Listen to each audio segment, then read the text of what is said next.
All right, I think we're live, hopefully. What's up, everybody? Dave's channel, Demonculus,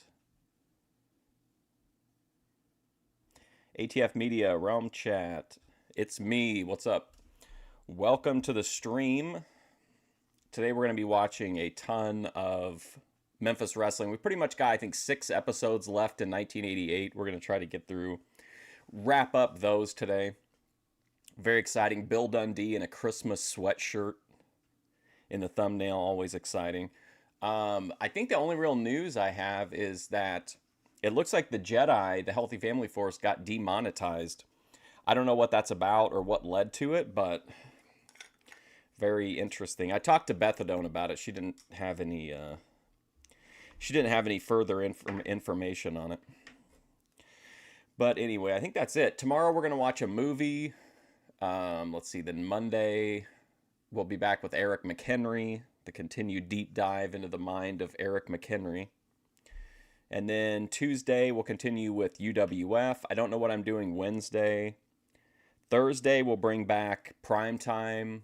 And then Friday we'll start, a week from today, we'll start 1989 Memphis. I think that's about it.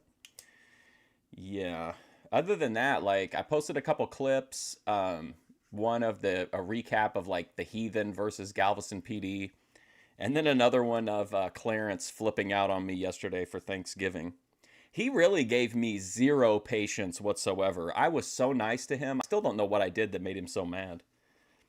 But he was not having any he was not having any nonsense from me. Supposed to get pummeled by a blizzard later today? Yikes. I saw something, but I didn't know if it was real or not. It said that, I don't know if it's like here or near here. We're supposed to get like 8 inches. You think that's what it was? It's because I'm white? How does he know that? You think he watches the show? He doesn't watch a white show, does he? Or just my profile picture?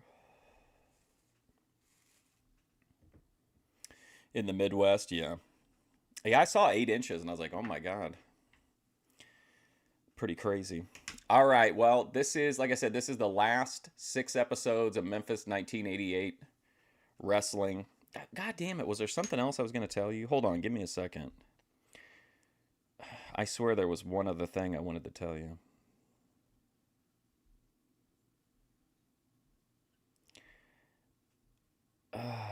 Oh, I did find, I don't know if you guys are aware of this or not. I forgot to put it in the Bay Area sports report because I was running short on time. But I guess there's a thing in the Bay Area that's called the Great Dickens Christmas Fair. I can't believe that Eric McHenry didn't go to it. But I think that's it. I think that's all I got. All right, let's get going with the wrestling. Holidays are hard for some people, yeah. Well, he said he's not going to celebrate Thanksgiving. White man's bullshit. He's had enough, apparently. All right, now this, if you were here last week when we had the connection issues, the first 19 minutes or so is the same as we watched last week, but since there was problems, I'd just rather start fresh, so hopefully you guys don't mind. Hello again, everybody. Lance Russell and Dave Brown right along ringside, ready to go on another big day on Whoops, I'm sorry. Wrestling. And boy, what a biggie this is, David. Listen, I'm excited about this one. We got a CWA heavyweight tournament match today right here on television. First time it has ever How's it going, happened. Bango? We've had a major title like this, and it's going to be established with a tournament on TV today. That belt has been held up. We'll have a preliminary match or two, and then they'll take a breather and come back for the finals. There will be a champion crowned here today. Oh, a champion today. Boy, we've got the whole explanation. We got some other things, huh? Yeah, okay. Oh, I'll be right back. Standby matches coming up. One of the matches today, Brickhouse Brown. Oh, hey, F-Wood, what's up, man? Hey, I wanted to tell you, since I was gonna wait till you got in here. I talked to B. Stevie. He's gonna do some more. He's got more cigarette reviews coming. Will be going against Mean Mike Miller. That's one of the preliminaries. In the other one, Brian Lee goes against Tommy Lane from the Rock and Roll RPM. So those are the preliminary matches. There will be a champion crown right here today. Sid Vicious will be here in a match too. And standby match if there's time for it, with time limits being what they are and all of that. Robert Fuller, Jimmy Golden, Mike Davis going against Scott Steiner. Yeah, Kim, are you with us? If you're with us, Kim, please give us a sign. Also, you'll be very relieved to know that I have restocked. I also picked up some vapes for emergencies. But yeah, I'm back in the. I'm back restocked. The weed crisis is over. Brian Adams and Todd Morton. Is that a standby or not? That is a standby and a half, and we'll see if we have the opportunity to do it. We'll have a whole explanation. I got some tape I want to show you about what brought this on, and we'll be back to do that in just a moment.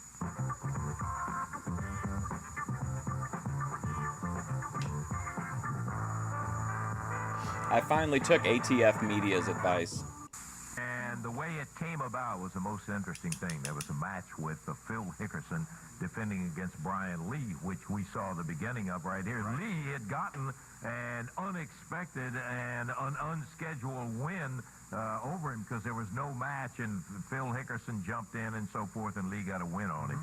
And that ended up in a challenge. No, not hardly. So they had it. Now let me show you. I think you may be thinking of some of the people that we watch. Some videotape, and you got to pay close attention to this particular one. Phil Hickerson, Brian Lee for the CWA heavyweight title. Here no. Goes Brian Lee, and the referee got in the. Oh, I wanted to say too, I was watching a shoot interview of Honky Tonk Man, and he really put Phil Hickerson over. He said that, I don't know that much about him. He said that it was he's actually like, he was a really like respected guy, and like he was like seen as like a legit tough guy. What's up, Cosmo? So I thought that was kind of interesting. I didn't really know much about Phil Hickerson before we started watching Memphis. And look out, Brian Lee. Hickerson now kicks referee Frank Morrell. I don't know if he kicked him or not. Boy, I don't either, but that's a disqualification, no question about it. And here comes Jerry Calhoun down.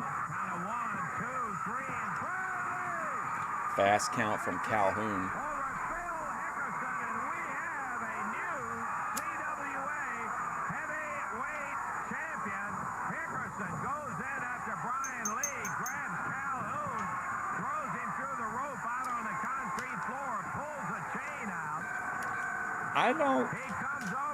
I don't think so. If I have, I forgot about it, which could be the case.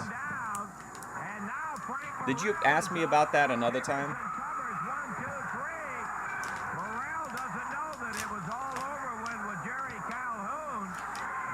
This weed's got kind of an interesting color to it. Let me see if I can find one that looks really cool. Oh boy, here comes Eddie Marlin down to stick his nose in everybody's business. Here we go. I don't know how well it'll read. It's like super fucking dark. Can you see all the black and purple in there? You've been having your way in this area for a long time. Whoops. This man counted Brian Lee out. Brian Lee, as far as I'm concerned, he won the belt, but he counted him. After we watch the first 3 episodes, I want to watch the Jim Cornette Dairy Queen thing again since we had to delete it. And then I have a video of him talking about the Dairy Queen incident. We'll watch that.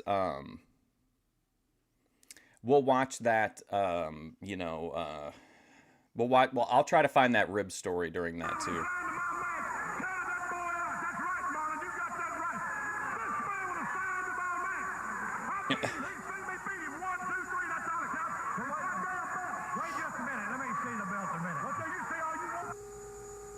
Uh-oh, wow.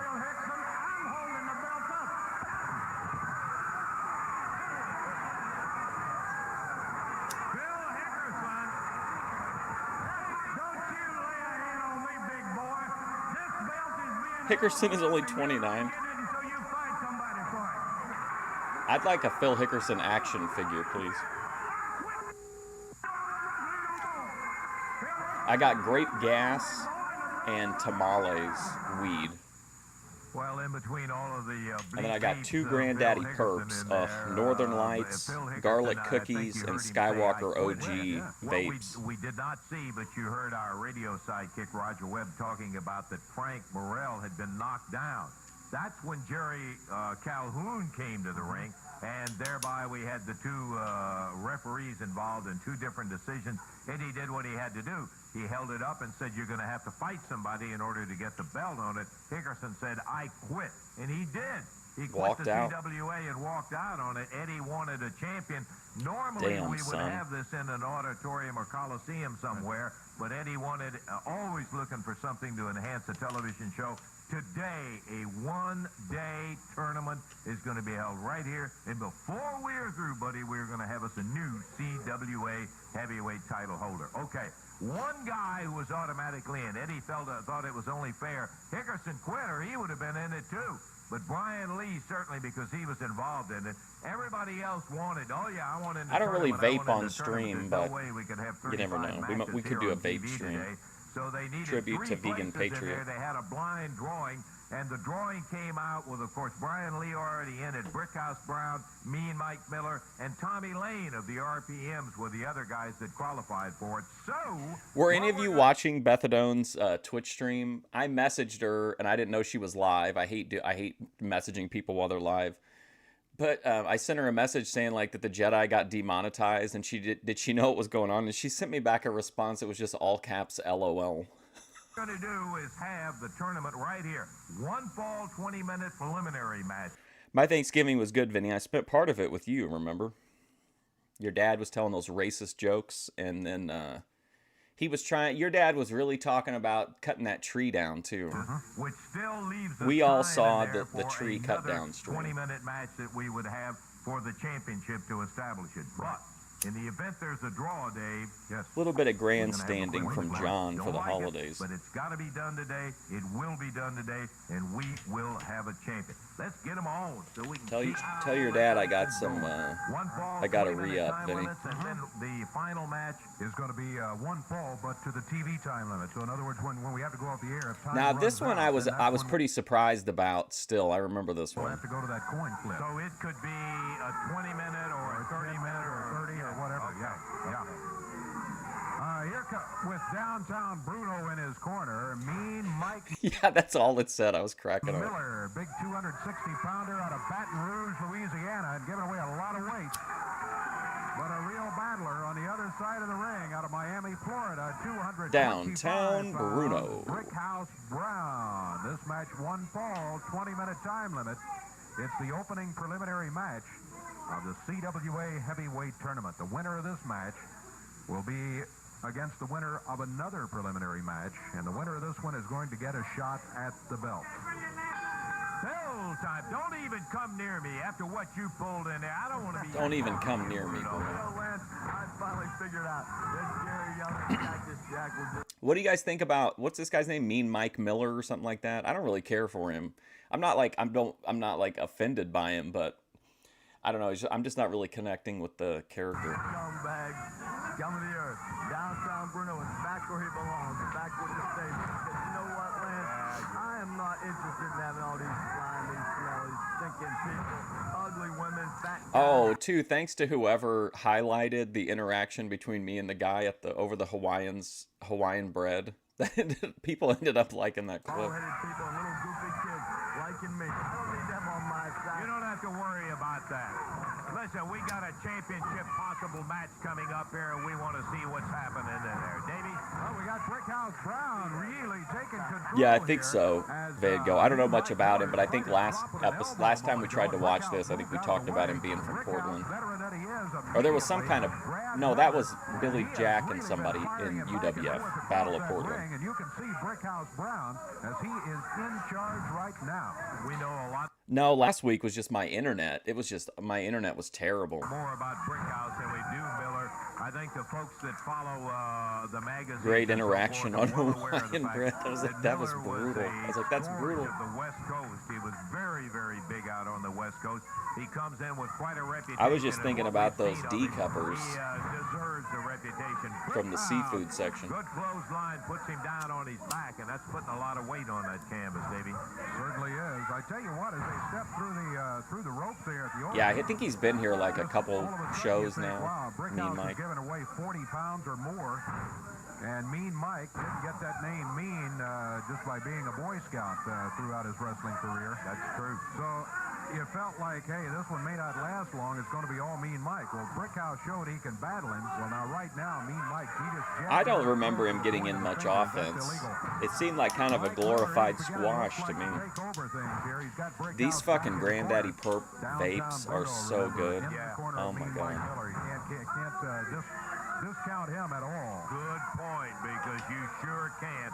That sneaky son of a gun, he would turn his back Son of a and do gun. anything on anybody. It's just, I think we might be no doing a question Lalo he has got stream to be soon. considered a factor. Look at Brickhouse. I feel like I can get my Thorpe, like my Thorpe fix, but also like if we only watch the content from Lalo's side, it's like much more like relaxed and, you know, a slower kind of content. Coming firing back, and Miller stopped him I'm with not a talking right about hand, Lalo's crossed him across IQ the either. back. I'm talking about the pacing of the stream. This is the first of the preliminary matches. There will be two. I think there's like, we could put together like a group. There's like the one where he meets up with, there's a bunch of short ones. Like he meets up with OPC. There's one where he meets up with the Thorpes that are all like close together, but they're predominantly like Lalo streams. I think that could be kind of interesting. And then I know some of you like South to West don't care for him though. On the final championship match, Brickhouse and Mean Mike going at it right now. Mean Mike Miller has the count tolling away. Mike was a big dude. Quit pulling hair. He was a bad dude and he ran with a bad He crew. caught him right up under the chin or right on the chin and dumped him hard down Mean there. Mike confronted me one time at a swimming pool. He told me that him and his buddies were gonna be. I was working as a lifeguard at the pool, and he was upset about it. And so I went out. He approached me out in the parking lot, and I had to wrap a tire chain around my hand. Picking Brickhouse up. Brick shoots a right to the midsection into the jaw. And Brickhouse, rugged battler out of Miami, Florida, unloaded with that right hand, and Mean Mike is back on the canvas. Brickhouse needed that, kind of like a football team. Brickhouse needed to get the momentum going his way rather than Mean Mike. He's got him knocked down to the mat. Oh, see, I didn't notice this last time. That changes everything, really. Especially if he pins him right here. Yeah, that's not too bad. Okay, so I didn't notice Bruno interfering before. That kind of is a pretty big, like, boost for Brickhouse that he just didn't get squashed. This might be it. Count is 2 and 3, and Mean Mike Miller Hung with corn pop. advance to the finals of the tournament with a win. Yeah, I covered the old school, the original Lalo RV sleepover. Over Brickhouse Brown. I saw that there was a new one, but I didn't watch it. There. He was up on the apron. He distracted Brickhouse Brown. I mean, you probably would disagree. Most people would probably disagree based on the stuff that we still watch on here, but I feel like I'm getting into like a very specific zone of what I'm looking for right now. To get the 3 count. Even though he didn't Crotch scratch right on the bed makes sense. Like that, he was just as much responsible for What's up, Wrestle Plunge? Let himself get distracted in there, and that's what Yeah, Bruno was very... mentally, when we watched it the first time, I thought that it came across to me like he got squashed, which I thought was kind of weird. I think it's weird that he lost, but at least there was like a kind of a fuck finish in it. But I don't know. I guess we just never are going to find out on TV what happened in the Fuller feud. Very good at. It just kind of went away. Advances, as Dave said, to the finals. And we're going to be having the other preliminary. Yeah, it's like I want to watch Ben and Grace, but I don't have access to the old content, and I don't want to watch the new content. But I feel like with Lalo, you get that like Thorpe adjacent content, and in the videos that I watched, the interactions he had were like pretty brief, and they seemed pretty like whoever he was meeting up with, OPC or the Thorpes or whoever. Like it seemed like it was just one section of the stream, which I think would be. One moment. Could be a game changer. As I look to continue my parasocial relationship with Grace, I have to find new and innovative ways to do that. What's up with Pomp Flair?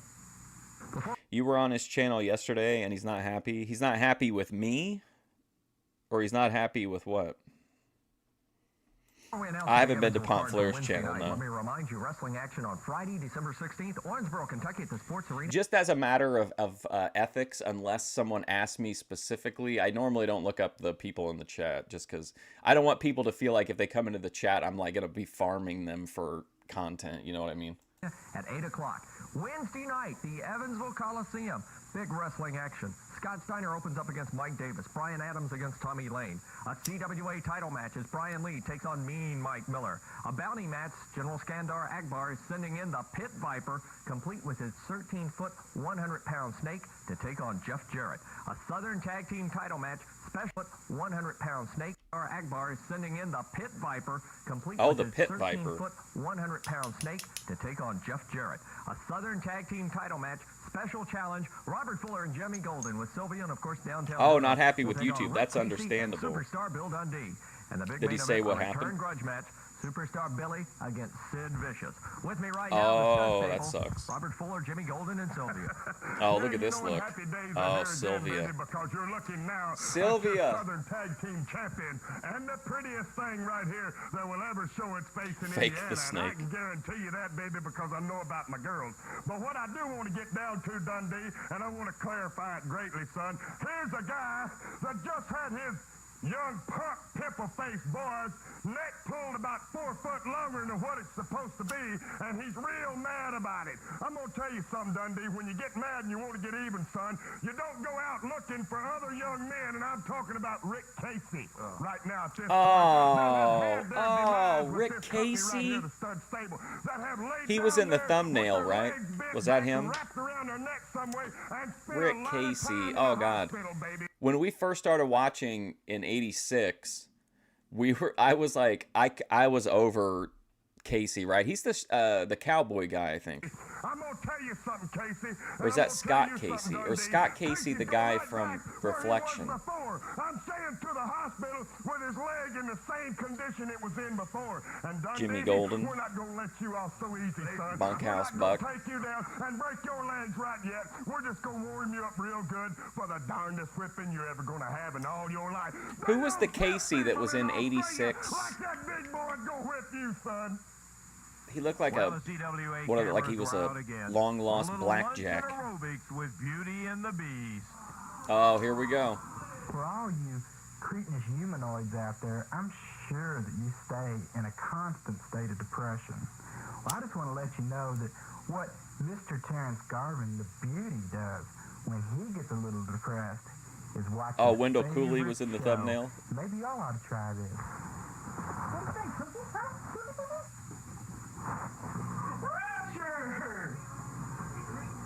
Oh, just this again? Oh, I forgot. Never mind. I'm an idiot. We watched this last Friday. I'm sorry.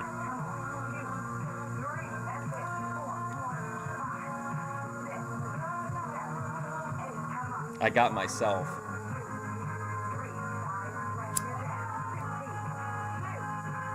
This is better than the last couple have been, though, I think.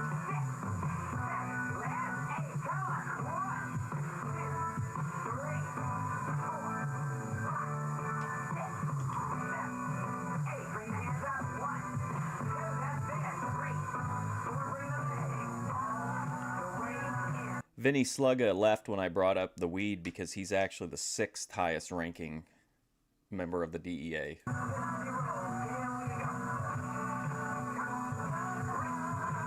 Another awful Garvin. I hope you're not talking about Hands of Stone. I thought that was young Peter Jackson.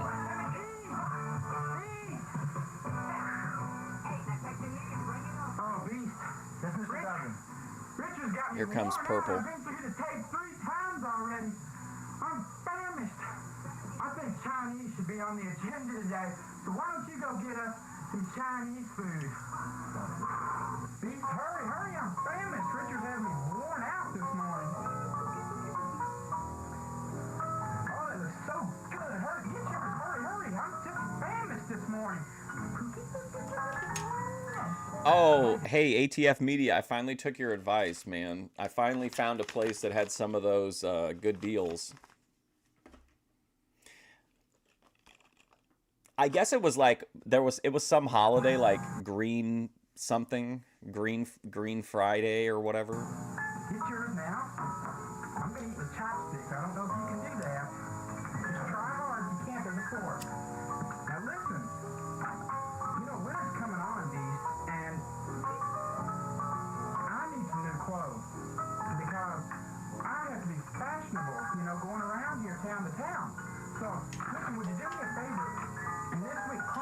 Don't take that helmet head's advice on Ready anything. to go. And I think I need a spur. A full-length spur. What do you think? I think that'd be great. Just so you can have a town shopping spree.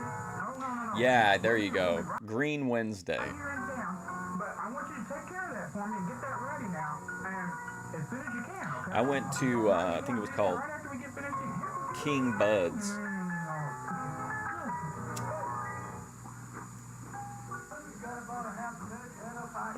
Oh, here we go. Okay, we finished with Beauty and the Beast. Let's go to the ring for our next preliminary match. Yes, sir. Winner of this match gets a shot. Well, at this the ought to be CWA short. That's what I said heavyweight last time. title It's today. like, And on one side of the Tommy ring is Lane gonna will be make one of the short Rock and Roll work of RPM. Brian Lee. Tommy Lane out of Atlanta, Georgia. Oh, Second, yeah, Mike I Davis. forgot.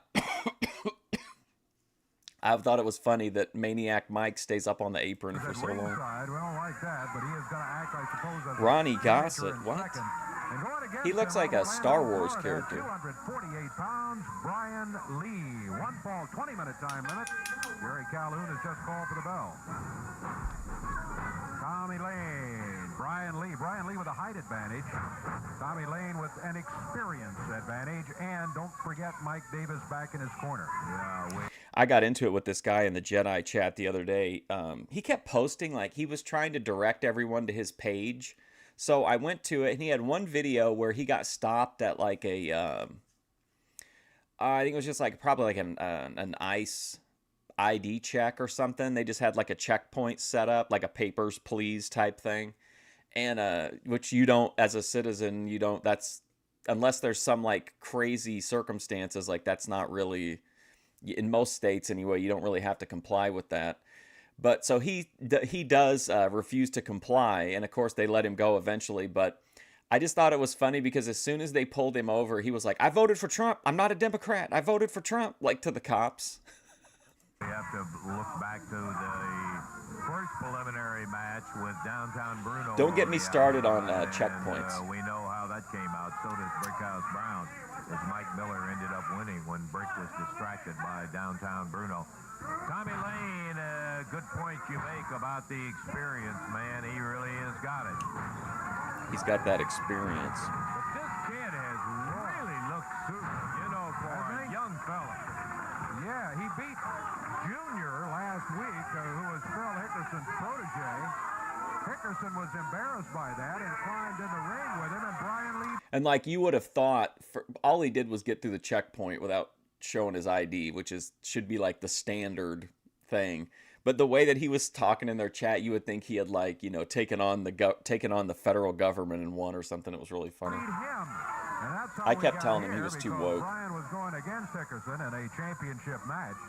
And Then he challenged me to a boxing match. Today, the double count out, the belt held up. Phil Hickerson quit. He said, I'm out of here. So Brian Lee is in the tournament trying to beat Tommy Lane right now. The winner of this match goes to the finals. And across the ring from whoever wins this one will be Mean Mike Miller. And out of that match will come the new CWA champion. Mike Davis tripped him up. Boy, you had to suspect something like that was going to happen with just from seeing these guys operate as a tag team. Brian Lee's head slammed into the top turnbuckle. Tommy Lane thinks he's got him going now. He slams his head into another turnbuckle across the way. Cut down on him. There's a cover. Might wrap it up. Count is 2. Oh, Classic Brian boxing Lee match kicks out challenge, at 2 yeah. count. Boy, Well, he got real mad because he was really hyping up the video, and I was just honest, and I went back in the chat, and I was like, hey, this is an elderly man that drives for Amazon, and he kissed up to these cops, and they let him go, and he got real mad about that, and he said that, you know, I called him a boring sovsit, and that really set him off. But yeah, like when the cops first pulled him over, he's like, now listen, I love you guys. I support the police. I'm not a Democrat. I was just like cracking up. He's big enough to do it too. It's one thing that Lee has got going for him is all of the physical attributes that you need to be a champion. Into the ropes, but look at that Tommy Lane handling.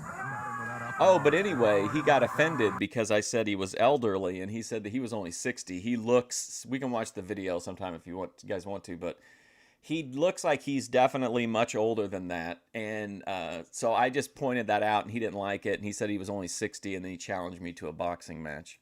And then Rich ended the stream. Cover again by Tommy Lane. Yeah, there's no way he was going to hold him that time. Like, he got through, but again, anybody could have gotten through there. And if it was an ice check, you could, if you were white or, you know, you clearly weren't like Latino, you could have probably gotten through without showing your ID. But like, he just really kissed up to him. He didn't do like, it wasn't a heathen situation with Alahar kind of thing. He was such a bootlicker to him, in my opinion. And then in the chat, he was like all boasting about how he had taken on the cops and won. And in the meantime, the whole time, he's like, I love you guys. I love what you do. Thank you for protecting us and all this stuff. And Brian Lee just threw him right off of it.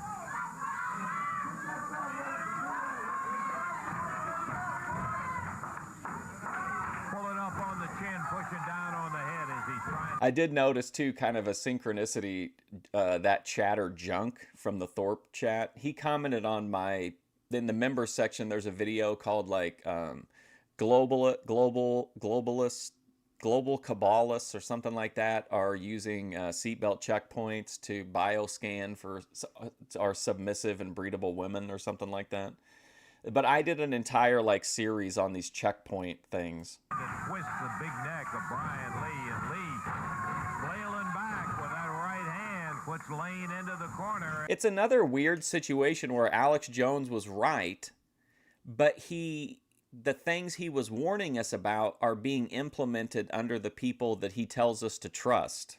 You know what I mean? It's not like he was right, but it was like he was on the side of the people that are doing it.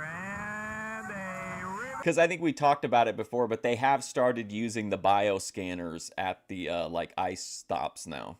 As he is thrown right in to referee Jerry Calhoun. That cues Mike Davis. He sounds bored. He was. Is this an old guy? He's got Tommy Lane down. Look at this, too. Brian Lee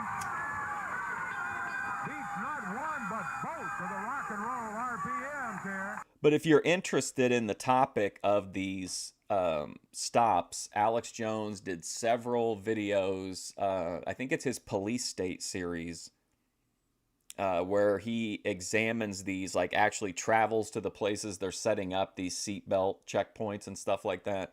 And like, look, he does like a real deep dive into it over several documentaries, but it's really interesting. Tommy Lane pinned, and Brian Lee is going to go to the finals. We're going to have a couple of big guys in the finals, Mean Mike Miller and Brian Lee. Sets up a super CWA championship match as the RPMs can't believe it. With not but one I can't believe the Jedi are demonetized. And they still ended up having a loss go. That's to wild. Tommy Lane, and the winner is Brian Lee. We're going to take time out. Be back in a moment.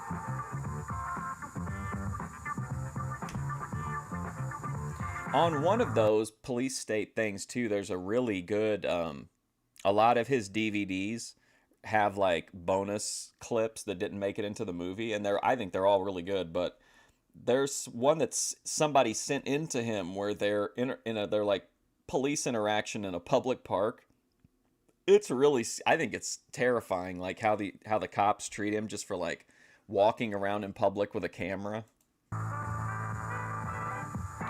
Airbag checkpoints.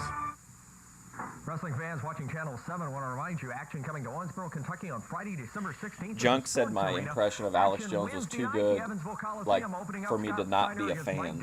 Brian Adams takes on Tommy Lane. A CWA title match. Brian Lee takes on Mean Mike Miller. A big bounty match. I've reviewed all of them, but we could watch some of them sometimes, but only certain ones. Some of them YouTube gets really doesn't like, but there's a bunch of them that we could watch on here. Will take on Jeff Jarrett. A special challenge Southern Tag title match. Robert Fuller and Jimmy Golden with Sylvia and Downtown Bruno take on. Yeah, Bohemian Grove is my favorite video that he made. It's just everything. It's like the concentrated Alex Jones. on Rick Casey and superstar Bill Dundee. Then a return grudge battle. Bill Dundee has a score to settle over the injury to his son Jamie, and he's going to try to settle that score in Evansville Wednesday night. Superstar Bill Dundee climbs into the ring against the big 315-pound. Basically, we could watch the police state ones. We could watch Bohemian Grove. We couldn't watch any of the terrorism ones. I didn't get struck, but YouTube took my, like, globally blocked both of those streams. Don't miss the action, all coming this Wednesday night at the Evansville Coliseum. 6 big matches, including that big super grudge match. See you there. Those also have a lot of like Holocaust footage in them, which YouTube doesn't like. One of the toughest battles of his life. Bill Dundee involved with Sid Vicious. Let's go back and look at what happened on television and how this all got started. Robert Fuller, I'm going to tell you. Obama birth certificate era. Fat boy over here. This idiot with dyed black hair. Hell, I was watching InfoWars when Vegan Patriot sat on the cake. My original screenshot of her sitting on the cake has Alex Jones in like the minimized window. From the red light district, I don't like you, don't want nothing to do with you, and I'm turning you down flat, big boy. Now I'm going to go wrestle. What do you think of that? Yeah, the Grove is a very interesting look at like Alex Jones telling you like don't believe what we showed you, believe what we tell you. I love the scenes where he's out with all like the like Wiccan people and stuff that are set up outside of it that want it shut down, and he's like out interacting with them. I think that stuff is great. I love the video where he's like out at whatever parade and he gets like freaked out by the Fuji blimp and he thinks it's like surveilling him, so he gets in a taxi and tells him to like follow that blimp. That's one of my all-time favorite Alex Jones moments. Follow that blimp. You might expect it. 4-on-1. Moloch, yeah. That's when they shine. Get a good look at him right there.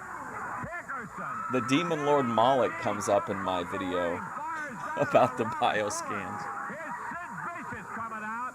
Oh my goodness. Oh, I remember that shit. Japanese sleeper on Jamie. Come on, Sid. Put him down. Leave Come him on, Sid. alone. He was simply trying to help his dad out. Jumped down on Robert Fuller, and Sid Vicious takes him out of here. Now they're getting him up. Watch the neck. Well, his early work was very anti-Republican. Like a lot of his problems were with Bush. Going against Bill Dundee, but of course, yeah, well, Bill Dundee did not want Jamie to be around here today with Sid in the You remember how mad that guy gets when he confronts him, too? We'd like for you to see. You know, Robert Fuller, any man, it doesn't matter what you do for a living, whether you're a doctor, you're a football player, and anything in between. If the son just wants to follow in their footsteps, you can't be no more prouder than that. And mine wanted to do that.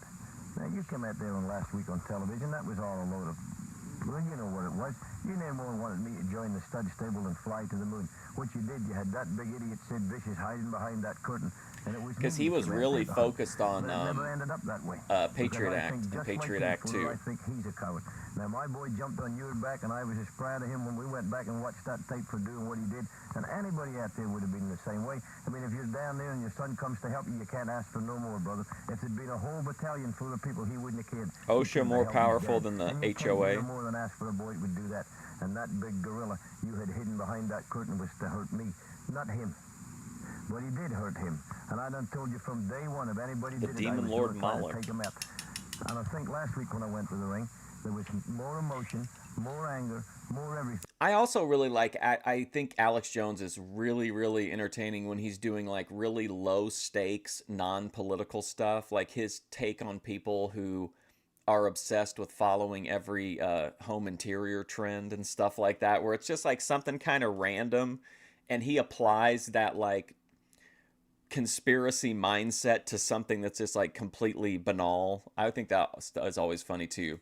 And Bill Dundee wasn't thinking straight, because like I've told you a million times before, wrestling is physical chess, and you got to wait for one guy Please to stop make a bullying mistake the and elites. somebody capitalizes on it.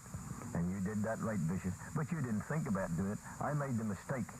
And now my neck hit that top steel rope, and that's what we call them. We'll go out every week and say the top rope, the bottom rope, whatever. Man, this great game. Well, I forgot I'm hitting the vape too, I guess. I forgot about that. It's a steel cable in there.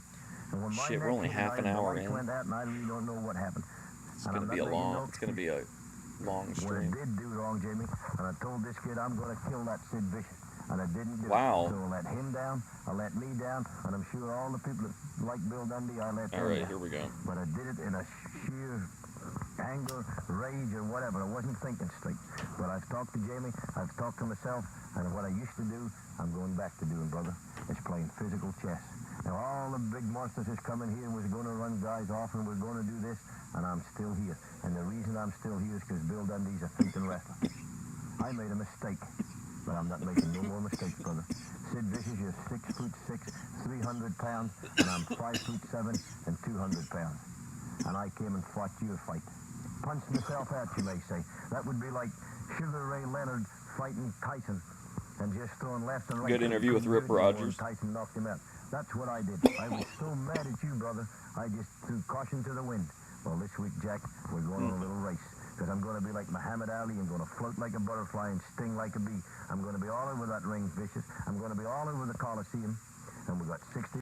Bill Dundee, we looked that up, right? We couldn't find Bill Dundee versus Sid, but we found Bill Dundee versus Undertaker. Minutes, because that's what the man's going to say when the bell rings, with a 60-minute time limit. If it takes 58 of them to get you tired, and you're going to get tired, brother. You know Ricky Morton's on the list. But you're going to get tired of chasing me. What if Cornette's on there? And that's the way I used to do it.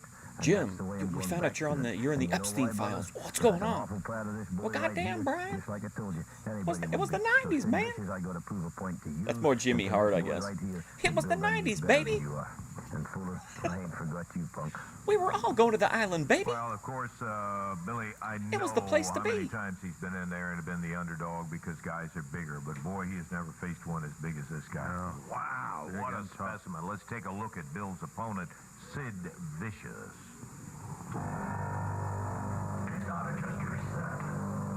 Uh-oh, it's me. Get ready, buddy.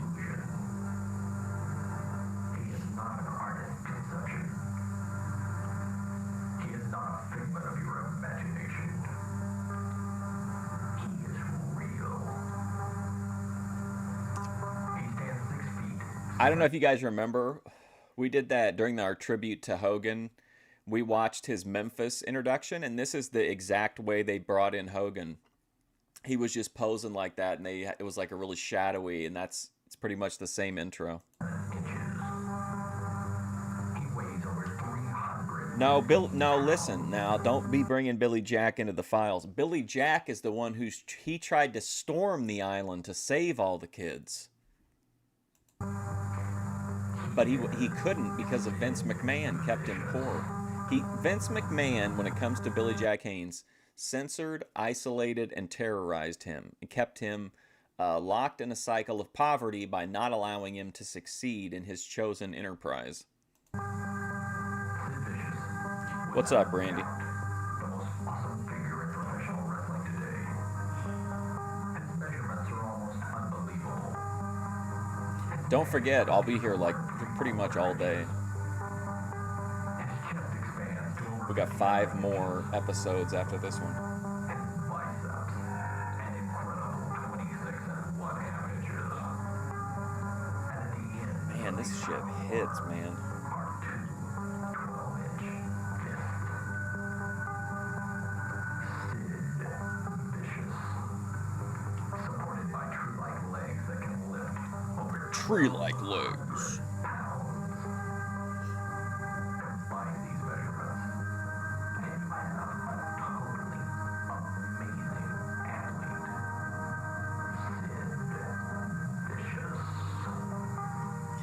Yeah, Van Gogh. Well, there we saw the video on him. Oh, man, Billy Jack. Boy, I tell you what, he's stepping into the ring right now. He weighs over 300 pounds. Oh, my God. Look at him go. Not even a referee in there. Here comes the referee. There's not even a ref. He grabbed Chris Frazier, picked Man, him up, yes. throws him down to the mat. Chris weighs in a little over 200. Over 300. Oh, man, that's what I'm talking about. Look at that. Oh, Vicious took him up there. He started, it looked like, to get that Shinnamonaki on him, that Japanese sleeper. He just puts a knee down, 1, 2, 3. That's how you, and right that is there, it. perfect. Reaches down and slaps him upside the face and kicks him in the ribs. The match over. I got to blink my eyes for a second. I didn't realize this was so little competition for Sid Vicious in there, but it's like Mama said. Oh, my God. Bees that way, son. Damn, bro. It didn't take long for him to do it, Dave. See, that's how I would want Powerhouse Hobbs to be booked when I was managing him. Okay, we got more action. And we would book it so that we would be sending a clear message to Cornette without saying it directly, which is we'd have Powerhouse Hobbs' first match would be against Pockets. And then Cornette would think that Pockets was going to win, and instead, like, he would just bulldoze him. And that would immediately signal, you know, the come up for Powerhouse Hobbs. Title tournament coming up in just a moment.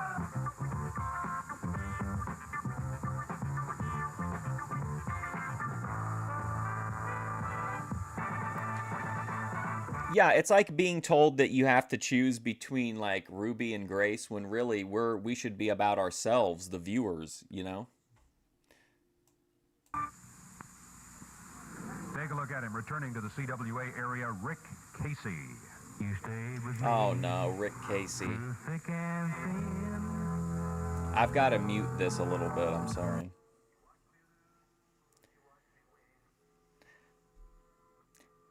We had never seen this one before, so I wanted to get it in, but it definitely triggered a visibility issue. But I don't know if it was in the content ID or not. Time let me down, and you put me on a natural high.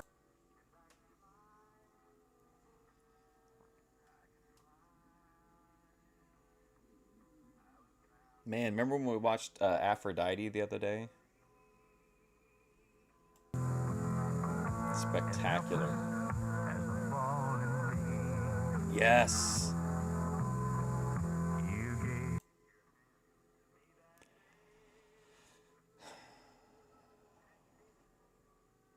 Shout out to Red Bull for, oh, look at that badass shot, for their support of Sports Fridays. Me on a natural high, and I can fly. I can fly.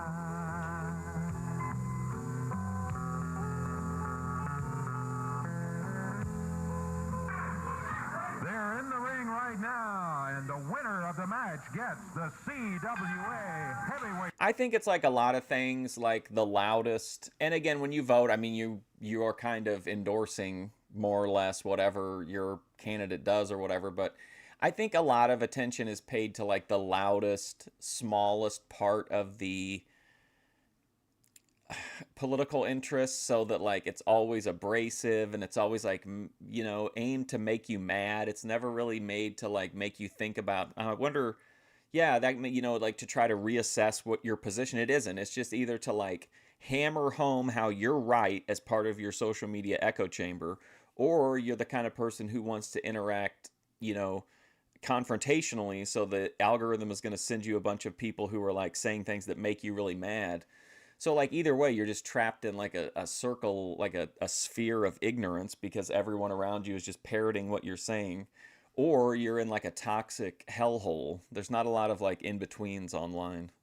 Title, it's Mean Mike Miller out of Baton Rouge, Louisiana, going against Brian Lee. But I don't think most people have the same views as like the extremes involved, you know. He'll be back in just a moment running you out of here, I hope. Please stop bullying social media echo chambers. Brian Lee, a couple of big guys. Miller at 260, Brian Lee at almost 250. Brian Lee is on a roll right now, but he is going against one of the most rugged individuals to be around in a long, long time. As Lance told you during the preliminary match, he has quite a reputation, especially out on the West Coast. Mean Mike Miller. That's exactly right, Dave. You gotta understand, it ain't always size that counts. You know who we need to talk about this is Wiccan MILF Core Devotions. Fight. It's the size of the fight the dog, you understand? And the bigger Remember that video we watched of her talking about the Indian feather hats? That was such a... I was so just completely blazed during that. All that. Plus, he's got downtown Bruno in his corner, you understand? Yeah. He can't lose. Yeah, downtown Bruno in his corner, which is the way Mean Mike Miller ended up getting the victory. Speaking of people moving to the extremes, have you guys seen Lindsay Valandry lately? Like, she's playing so hard into, like, the edgy MAGA crowd. She made a video saying, like, that she was running for, well, and she said Prezi. She was running for Prezi, and that if you didn't vote for her, then you ain't black, like Joe Biden said. She's completely and totally, ever since the Charlie Kirk killing, like, has completely pivoted to, like, that crowd, which is wild because I definitely never got that vibe in the content prior to that, like, at all. It was like a really, I guess it was just one of those times, like, there was a turn in what was getting engagement, and she took that, you know, she took that path, but it just seemed like it kind of came out of nowhere to me. His opponent, Brickhouse. Give me a break. Oh, here comes your buddy here. I better let him up before he has a fit and starts crying or something. Here you go, Lance Russell. Thank you very much. Yeah. Very much like you. Well, Don't cry, Lancer. Ryan Lee and Mike Miller going for the CWA. Well, yeah, I mean, to us it's real, but to a lot of the people making, like, the actual decisions, like, people like us don't even matter to them, which is why they spend all their money to, like, build these companies to, like, steer, you know, how we see ourselves and the world. I always think it's funny. I was just watching the most recent season of 90 Day Fiancé talking about, like, how, like, worldviews or whatever, and, like, everybody who comes over here seems surprised that whoever they move over here for doesn't have, like, a 6-figure job and, like, a McMansion and everything. Like, it seems like a lot of them think America is, like, literally, like, streets paved with gold or something. The belt vacated, actually was held up by promoter Eddie Marlin. But the Charlie holder Twerk. of it, Bill Hickerson, said, I quit. I'm out of here. So Brian Lee, who had been challenging him for the belt, got into the tournament, won his... Listen, the real divide in our society is not race or even... you know, how much money you have, how famous you are. The real divide in our society is between, you know, is between the, like, looks. I think Savvy's right. That's the true dividing line. Miller, as we said, with a little help from downtown Bruno, won his preliminary match, and here we are with the belt at stake. Well, I think you'd have to do nothing else to experience alone. I have to say that Miller is the favorite in this championship match. But Brian Lee kind of let Bill Hickerson know that just because you've got experience, that's not going to be enough to beat him. He beat Hickerson last week. If you're good looking, it's the world is your oyster, and if you're not, then you're in for the life of hell. So, can't count Brian Lee out of it, certainly. Oh, look at that. Mike Miller. Oh, look at Brian Lee battling back. These two really going at each other. Yeah, Romano works hard. 35 seconds gone in the championship. He just wants to watch him, though. By the way, I didn't mention the time limit. We go to a TV time limit. If time runs out and there is no winner, the winner will be decided by a coin flip. I, for one, hope... No, honestly, though, to be serious, there's a clear line between good and evil, what's right and what's wrong, and that is most of us who are just out here trying to live and survive, you know what I mean, just kind of carve out a little space for ourselves, you know, the normal people, and then you have the sick, evil freaks who are trying to completely monkey wrench all of that. I think that is the really boiled down to the essence of the struggles we face in this world, is we're just trying to survive while we're under constant assault from the sick, evil freaks. When you have to have a winner, that's the only way you can do it. And situation being, I hate to see that. Oh, look at this. Uh-oh. Look out. That's how Miller won the first match. That's Bruno right. climbed up on that apron. Miller again going. Are they going to put the belt on Miller? Brian Lee's got to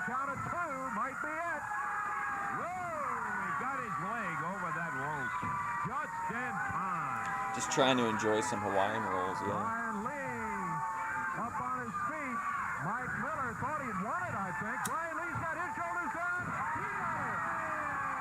Brian Lee, CWA champ again? Or no, wait, did he just... Okay, the belt was held up, right? Because Hickerson quit over the weird finish. In what has to be considered an upset win over Mean Mike Miller. What a major win for young Brian Lee, and Mike Miller, who just knew he was going to take this kid, is furious. The new CWA. Man, Brian Lee, CWA champ. Wow. Brian Lee. Man, remember when Bob Orton won the AWF title? Back in a moment. Man. It's that rush of pro wrestling whenever you see Ace in the ring. I want to remind wrestling fans on Friday, December 16th, action in Owensboro, Kentucky at the Sporting Arena starting at 8 o'clock. Evansville, Wednesday night. Here's the card. Scott Steiner. You're going to, I would like to go to a horse race. Tommy Lane. A CWA heavyweight title match. Brian Lee against Can you imagine IRL from the horse track? That would be amazing. Coming to town, the masked wrestler, 200 pounds, to take on Jeff Jarrett. Southern Tag Team title bout. Do you think they would let you live stream if you're on a riverboat, like a casino riverboat? Oh, look at this. At Sid Vicious. You're going to be busy in Evansville. Is that a soccer? Rugby? You know, you can sneak up on somebody and you do it the first time, that's your fault. You do it the second time and it would be my fault. And you're not doing it no more, Fuller. You're not doing it no more. Now, the guy I got coming in for the tag match is Rick Casey. Oh, and girls, if you ain't seen, oh, you've seen him because he's been there before. He used to wrestle as a Yellow Rose, Rick Casey. Good-looking cowboy, brother. Well, I'm just going to tell you something, Fuller. He don't like you and your stinking stable because you tried to hurt him 5-6 months ago in Alabama. Well, it didn't work, brother, and he accepted the challenge. So he's coming right here Wednesday night to the Evansville Coliseum. And when I go back to wrestle you, Vicious, I'm going to be one half of the Southern Tag Team titles. That's right, Fuller and Golden. Don't become a gambling addict, Dave. Not to play with you. We may play with you a little bit, but then we're going to show off. You know what? I'm going to say it. Be the champions. And then you said, Vicious, oh, I'm not selling you short, boy. You get it? No, you ain't got enough between the ears to get that. I don't think he ever responded to me. Belt your brains out with it. That's exactly what I'm going to do with it. Oh, you're a big, tough athlete, brother, but we may play a little bit of cat and mouse. The man will say 1 hour time limit. David and Goliath, baby. 58 minutes for me to get you tired. I'm taking you out, sucker, because I don't like you, Sid Vicious, and every time I look at you, I think of my boy Jimmy. Yeah, I knew that. I think what you did to that little scrawny neck of his. That's right, he's just a boy. I watched it not too long ago, and then I forgot to review it, and now I forgot the movie again. But you're not going to break it. Come on, try it, punk, because I'm going to be standing right in the middle of the ring waiting on you. One half of the Southern Tag Team Champions. I'll see you at Evansville, boy. Awesome. Hi, everybody. I'm Lee Marshall with your Super Clash. Bill Dundee is just amazing. Just continue to grow more exciting by the day. Fans, if you didn't see it, the South African mercenary, Colonel De Beers, did one of the most despicable heroes, Sergeant Slaughter. Nobody done what you did to me. I've been hit. Some of this got claimed by WWE, so I had to take it out. I apologize. Yeah, I would love to go like live stream at a track. That would be amazing. The cap match is going to be exciting, but so is the Indian strap match. Fernandez agreed to it, and you will see them settle the score once and for all in a strap match. You're also going to see a 6-person tag team match. The AWA champions of the world. They are Bad Company. Their partner, Medusa Michelli, as they take on the Top Guns. We're going to settle this thing once and for all. Jerry the King Lawler, the AWA champion. It's so weird that they claimed like a few seconds of it here and there just to make it a nightmare to watch instead of just claiming the whole fucking segment. Historic event in wrestling history. You be a part of it. There it is. Hey Cody, did you watch any of Benny Sluggo on Thanksgiving? And boy, here is a young man who just won it today. The new champion. Congratulations, Brian Lee. Boy, it's not that we're putting you down, but we got to say, I think you were the underdog against the experience of Mike Miller. And great win, Lee Brian. had a smooth, shorter mullet. This has been a dream of It's a a very lifetime. factual statement, Dave. I've seen a I lot of great appreciate that. champions hold this belt. I don't want to be just another closet champion. I'll defend it anytime, anywhere. Just name the date. Well, we are very proud of you, and I think you've done such a super job. For some reason, Izzy for life. I read your message weird, and I thought it said, I thought it said Super Clam. Medusa with Kurt Hennig, yeah. It is a nice mullet. What's up, Parbs? Come on, Mike. Oh, shit. This is why they call him Mean. Why would you bring in a guy called Mean Mike and then be surprised? Don't you be shaking hands with this man. Hey, there's not going to be any trouble out here. There ain't going to be no trouble because I come out here, I told him. Hey, listen to me. He's had 2 matches here today. He won both of them. Yeah. Actually, well, I think it was interesting. His dad was telling jokes. I heard him say something that he was talking about somebody. He told a joke and it didn't go over very well, and then Vinny's dad, by the way, he told a joke that didn't go over very well, and then because it had kind of a racial element to it, and then he kind of tried to explain it away by saying that the comedian who had told the joke had performed it at the Apollo, which was a predominantly African American audience, and he had done very well there. So then, by turn, it was okay for him to tell the joke at Thanksgiving. Heavyweight champion. The people's proud of him, and there won't be a title match. Should be mine, Randy Hales. And I tell you what, if he's any kind of champion at all, you put that. Man, I'm already cooked, and we're only an hour in. I paid my dues in this business. You put that belt on the line against me, brother. And I tell you what, I'll take that belt home with me. I'll take it home with me. Excuse me, Randy. Uh-oh, EFD's out here. I'm not gonna be just another closet champion. If he wants a match, give it to him anytime. Well, I tell you, Brian, one thing is champion. It's good to be brave and all, but I have respect. You pass on Vinny Slugga and on Jay. That's fair. You're very open-minded. Champion Lance. We'll give him a title. If he wants to defend the title, I'm proud of him for You're a doing big that. Clarence supporter. We'll go back and change the cards. well, I'm delighted with that too. But I got to have a little talk. Brian Lee, the new CWA. I forgot to. I took a 50 milligram edible And we're going to take time out. when I was drinking a Monster energy drink.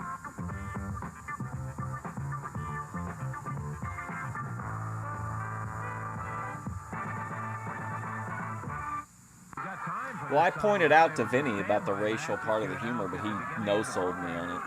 The only time he would talk to me, he said, I asked him if any of his guests were fans of the Methadone Clinic, and he said no. Brian Lee, and we are tickled to death to say that the young man John Slugga is that guy. No, I'm sorry, John Sluga. Mike Miller, when you beat a guy that big and that tough. Boy, it was indeed. We are looking forward Okay, to so this. Robert Man, Fuller, we got a good Jimmy one. Golden, and who Davis? Right now we got Mean Jerry Mike, Golden and, or Maniac Robert Mike. Fuller, the Tennessee stud, and Mike Davis of the Rock and Roll RPMs. In the Scott ring. Steiner. Away, Scott Steiner. The Timu, Ricky Morton, and somebody and else. Brian Adams. 6-man tag team match. Hey, don't forget downtown Bruno and Sylvia. Oh, nice, Mints, The yeah. stud stable. But this one should be a good one. Always feel sorry for referees in a 6-man match. Boy, I have been really You ate 4 impressed with 50 this milligram Brian gummies Adams. yesterday. Adams is out of Hawaii. Thanksgiving, not a happy day for And Boyd they call Stars. him the American Ninja, and he uses a lot of that martial arts stuff. yeah, he carries kendo stick into the ring with him. He will hand Man, it the out of Stud ring, Stable though. and Maniac Mike on the same Right, team. and Sylvia has a kendo stick in her hand too, and she's been known to use it frequently during the match. I don't even want to hear you, much less listen to you. Robert Fuller starting out against Scott Steiner. I feel good. I want to talk a little bit.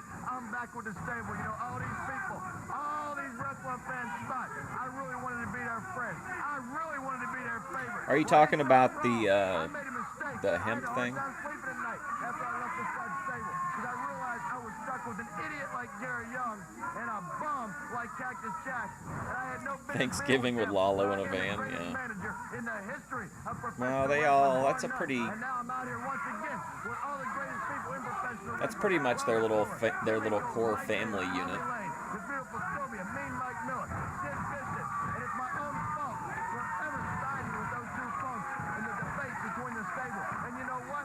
Robert Fuller was gracious enough to let me come back into the stud stable. They beat a little bit of sense into me, sure. They busted me open a little bit, sure. They put some pain on me. I had to get some stitches in my head. All of that, sure, that's true.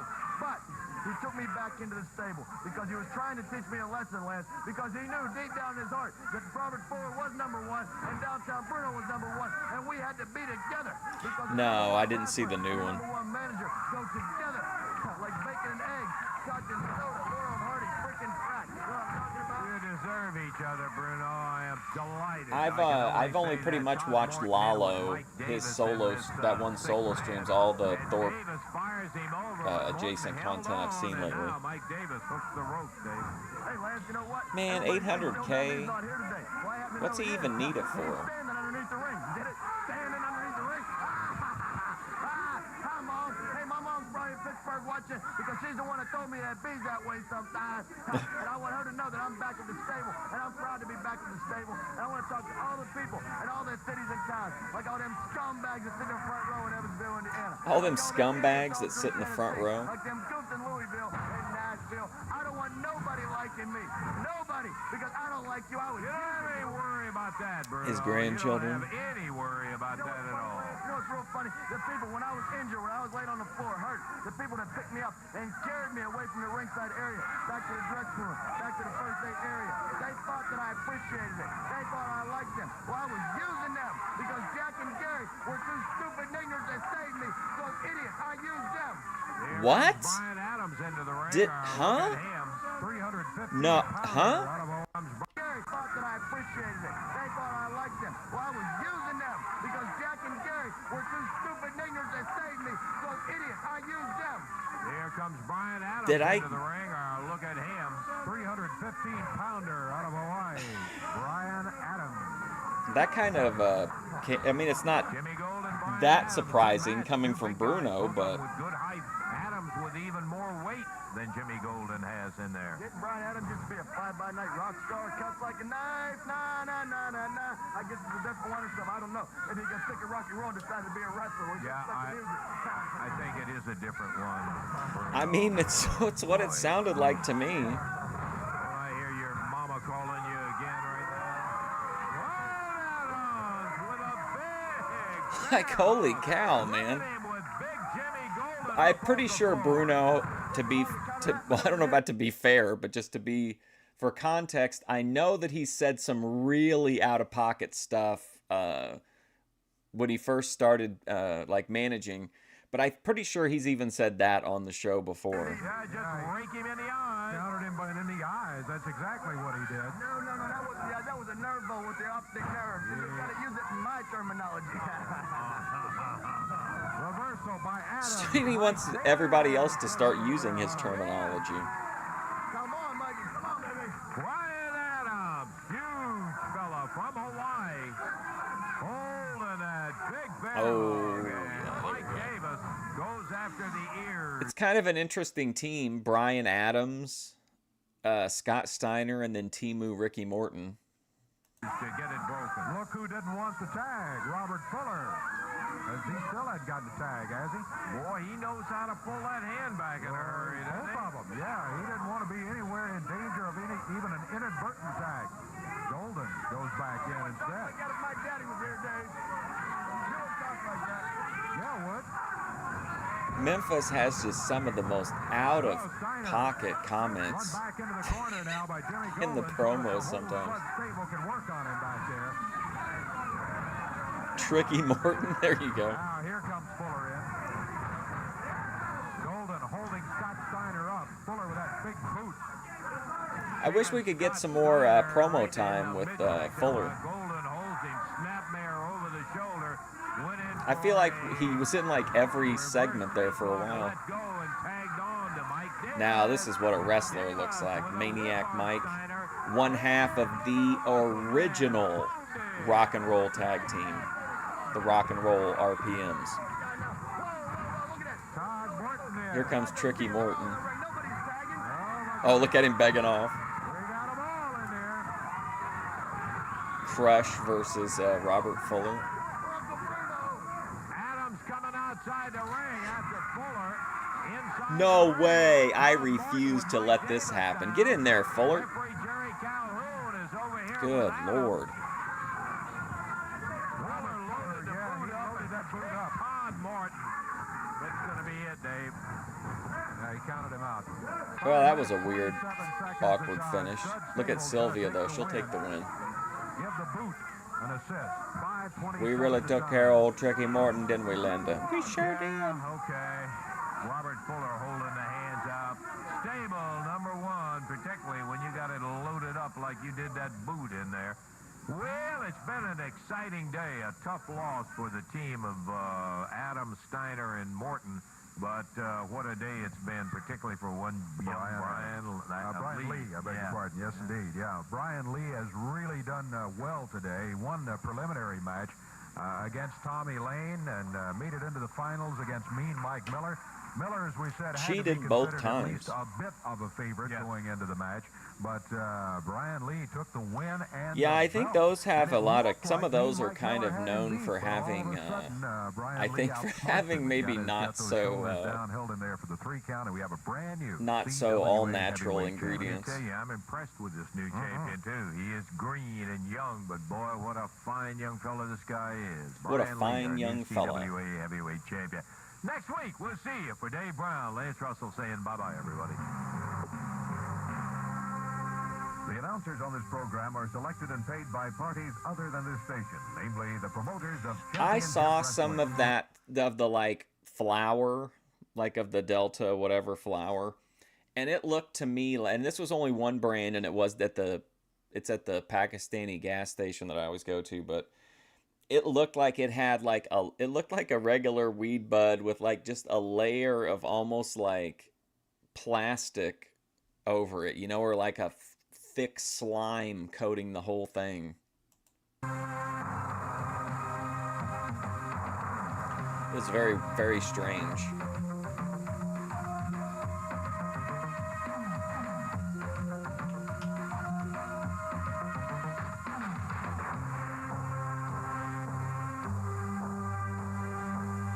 And a little cinnamon.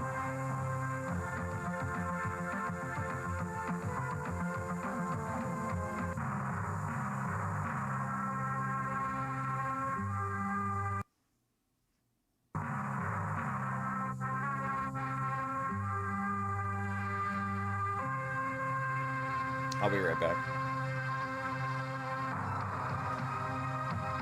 Is there a difference? Yes.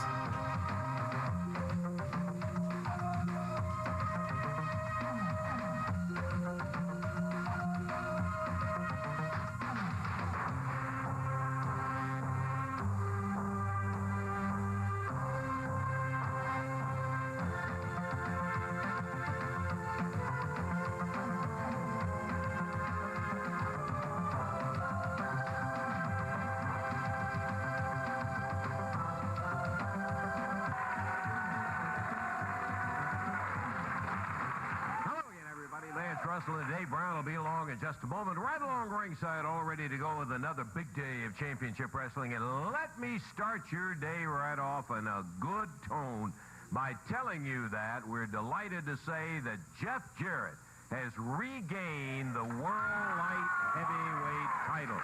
He won it back from Eric Emery in Jackson, Tennessee, and it's a big win for Jeff, and we're tickled for him. We're also delighted to tell you that in addition to some of the big matches, including a final match that'll have Jeff Jarrett and Bill Dundee together going against Mean Mike Miller and Big Craig Brown, we're going to be taking a look at the return of Rick Casey. It's been a long time. We've had a lot of people ask us about Rick, and delighted to tell you that he's going to be right back here with us today. We're looking for all of that. Got a bunch packed in. We're going to get to it right now. I'll be back in a moment. Yeah, and because the reason is, when it comes to the products that are stocked on the inside, typically a Pakistani gas station is like employee owned or employee family owned, and not like some big corporate brand. So they have access, or they're willing to sell things that like you wouldn't find at like a big corporate gas station, if that makes sense. Like you might see like a CBD or something really simple at a big gas station, whereas you're probably not going to see this weird synthetic weed product, slime-coated synthetic weed. Just a moment ago, we're delighted to say that he's coming back into the territory. He was a crowd What's up, favorite without Thule a 8? question of a doubt when he was here before. Let's take a look at a little video action of Rick Casey. Heaven ain't a lot like Dixie. I don't want to go. So this was the other song that triggered that triggered the copyright, but I thought it was just we had to see it one time at least. But I'll have to mute it occasionally. If heaven ain't a lot like Dixie, I just as soon stay home. Yeah, like you can't walk into a corporate place and buy like a single cigarette.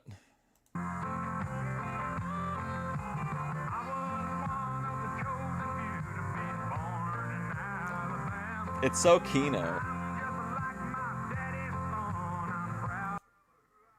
It's just such a Keno combo. I wish copyright wasn't so restrictive.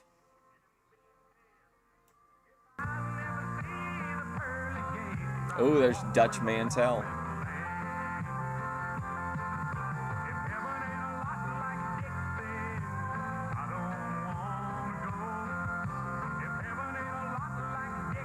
Oh, he's practiced. Who's this guy watching over him?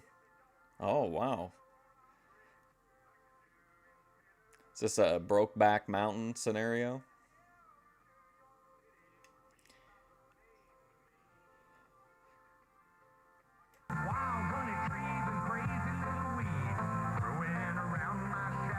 Crazy little weed growing around the shack.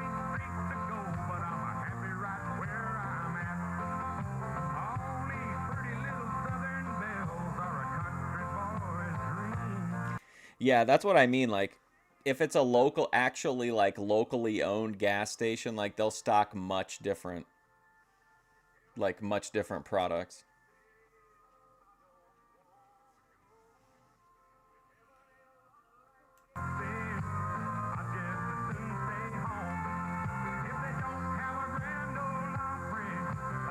Whoa, what's, huh? What's going, oh my God, jeez. Wow, what a weird scene. What an unhinged scene.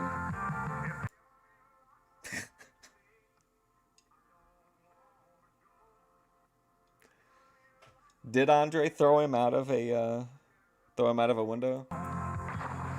Oh wow, he's just firing a gun. Yes, tough raw-boned Texas young man Rick Casey, and we're delighted to have him back in the area again. Looking forward to it as we are ready. Yeah, Kim, if you're here, please.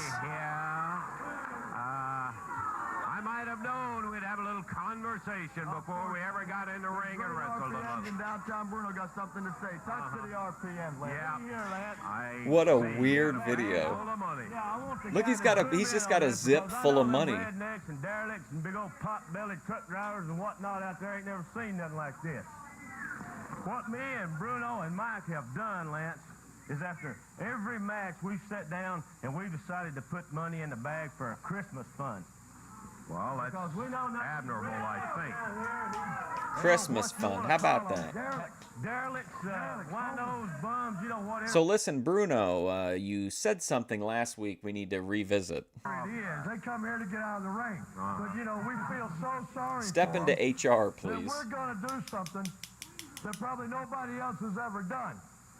If there's anybody that could beat us, and you know there's not, Lance Russell. We'll give you a baggie full of money, baby. Money, and we're going to make somebody very happy for Christmas. We're just going to throw it out to them. But the stipulation is, somebody has to beat us, right, Bruno? Yeah, well, if you're going to give it away, I'll start with the hundreds right here in the 50s. We're such nice guys. You know what I will say? Is that anytime I've ever gone in there, the guy who's always working is always yelling at someone like on his Bluetooth headset. I don't know who he's talking to, but he's always talking to somebody, and he's like always yelling at them. Let me tell you something. The Rock and Roll RPMs have been tag team champions. Ziploc Credit Union, exactly. Potbelly truck drivers. Yep, beer belly sharecroppers. Downtown Bruno is their manager, always has been, always will be, and they are the greatest tag team in professional wrestling. They are the greatest tag team in professional wrestling. No one can argue that, in my opinion. Little early Christmas. Look at him throwing money out to the crowd. You might know that tightwad downtown Bruno is over there to keep him from throwing it out. The RPM with a They watch a lot of soccer. full of money. Saying that, Maybe he's got a TV back there. Throw the money out to the crowd. They put a little in after every payday. And they're going to hold it if somebody can beat him. Well, I'm not opposed to that. Just might get started with a beating right now. Let's introduce the opening one here. It's going to be a one-fall, 10-minute time limit match. Scott Steiner starting out against Tommy Lane. And here we go with the bell time. He'll be here in a moment. He'll be here in a moment, Bruno. I noticed you got your hands on the money. Well, I'm going to sit over here with you. I hope I can trust you, because I'm going to keep my eye on the match here. See, Dave Brown didn't come out here because he knew downtown Bruno was here, and he knew he could not out-commentate, out-talk, or outshine downtown good-looking Bruno. Dude, sorry. Nice body slam. He didn't have him by the tights. The match is the RPM. Do you think Bruno is someone who's mindful of the algorithm? Tommy Lane and Mike Davis going against Scott Steiner. And the crowd getting in behind Steiner and his partner, young Ronnie Lee. Sure, yeah, because they're wanting money. But see, they ain't going to get no money because the rock and roll Sorry. RPMs are not going to be beat. Not by this Steiner and this other idiot over here with the bleach blonde hair. The skinny punk makes me look stout. You know what I'm talking about? There ain't no team. Why do I always forget to unmute? Oh, come on now. Into the road. Look at that Steiner press him in the air. Oh, man. Davis off one. Tommy Lane comes in and breaks it up, and referee Jerry Calhoun back over there. Big tag going out to Lane. I think Mike Davis had all he wanted. Well, Lancer, I want to tell you this.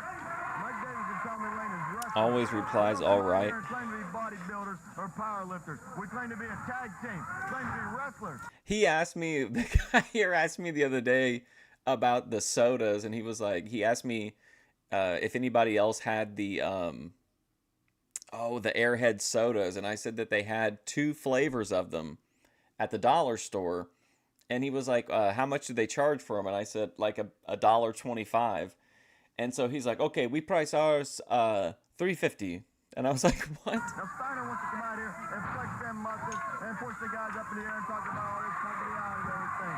But that ain't what we're all about.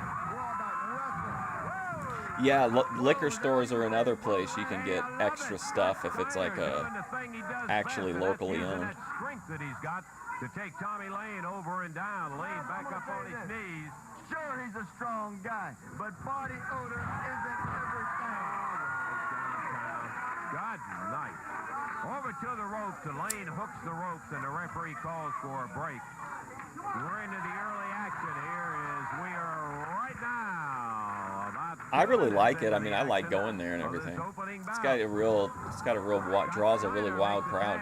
There's like a corporate gas station a piece down the road, but it's just not the same. I think it's too far to drive. Regardless, but I guess it's not too far. But if you wanted like a well-lit, safe place to go. Catches him with a clothesline, does Mike Davis, and as Bruno arguing with downtown, or rather with Scott Steiner. Hey, look out! There used to be an actual like family-owned, like pretty good-sized grocery store around here. That's all the family did was run that one store, and it was kind of nice having like an actual like neighborhood grocery store. But then it shut down, and now it's like I think a chicken and washing machines business. They might have slots too. I don't know for sure. And they pull stuff like that on a young kid. Look at this. Yeah, this one draws like a lot of old like MAGA guys, and then like really sketch chicks. Especially after like 8 p.m. When a man raised on the streets of Fort Duquesne Boulevard, downtown Pittsburgh, challenges him to fight like a man, he backs down. Bruno, you went up there to distract the referee, and you know doggone well you did. We know it. I don't care what you say. Steiner put to the midsection, nails Tommy Lane, but from behind, Mike Davis catches him from the outside. Come on, Lane. I went in there last night, and the guy in front of me bought like over $100 worth of alcohol.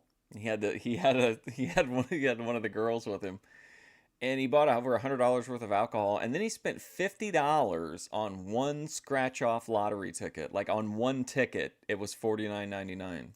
Well, you watched this same match on Bruno. You saw it. Now, don't start that. See when Steiner come back and trip on the rope for the clutch rope that he is. Ramming Steiner's head into both of the feet of Mike Davis, and Davis really bearing down right on the Yeah, it's a completely different vibe and audience than if you keep driving a ways to get to the corporate gas station. Whip on Steiner. Drilled Steiner with that upper arm. Kind of She kept picking up, like, they have the little bottles by the checkout, you know, the little like airplane bottle alcohols, and she kept like picking them up and putting them on the counter. We're like, can I add this one, and can I add this one? He was trying to impress the woman.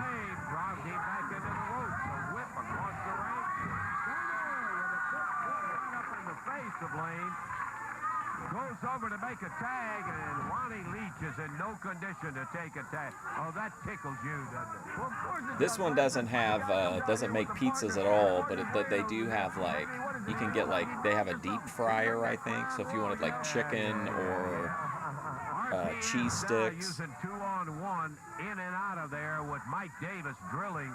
Scott Steiner takes him to the rope, drops the head over. As the referee backs him up, Bruno goes over there, jabs him at the eyes, and Tommy Lane comes in and sits on him while Bruno pulls the hair. Classic tag team wrestling. And referee Jerry Calhoun finally runs Lane out of there, but not before the damage done on the muscle man from the Motor City. The Motor City Muscle Man. And back with an elbow comes Steiner, trying to battle his way out of it. 5.5 minutes into the action, as the time limit is running out on Speaking of killing off small businesses, we got to find out what happened with Healthy Family Force. 1, 2, and this time, Bet they never changed the oil. I don't know. I never eat it. But they're coming out to get Ronnie. They're really nice, though. Leach out of there to get him out of the ring. It used to just be two guys that rotated. Like, one was there from, like, for 12 hours, and then the other one would be there for the next 12 hours. Oh, here comes Jeff Jarrett. Jeff Jarrett now back up on the ring apron. Well, now, wait a minute. Is this an impromptu tag match? What's going on?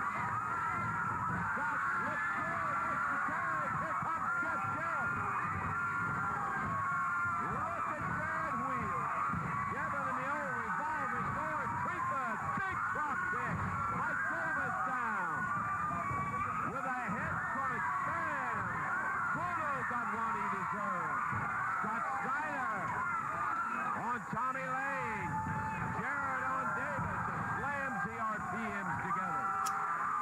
Out on the floor they go. Remember when the Heathen was like overheating from his encounter, and he was like, "Woo!" What a great video.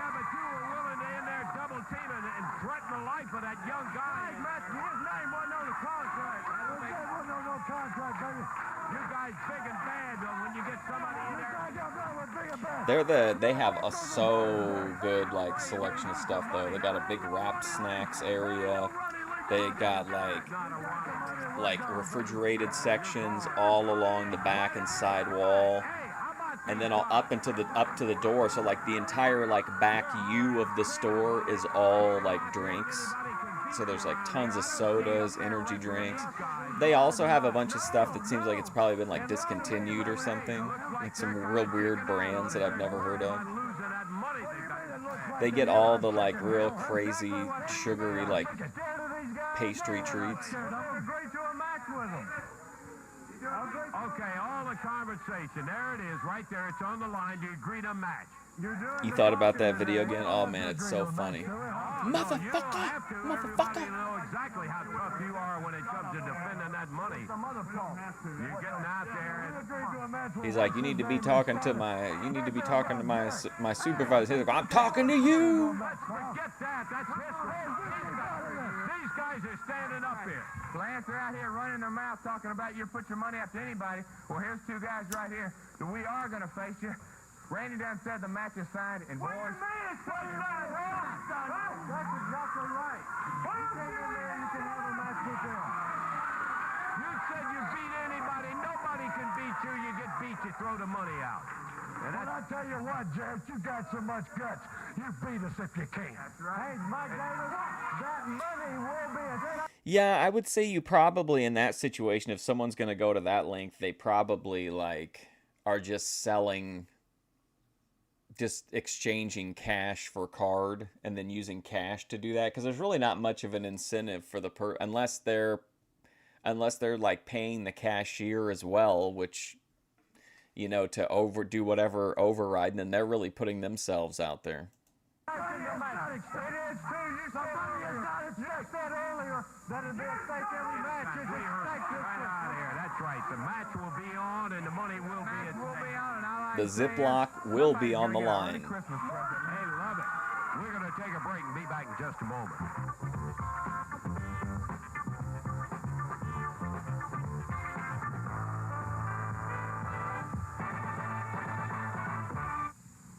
Wednesday, Evansville Coliseum, super solid action, partner. Let me tell you what. Partner. Every single match on there is one that could be sitting there. I'm loving watching all the reactions to the opening bout is going to be a CWA heavyweight title. to the Bret Hart interview. Lee, the young fella out of Florida, will be defending against Big Donnie Bass as the challenger for that CWA heavyweight. Yeah, the cashier in a mom and pop could get away with something like that. I'm just saying, like, wouldn't you think you'd have to, like, give them something as well? I guess it would even out in the long term or something, or you'd be ahead in the long term. I don't know.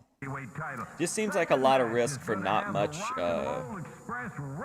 reward, you know. And Rick has been going against the Doctor of Death, followed by a match that I think you ought to understand, because by golly, you just I think you ought to understand this one, guys. We're talking about the rock and roll RPMs going against a couple of guys that can stay with them, Jeff Jarrett and Well, look how Scott mad Steiner. he is. And Randy Hales has said the money will be up Oh, there. the Ziploc up for grabs.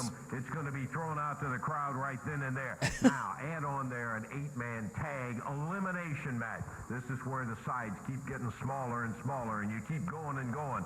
Listen to it. RPMs, Don Bass and Doctor of Death going against Jeff Jarrett, Ricky Martin, Scott Steiner. Oh, I forgot about the Brian Doctor Lee. of Death. And then the final match. Brother, what a match this son of a gun is going to be. Stay tuned right where you are. You'll enjoy this. Sid Vicious will be joining with Robert Fuller, the Tennessee stud, and gentleman Jimmy Golden on one side of the ring for a 6-man tag. And on the other side of the ring, two of the toughest guys we have ever seen stand side by side. Jerry the King Lawler, Bill Superstar Dundee, joined by Rick Casey. He's the one that Fuller and Golden. God, he's so busted up mad his in this knee interview. So that he has to wear that brace on it right now. That's right, Lawler. God, I feel like Dundee, he's and Casey mad at me. Against Fuller, Golden, and Sid Vicious. All of this, one night, regular prices, right there in the Coliseum in Evansville. You put your foot in your mouth, didn't you, baby? Hey. You did too, baby. Wait a minute, I saw it. Don't be coming Ah, out here we making go. any brags about that. Everybody knows. Put in your mouth, won't you just admit to it? Let me just say this about Cactus Jack and Gorgeous Gary Young, brother. They are history, man. You know what I mean? They are out of here, and we sent them out of here in high class. One other thing I like about it, I like people doing my work for me. You know what I'm talking about? Yeah. They come out here talking about how they had won these belts. We had to put them in their place. See, they work for us. Sylvia, very Tennessee pleased. Stud and the stud stable. You know what I mean? Yeah, I know we what put them in their place, brother. We kicked their butt. They left here whining and crying. Whining. Please don't hit me no more, Mr. Jimmy. Lance was so mad in that segment. Crazy. You want to see how bad? Yeah, I do. He's like shouting at This is me. a beautiful, beautiful thing. And you know, one thing I like a lot about it is being able to just shove it right into you, Lance Russell, because Wow. you're the one that came out here and said, Wow, shove it right into Lance Russell. Did I tell you? Did I make it clear? Cactus Jack was going out in a bloodbath. Did I tell you that? Did I tell you we were going to stick Jerry Young's head right through that plywood in that ring, baby? When I told you that, did I lie? Was you sitting there just a Robert Fuller's coat looks like something like a woman in a nursing home would wear, but somehow he makes it work.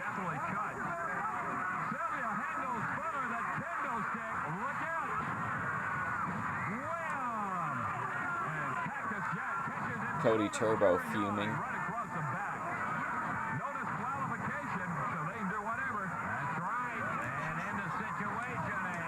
Dude, this grape gets, what is it? Grape gas?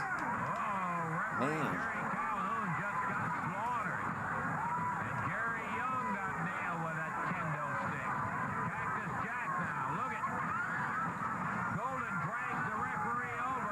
Have we seen Gary Young and Cactus Jack? We didn't see him last week, I don't think. And Golden and Fuller have won this match, and that means it will be bye-bye to gorgeous Gary Young and Cactus Jack. Bye-bye. Boy, you took great delight. Loser leaves town. Shit, man. I took great delight in backdropping Jack right over that rail out there on that concrete floor, and every one of you fools saw it. You know it, don't you, baby? But we put him through torture, baby, because let me tell you something. When you turn on the stable, when you find out you're going to quit. Have you guys ever seen the wrestler Jimmy Havoc? I've been trying to slowly pace myself through AEW from the beginning. And I just got to the match with Darby Allin and Jimmy Havoc. And I didn't really know much about Jimmy Havoc, so I looked up the Jim Cornette review of the match. And I thought the way that he referred to him, like as soon as he said he was coming out, he referred to him as like a dumb oaf or something like that. And then he told Brian Last that Jimmy Havoc has an AIDS physique. Baby, you ain't gonna win. I'm talking about you, Brickhouse Brown, that has filled the stable's pocket. I've never actually seen a lot of this AEW stuff, so but I've heard about it. So like after hearing him like give his version of it, then seeing like the real life version is kind of funny. Full of money, and I'm talking about you other two dudes that ain't out there to hear me. I'm talking to these dudes that back them up all the way down the line.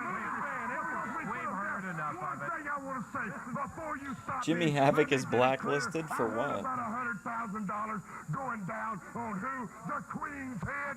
I'm gonna tell you something, Daddy. Oh, okay. I kind of remember that. I think Cornette made a video about when he got released from AEW.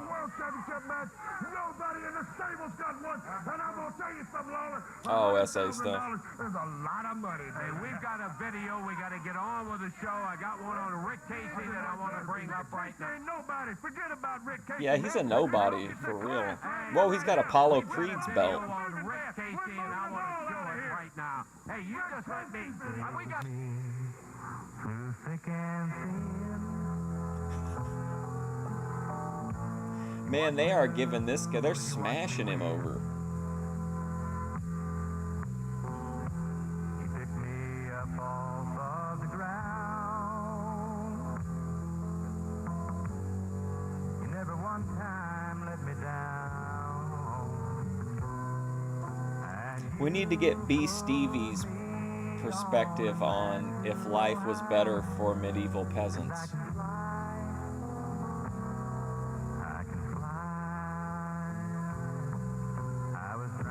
Man, I'm gonna really be blazed by the time we get to like episode 4 or 5. This is so ridiculous, but it's great.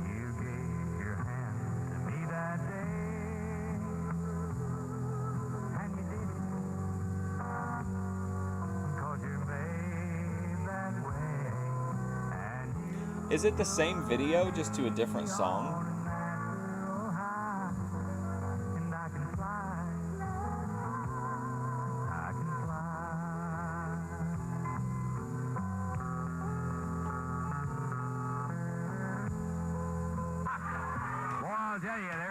Fine young athlete out of San Antonio, Texas, Rick Casey. I want to catch him before he gets to the ring over there.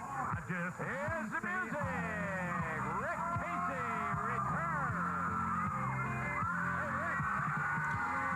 Not everyone is fortunate enough to be born into the what they call the McHenry zone, where you have all without doing anything. With no involvement of your own, all of your needs are met. And you also are allowed a certain amount of cultural enrichment. Well, Lance, a lot of people may not think that I was thinking about this area here, but I tell you, I have been counting the days, Lance. As a matter of fact, it has been 3 years and 2 days Thanksgiving since Rick Casey was here. But I've been talking to the promoters, and we worked out some deals, and I'm coming back here to stay, Lance Wilson. I got to tell you, I have met a lot of people since I've been gone, but there ain't no finer people than the people that's right here, Lance. Well, I'll tell you one thing. God bless Memphis. A lot of you, and partner, I can't tell you how good it is to have somebody, an athlete of your caliber, back in the area again. What's his Lance, shirt I appreciate mean? it, and I'm fixing to get in the ring and show you a little bit of that right now. Business in there, partner. We're going to see the high-flying. Oh, now he's in a good mood. Rick Casey, as he's going in. Keith Eric. Veteran trial. Hey, would you guys give us a See, when they need to get somebody over, they bring in Keith Eric. Talk to you about a waste of time. A video on that puck right there. That's a waste of time. You've had the stable here, man. These people know where the stars are here, baby. They're in Golden and Fuller. And you ain't with them put no videos on we against got a them. match coming on up here. I'm gonna tell you about your match right here. You listen to me, Casey, and you know, because Golden and myself are the guys that put that brace on your leg, boy. Red How shirt, would you McHenry like to coated have for a sure. little piece of the real man right now, son? All right, Robert, you're not involved in this. What's up, G? Thanks. It's a nice green gown. It's really interesting. It's really bold.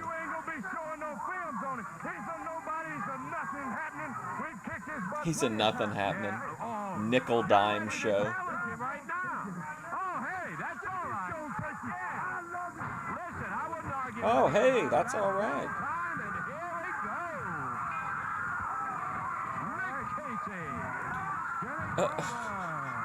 Oh boy. Look at Rick Casey. Casey with his feet. Wow, he got him with a left foot right there. Jerry Golden, bulldog by Casey. Rick covers him. Count is 2. He beat Wow. Yo, man, they are going to get this guy over. Rick Casey wins. Robert Fuller complaining he got a fast count. Hey. A fast, clean win over a member of the stud stable. Pretty impressive. 22 seconds. Uh-oh. Got Fuller. Jimmy Robert Fuller. What a sell. We'll just start another one. You're all right, F-Wood. Look at that. People who demonize and exploit the poor. Are you talking about live streamers? Comes after Robert in the corner. Bulldog game right down. Oh, he's going to pin Fuller, too. Oh, yeah. Now they're both in there. Golden grabs him. The match that I guess was kind of an impromptu match If you guys missed it, we just saw Waldo. there is over. The match that I think it had been a minute since we've seen him. I guess was kind of an impromptu match there is over. It would be a disqualification on Fuller. Casey fired into the ropes. Double team by Golden and Fuller. Casey beat Jimmy Golden at 22 seconds. He was well on his way to pinning Robert Fuller in about the same amount of time when Golden came around and jumped into the ring. And now it's been 2 against 1 ever since. Who they calling for? They go in there and make all these comments about what they did to Casey. And we're talking about we have got ourselves a 2-on-1 situation here. Come on, Jerry. Here comes Bill Dundee. Live streamers definitely are reliant on the poor. 2 and 2. And now, Fuller and Golden. At least that's what Darkside Phil says. Casey, big right on Golden. Look at Dundee with Fuller down in the corner. Pounding away. Uh-oh, here comes Sid Vicious. That's enough. Oh, look at, oh man, look how, geez, Sid's just like, man, think of how big Golden and Fuller are, and then how big Sid is. Jeez. They exploit themselves. With that huge Sid Vicious jumping in, grabs a hold of Dundee, while Fuller slams on Rick Casey. Vicious holding Dundee. Have you guys seen Phil recently? now believes that like detractors should be like taken to like re-education camps or imprisoned. Dundee takes a shot right in the head. Reverse neck breaker on Casey, and look at Fuller pounding Dundee. You might note, nowhere near being fair. 3-on-2 situation. Here comes the king. The world heavyweight champ, Jerry Lawler. Sid is just, it's crazy. Like the scale is just nuts. Fuller. Now it's even 3-on-3. Somebody get Sylvia out of there. Dundee while Lawler killing Fuller up in the corner. I'll give her my hotel room key so she can have a place to hide out till things cool down. Look at that trad going after the king. Oh man, Sylvia is brave. Wow. And Fuller nails it from behind. Lawler turns around, slams it in. And Fuller takes off. There goes Sylvia. Here go Golden and Vicious.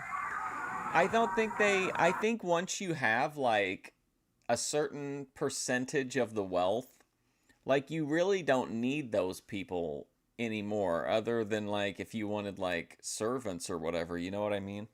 Like there's a limit to what like money could buy, especially if you can consolidate with other people of like elite wealth level and then use that to consolidate with like political power, you know what I mean? Like, I don't think they always need to sell anything because, like, once you have a certain amount of the money, then you just start building, underground bunkers. They go ripping out. I got to tell you, that stud stable, they won't stand around for a fair, even 2-on-2, 1-on-1, or any other kind of match. Well, they I mean, always got to have. And to me, again, this isn't really political, but I'm sure you guys heard the Campbell Soup guy talking about like shitting on the people that buy their products. Like that's how a lot of those people view even like, middle class people, let alone like poor people. Have a big number advantage on their side. I don't even think it's power. I don't even think it's like about power. I just think you reach a certain level, and if you don't need these people anymore, you kind of view them as like vermin, basically, which is how they, how a lot of them do. You ain't changed, brother. Backstabbing you greater. Sid Vicious, we ain't selling you short, brother. Jimmy Golden, we ain't selling you short. But 1-on-1, you are looking at the two toughest guys in Memphis. Now let him Rick Casey. Jerry Lawler. Yeah, but if you have $1 trillion, when we're getting to the point now where individuals have $1 trillion, even if it's not like all liquid, like at that point, why does he, for any practical purpose, need to make any more money, or any of these people? You just need to keep alive whatever people you would want to facilitate your lifestyle. Bill Dundee's been here for a long time and gonna be here for a long time more. Donald Duck, yeah. You want to get in the ring with the king?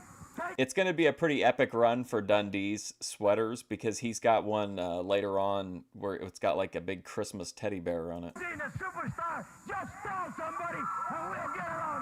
Yeah, I'd love to see even odds. That's right. Well, Campbell Soup, the guy from Campbell Soup said he would never eat his own product because it's shit for poor people and that it's 3D printed chicken. Which I would think 3D printed chicken at this point in the product cycle would be way too cost inhibitive to use in Campbell Soup. I could be wrong though. And let's see if they can back up all those big words that they spat out. Like he said, take Sid Vicious. Man, I love that Sylvia went after Lawler. That was so cool. I'll tell you what, as I told you, Lance, I'm supposed to be somewhere else this week. I'll cancel out of that. If they'll add this match, if they'll put the three of us in the ring with those three jerks. Definitely goes to the local gas stations. And let me tell you something. Let me say one more thing. And I'm saying this right to you, Sylvia. Imagine him ordering lottery tickets with his promo voice. But if we had this match, I'm going to tell you something right now. If you get even close to me, whether you're a female or not, I'll put something on you that Ajax won't take off. I promise you that, girl. Well, I would love to see that. A situation with Dundee and Lawler and Rick Well, Savvy Casey Guy says against there's the something three. diabolical Well, coming. I know Robert Fuller and Jimmy Golden. I know them real well. Oh, yeah. They're the reason that I'm having to wear this right here. You're Just a not few wearing months it. ago, they almost made me lose my left leg, and it's a wonder I'm still going, Lance Russell. And I'm still under therapy right now, physical therapy, just to wrestle. That is my livelihood, and there's two things you don't mess with. That is my family and my money. I And when think you mess got with it. my livelihood, you're messing with my money, Jack. And I feel just like the superstar. And Just like the depends on king. how If you conspiratorial give you me want to be one about it, chance I guess. with those three against us, Lance Russell, that's all I'll have to do in this area. One match, that's all I want. And I'll walk to the end of the earth to get it. That's Also, right. like, I don't know. I'm also kind of thinking as far as like the American impact, because like the rest of the world could go on just fine. Like, even if we did become some kind of like weird technocracy or whatever. Fuller, you're talking about running people out of town? Well, I can assure you, there's been a lot of jerks come through here, and I can tell you right now, as far as you and Jimmy Golden are concerned, all the fans around here have had it up to right here with you. They want Where do people they out spend here, it? And you're looking at three guys right here that can put you out of here. You sign the match, and we'll show you we can do it. Is that right? Tell you one thing, we would love to see that. As Dundee Oh, now come on. and Rick Casey had made it clear that they want to get him in the ring with 3-on-3. Timeout. We're going to be back in a moment.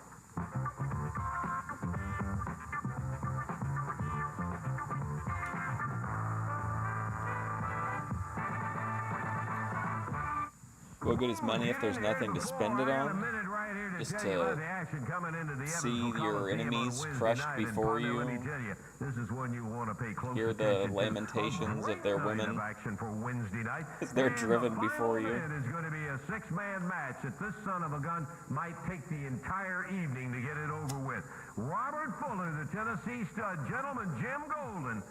At that point, with you're talking about huge muscular warlords. giant Sid Vicious on one side of the ring, and on the other side is going to be Jerry I mean, is creating AI and robots that can do all the functions of kind of, you know, what's viewed as like blue collar work, and a lot of even some like white collar work, like a lot of office jobs, are the people who are building these programs essentially just like digging their own graves, as well as like a bunch of other people who are like going to be just not needed whatsoever in society?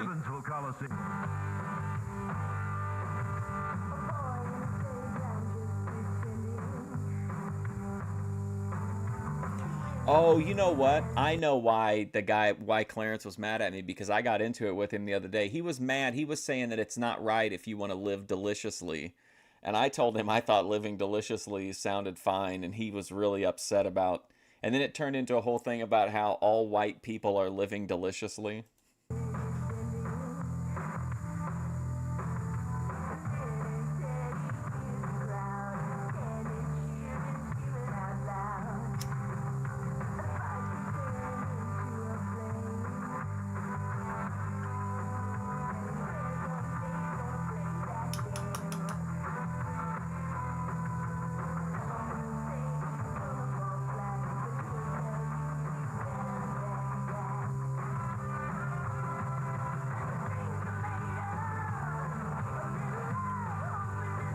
A Brian Lee music video? Interesting.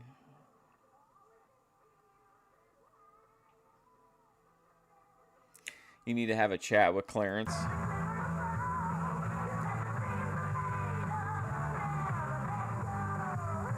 He doesn't want. He thinks all white people want is to live deliciously.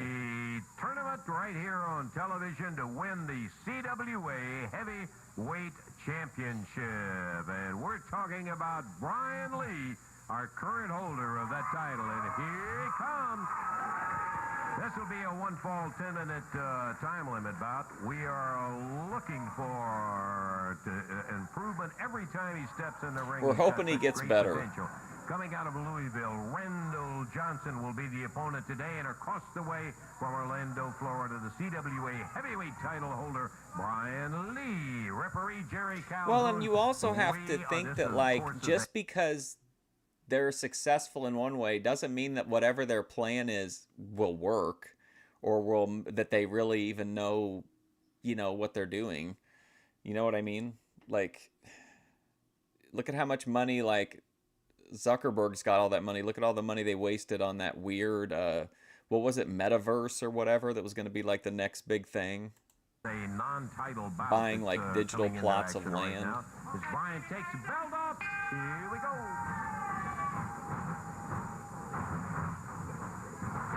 Brian Lee hooks the arm, takes Johnson over and down on the mat and picks him up, rushes him back over to the I'm just going to try to take in as much Keno as I can. When he puts you up in the air, you are a long way in the air, because this young man gets up there himself. He is about 6'4", 6'5", Brian Lee. Plus, some of them are motivated, like Peter Thiel. Peter Thiel's whole thing is like the Antichrist is what motivates him, he says.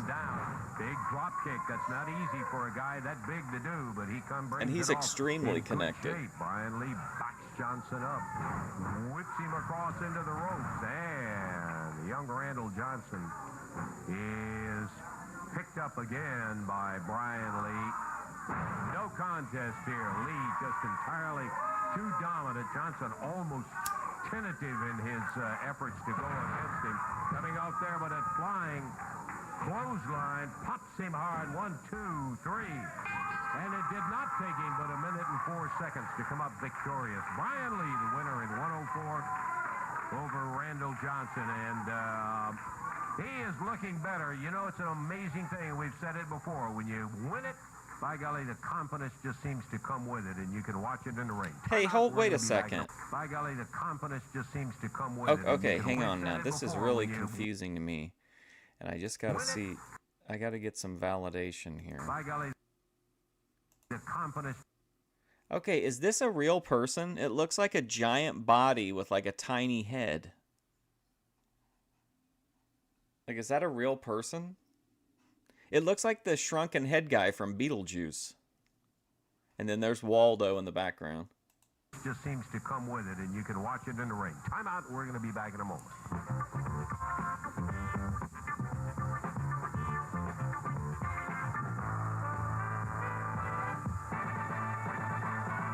Clash 3 of history.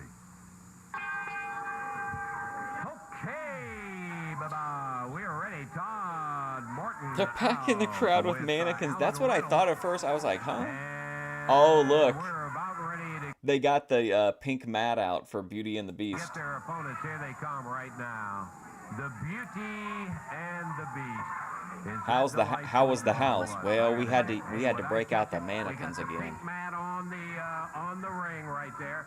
Should be ready for you guys to go in. I am so excited, Lance, because this week, after we leave here today, we are going on a shopping spree, and I'm going to take a shopping spree at Best Buy.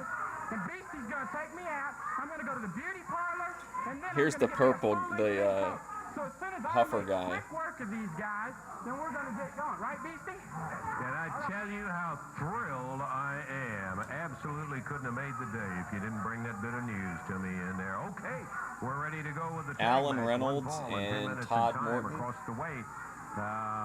Wrestling out of Kentucky and Arkansas, Todd Morton and Alan Reynolds. And their opponents closest Team to Lala. us over here. Yeah, that's what it looked like, Randy. Pretty crazy. I like how they still have the same stairs, though, after all these years. Your referee is Jerry Calhoun. Did you note the pink mat that is down there? What's happening?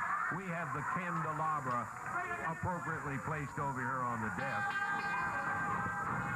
Look at the bell time, and we're off and running again with big action. The Beauty and the Beast going out against Alan Reynolds and Todd Morton, and right away, is this the main event, do you think? The Beast caught by Alan Reynolds and taken over, and now the Beast, Mark Gouline, whips him. Very Lalo coded. I'm gonna do a Lalo stream, I think. Hip toss.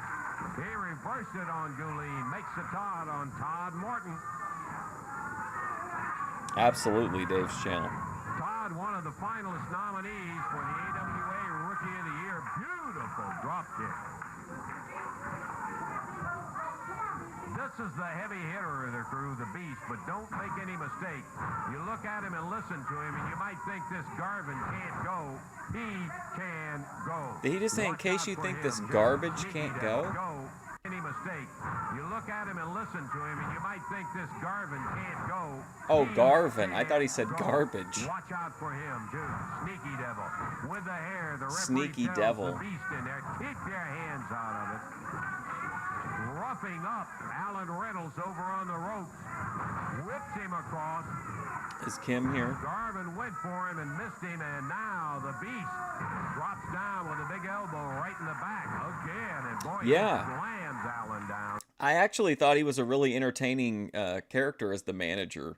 He seemed like he was like a real weirdo, like collector of antiquities type guy that was collecting all these, you know, weirdos. Tag on Terrence Garvin after he saw. I haven't heard from Kim today. Second rope, and as Reynolds comes in, Garvin puts a knee in the back and drives that face straight down in. Goes for a 1 and a 2 and a 3. And the winners as And he's got the Bret Hart together in a minute and 29 seconds. color scheme going on. The Beauty and the Beast, Terrence Garvin and Mark Goulin come out of the pink-covered ring. Thank you, man. You are more than welcome, can I tell you? We will take time out now. We've got more action for you. We've got a great tag action final bout coming up today. Kim, show yourself. Come on, Kim. If you're out there, I need you to come up here. I miss our psychosexual mental connection. He got you 3 tough guys right across the ring. Lawler, Dundee, and Rick Casey, who hates your gut for breaking up. Never heard of Kim? That's good, because I like a good fight when I get into that ring. And, you know, I hadn't been in one since I've been here yet. But starting with you, Rick Casey... Gorilla Monsoon would call her a most unique individual. You know what's wrong with that knee? Me and the Tennessee stud done that to you, don't you forget it. You, Jerry Lawler, are some champion, boy. You couldn't fight your way out of a wet paper bag. When we step into that ring... I don't know if it is or not. This is 88. Jimmy Golden, we're going to mop up the ring in Evansville, baby. You know, I want to say just a couple of short words for a gentleman... Why would they be mad at Bret Hart, though? About Mr. Sid Vicious, and as you very well know... Oh, the goofy glasses are back. Hell yeah. No, Kim, gosh, I don't even know how to describe it. She does karaoke and dances. But like her in chat personality is like very dark. Like she's a fortune teller, putting curses on people, blocking everyone. She thinks everybody's like trying to get into her box. But I think personally, when I think something comes through, it's going to end his career in this business. What he's done, listen how smart a man can be. He took a bum, Rick Casey, that we busted his legs and had a good time doing it, baby. There might as well have been Look a at Sylvia. day because it was wonderful. And then he went out on the other hand and he got him a little short dwarf midget, called himself Superstar. Oh boy. You don't even know about a superstar till you watch a lot more stud matches. And then maybe you're going to get the idea. But I'm going to tell you what, you'll never have to turn on his TV because you're going to be part of a disaster, son. I'm talking about an AWA world champion that is going to be laying up in a hospital bed. I'm talking about taking a man She probably blocked you. and letting him do just what he does best, and that's put people away in Evansville. Okay, we're ready to go. I just started thinking about her randomly during a taste test, and I ended up dedicating it to her. I did it after the stream, so I was like really cooked, and I for some reason just started talking about her. Kim is disguised as John Cena. Oh wow, Alan Reynolds versus Earthquake? That's kind of cool. His sunglasses are very unhinged. Jamie Dundee. Well, Jamie has left. I thought he was going to stay in the corner. He isn't. Unfortunately, someone who She'll didn't blow it. leave is downtown Bruno. There's Jamie back in the corner. Light heavyweight. She's very particular. She's very difficult to communicate with. Miller pounds him, knee to the face, and drives She kind of like speaks in riddles and How many people from Tennessee does it take to eat a skunk? profane whispering. And then there's like a true crime element to her story. In there right now against big old mean Mike Miller. No, I don't. Her channel name is wild. I couldn't possibly pronounce it. He steps out, and in there now, Craig Brown. It's really long and a bunch of like. He'll weigh in somewhere around 275. What look to be difficult to pronounce words. There's the tag. Here's Jeff Jarrett. Kim is a fragment of our imaginations. Come on now, two against one. That ain't fair. That ain't fair at all. That's it, baby. Kick out. Kim is. Kick out. Who's this guy down here? What's he doing? I don't have this made under contract, but I'm offering him advice. I'm here in the corner offering spiritual counsel and guidance. Spiritual counsel like Jedi Joy. Downtown Fort Duquesne Boulevard, Pittsburgh, Garden Lake. That advice is worth just about what he's paying for it, too, is the way I look at it. Egg on Dundee. You know what? There's something I hadn't said yet today, Lance. I think I just better say it She's a once. grandma and still paints her toes black. Says, it be that way sometimes. I gotta say that at least once a day. You know that. Yeah, I wish it was only once a day. Once is plenty. You still haven't found her channel. We watched a few videos from it. It's Craig Brown down. Mean Mike Miller reaches she's over the top a rope. lunatic. She's a goon. Gage made over there She between says all this Jeff dark Jarrett shit and in Goldberg. chat, He like follows putting up on the curses apron on speed people and as they everything, did and not then make the tag. when you go to her channel, it's just like her being silly and like it's either these like old family videos or it's like her being silly and like dancing and singing really weird echoey karaoke. We're coming into the second minute of action as Dundee drops one on Jeff Jarrett, runs over with a sunset flip and takes him down 1, 2, 3. That's it. Well, a lot of beef there, but not very much. But Daninsky was a huge fan. Well, would be a huge fan of Kim's, yeah. Victim of Jeff Jarrett much faster, and even though he hadn't been in it that long, he had showed the signs of experience. Oh, that was Jamie Dundee. I couldn't see. It was Jeff Jarrett and That's right, Jeff Jarrett, Bill Dundee, and Bill getting the Dundee. victory there over Mean Mike Miller and Craig Brown. Just oh, what a of course you've got Craig Brown to about 2 take the minutes fall. of time. Well, a big team, but they ended up losing it. Take time out. Be back in a moment.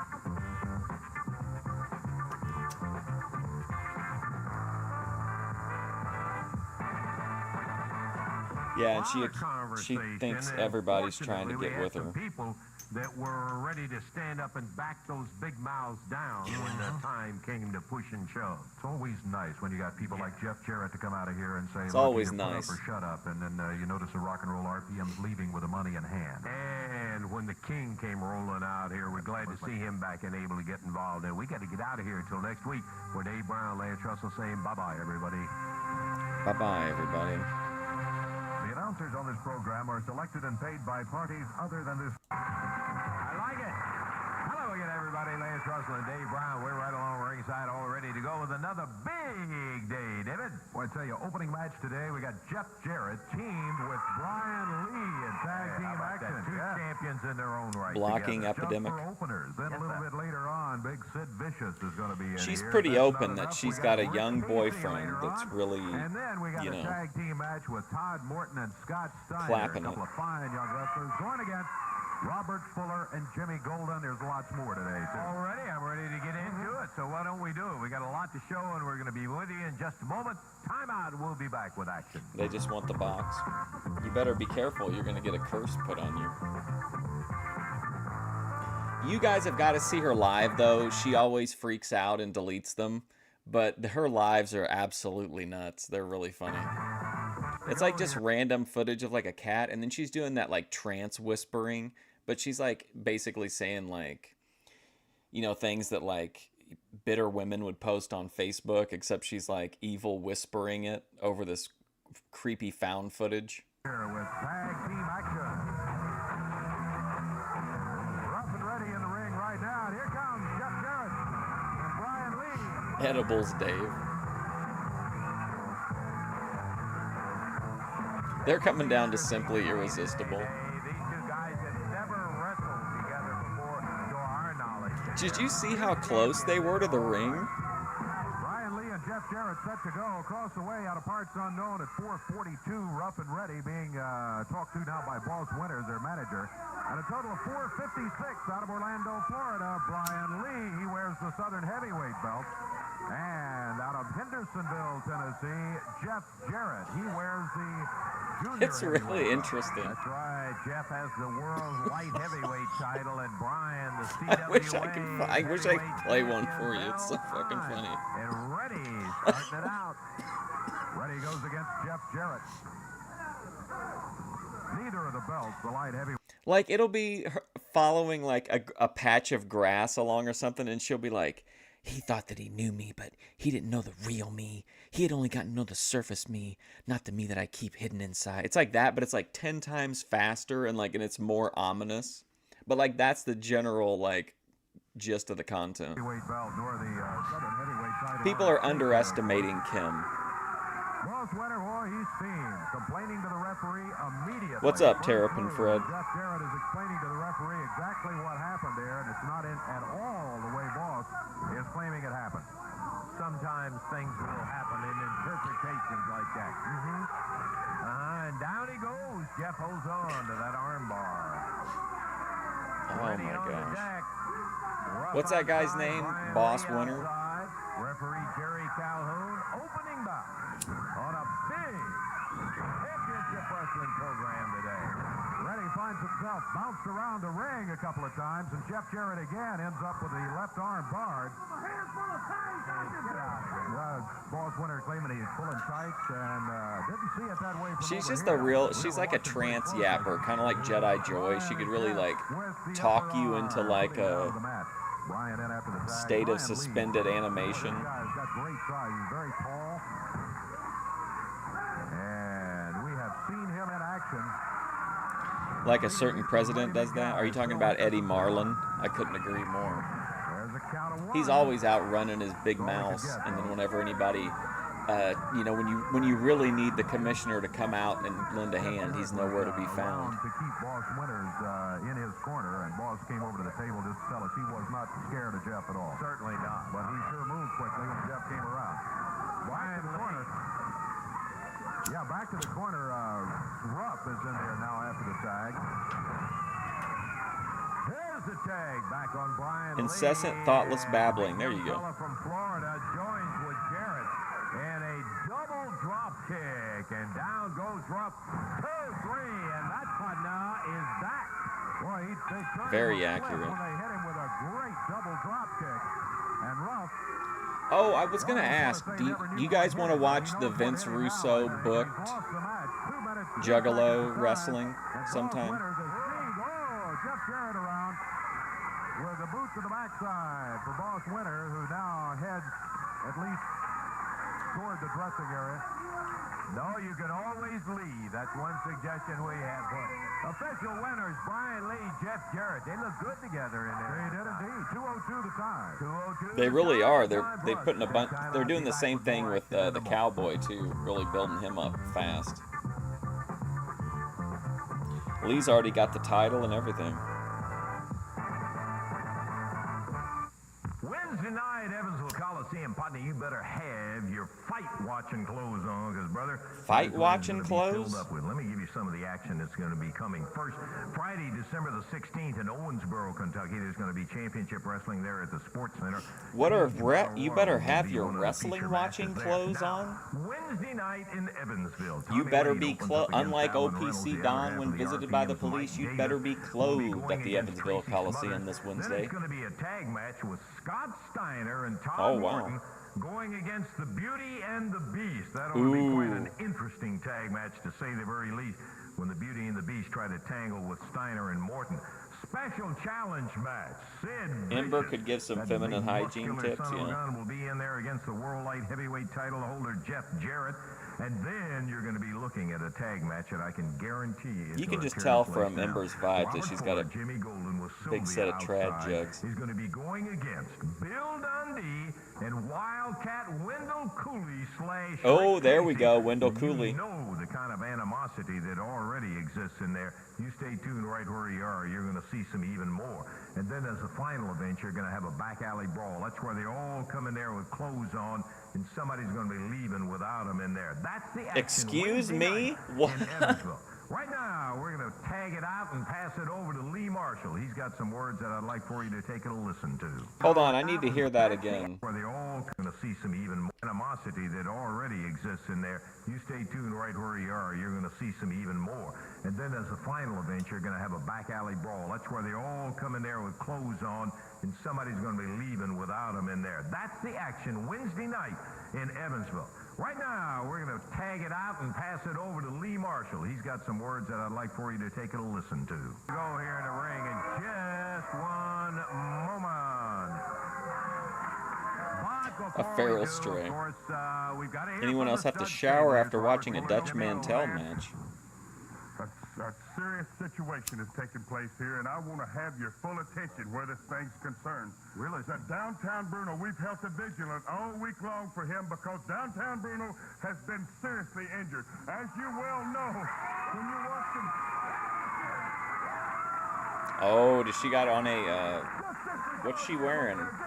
I thought she had a leather jacket on for a second. Is that Bruno has been backstabbed. He set out on the outside of the floor in a six-man tag match, minding his own business the entire match while we took care of business. And just like that stinking rat Bill Dundee did me when he hurt my leg, he went out after the match was over, got Bruno out there on the floor, and foul-dived him 5 times, Lance Russell. Now I want to ask you, what kind of ride is in that? Not just one time, but about 5 different times. I'm going to tell you something. Dundee's a backstabbing, low-life jerk to do something like that to Bruno, who's a little 100-pound weakling that never bothered nobody or interfered in a match. Let me tell you something, Lance. As people don't know, Bruno's education ain't top of the line. He ain't got a lot of ways to be in the professional wrestling game anyway. That I gave him that job because he needed work bad, baby. And I'm going to tell you something. He ain't got no work now, Dundee. He's laid up and he's in a hospital, baby. And we don't know if he's ever going to be back in our corner again. So what I want you to do right now, Lance Russell, you've got a little bit of clout because you've been around here for years. I want you to tell me and Sylvia and Jim right now that you can get this man thrown right out. Suspend him. Suspend him. I want him out completely. Yes, because talking about Dundee. Yes, I'm talking about Bill Dundee. I said you guys summoned her.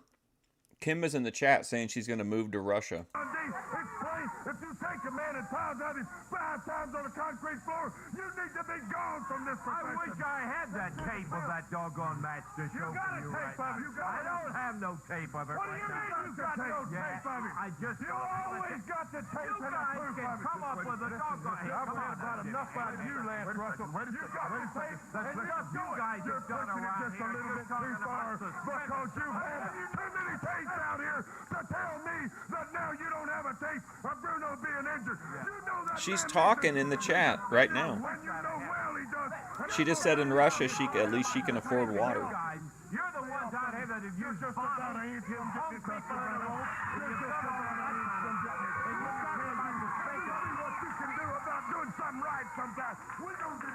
Yeah, you're going to get him suspended. You guys, you're absolutely incredible. They come.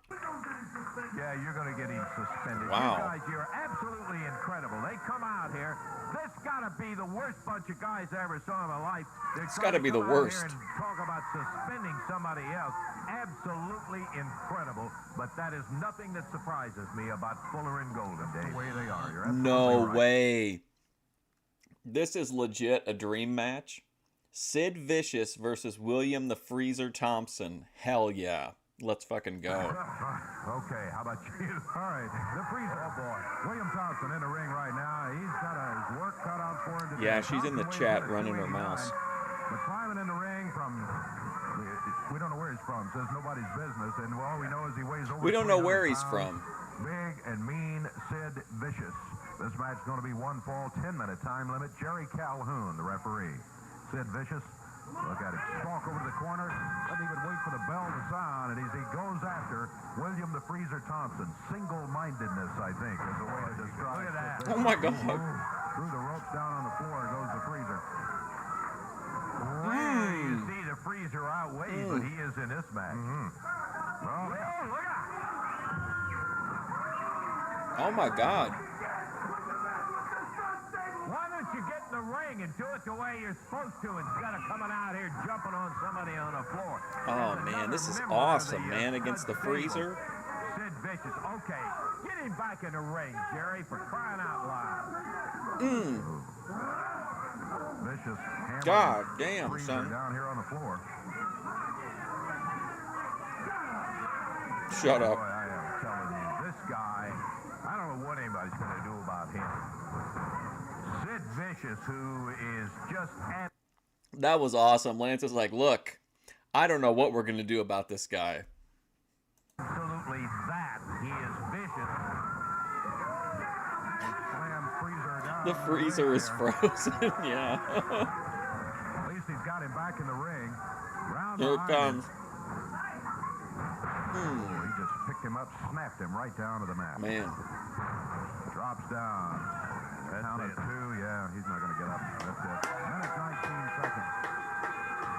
Most of it down here on the floor rather than in the ring. Sid Vicious leaves the ring. Oh, crowd taunting him. I'm not sure I'd do that. Man, I am telling you, this guy, he absolutely out on that. Robert, I thought we... Get back out here just 1 second now. It's important.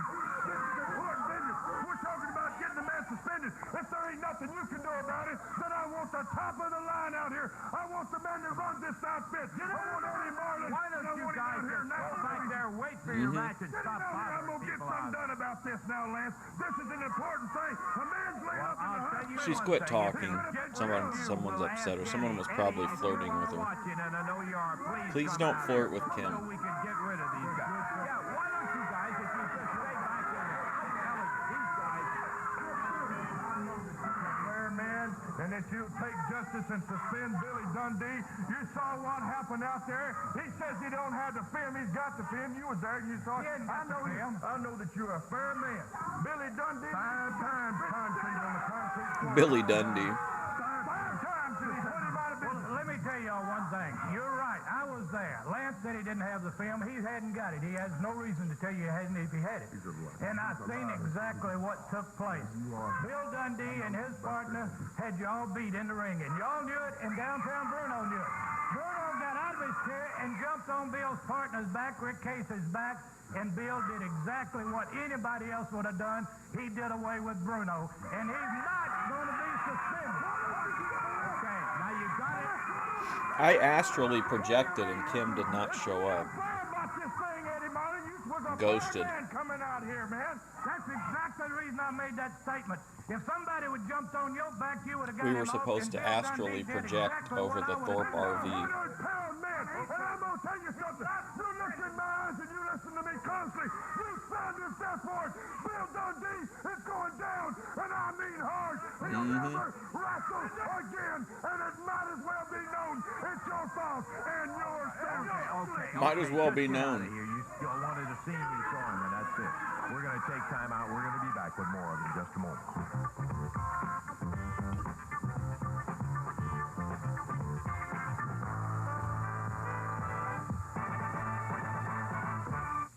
Okay, before I get into that action coming up Wednesday right there in the Evansville Coliseum, I do want to cover what's going to be happening in Owensboro, Kentucky on Friday, December the 16th. It'll be at the Sports Center. He's Now, going down Owensboro hard, Complete facial Card abuse is going to be style. going, but what I would like to point out is that caged battle royal that will be taking place. That's Owensboro on Friday, December the 16th. Now, let's turn our attention to Fight Night. I'm talking about Man, Wednesday Fuller night is right still there in going the Evansville strong. Coliseum. The RPMs will be in single matches with Tommy Lane against Alan Reynolds, Mike Davis against Tracy Smothers. Beauty and the Beast will be going against Scott Steiner and Todd Morton. Special challenge match, Sid Vicious against Jeff Jarrett. You're going to be seeing a whale of a tag match when Robert Fuller and Jimmy Golden face Kim, the Wildcat chat wants you to Wendell Cooley unblock and Bill them. Superstar Dundee. And finally, we're going to have a back alley street brawl. They like where to everybody interact with comes the in stars dressed, of but the they don't void. all leave there that way. All of that action, Evansville, Wednesday. Okay, we're going to be ready for action in the ring here in just a moment. And we've got Bill Dundee and Rick Casey coming out.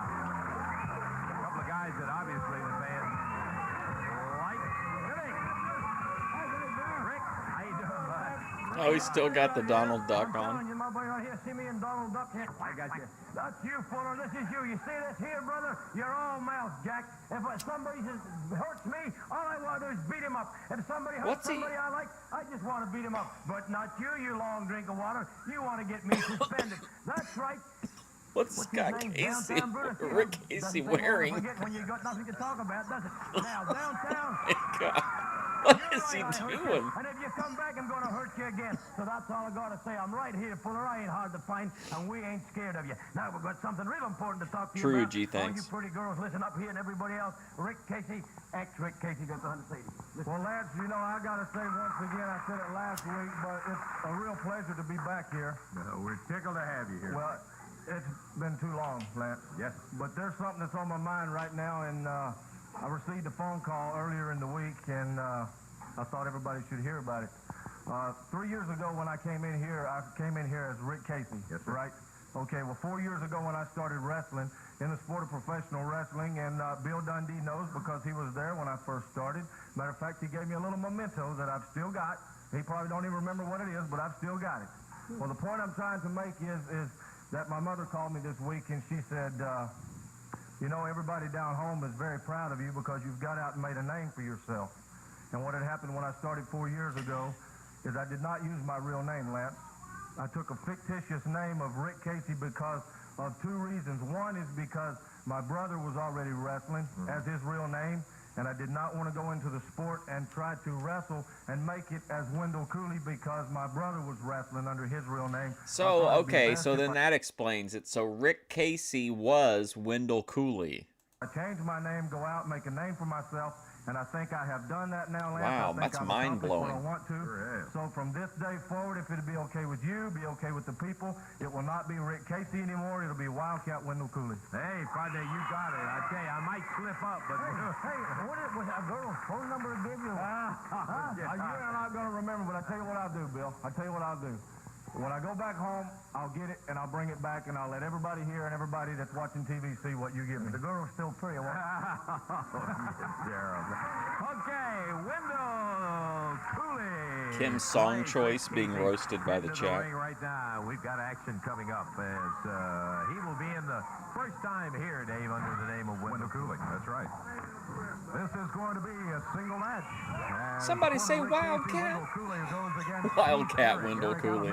Ooh, he's in there with Keith Eric. Rick Casey weighs about the same. He's out of San Antonio, Texas. Rick Casey.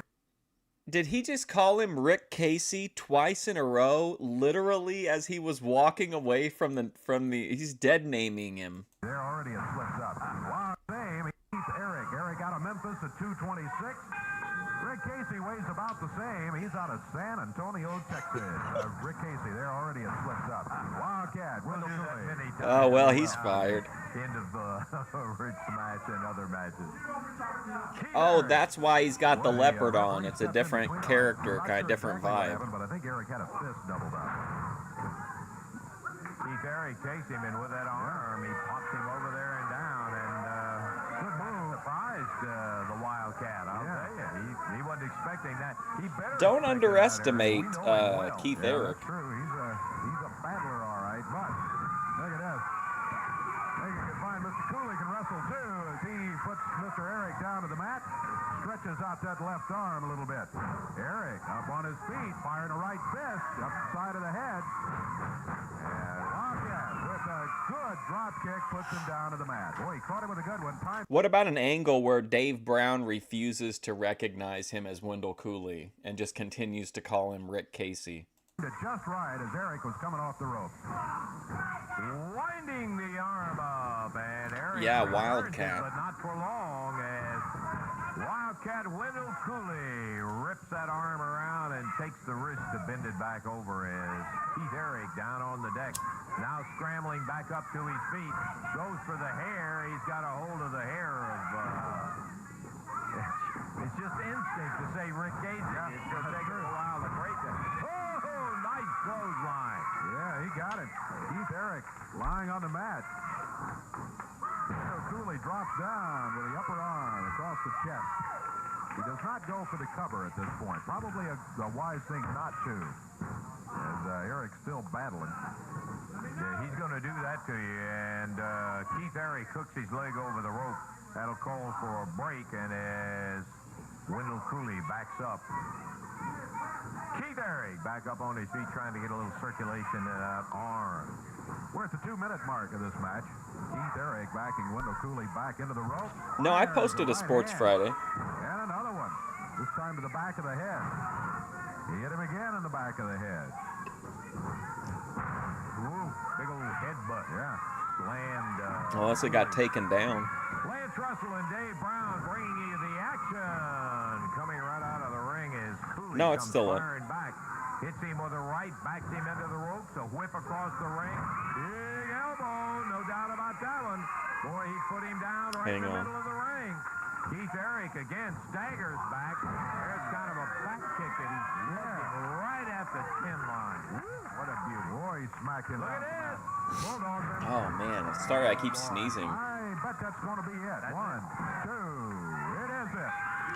Wildcat Rick Cooley picks up the win. Like, Dave Brown should just be like, you know what, Lance, I can't do this. He introduced himself to me as Rick Casey. I got to know Rick Casey, and now you're just telling me Rick Casey doesn't exist. He should just refuse to acknowledge it. Lead to a big match between he and Lance Russell. And did it in impressive fashion. Timeout. Be back in a moment.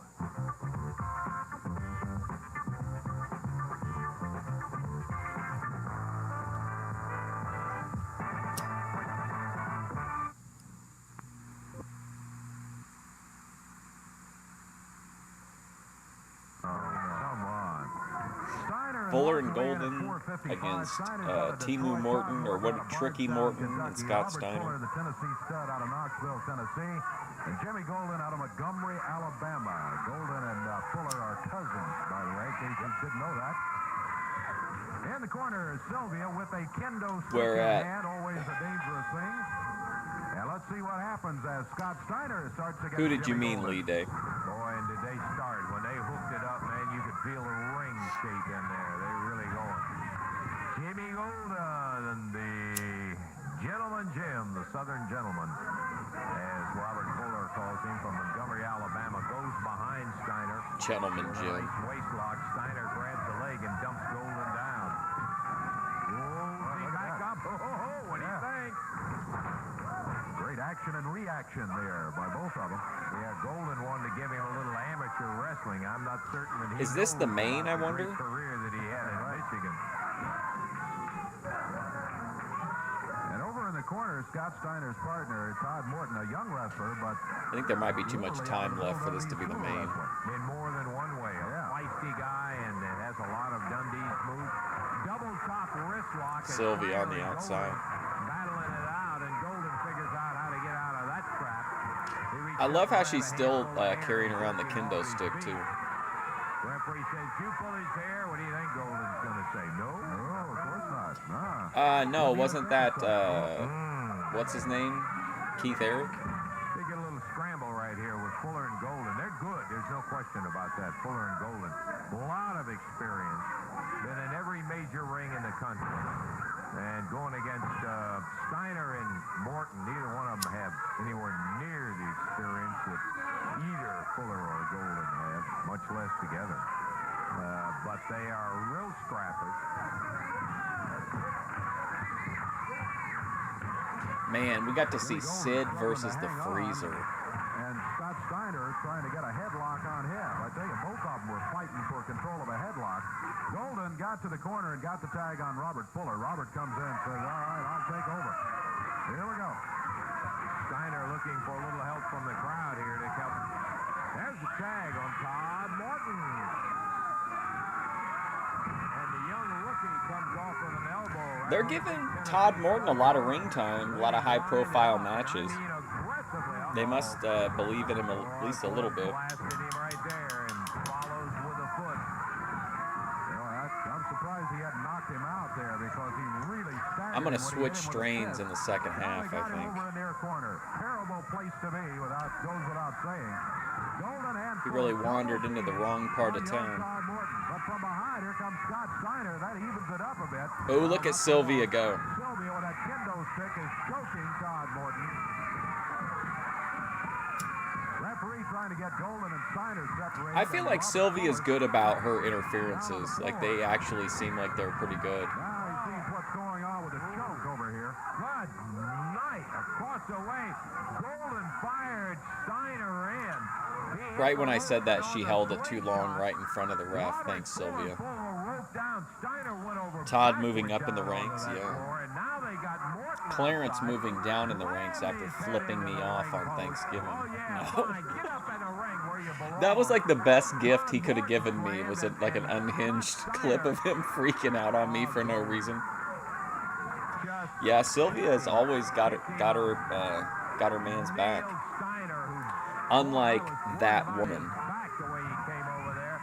And look at Morton. They got him cut open. Well, they busted him into the ring post out here, and now Jimmy Golden rips him with a right hand.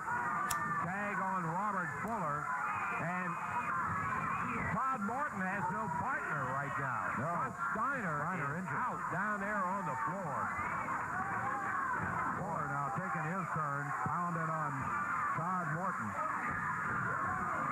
Where's the other guy? What happened to him? They better check out Scott Steiner over there. He took a terrible fall over that rope. Didn't they do this same gimmick for Saturday night's main event to take the belts off the Bulldogs?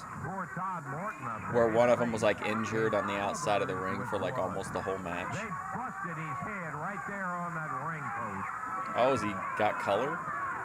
And Golden continuing to...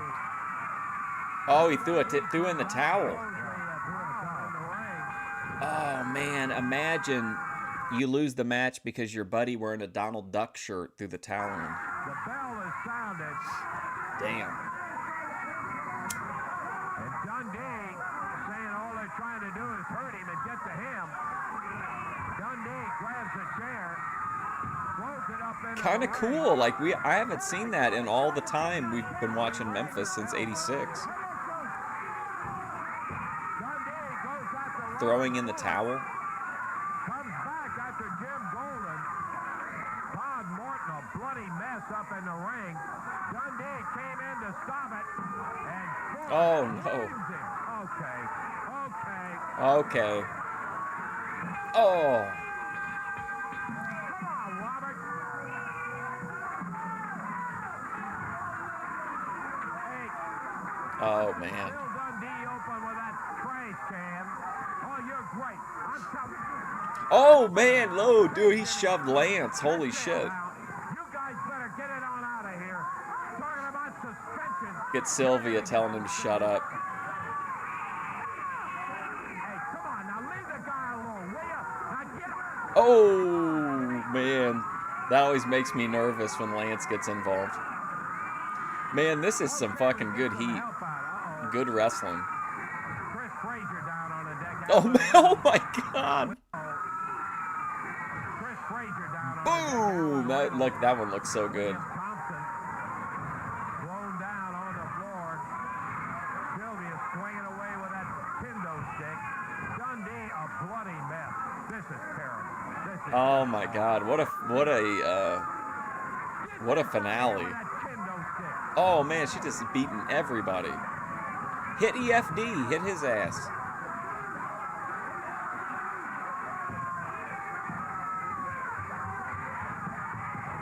Yeah, Bill Dundee, he's the guy, yeah, with the Donald Duck shirt.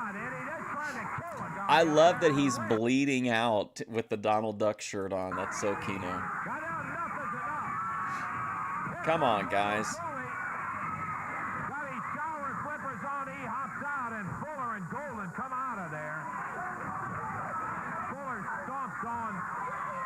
Here comes Rick Casey down to the ring. Yeah, you suspended. I'll tell you, you ought to be suspended. Man, dude. Woo. Boy, I'm telling you what. She was going to town. She needed to hit EFD, though. Out sticking his nose in other people's business out there. Hiding. Oh, I'm friends with Eddie Marlin. Then they get out and double team on Dundee. Fuller gets a trash can, splits his head wide open. And got Billy laying up there. The bloody Donald Duck shirt. Oh, man, incredible. His back, no telling how bad. And Todd Morton, a bloody mess in there.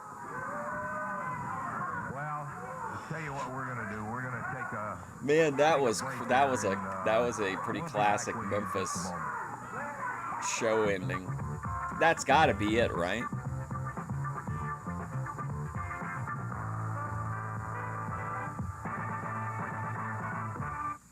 Standing here with Bill Dundee and Wendell Cooley in the ambulance and all the talking's been over, brother. Whoa, you guys hold up just a second. I want you to see something from Fuller and Golden before we...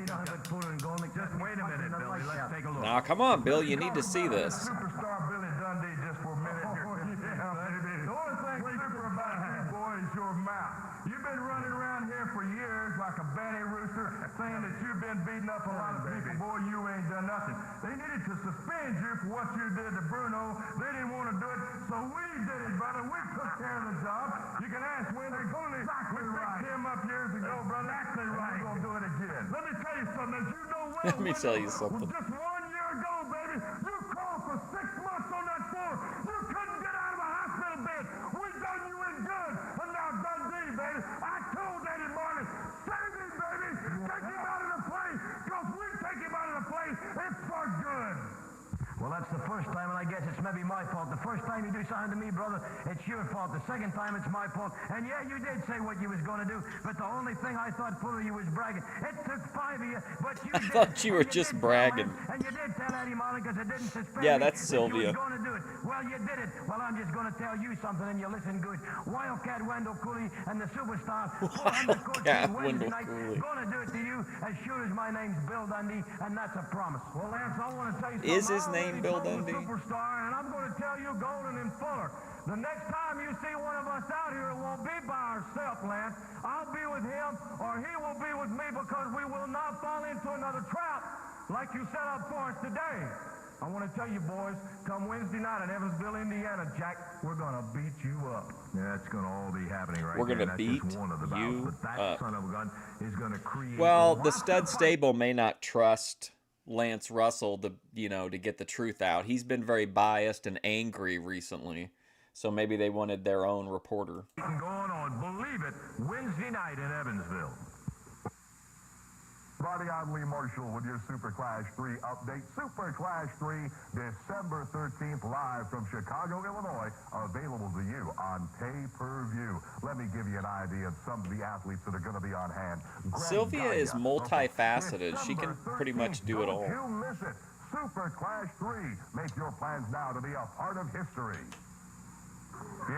Lance Russell is an elite, yes. Stay tuned. We got it coming for you. We want to take a look at the Beauty and the Beast. I'm in love, I'm so in love, I'm in love, I'm so in love. I figured that'd be it for the episode.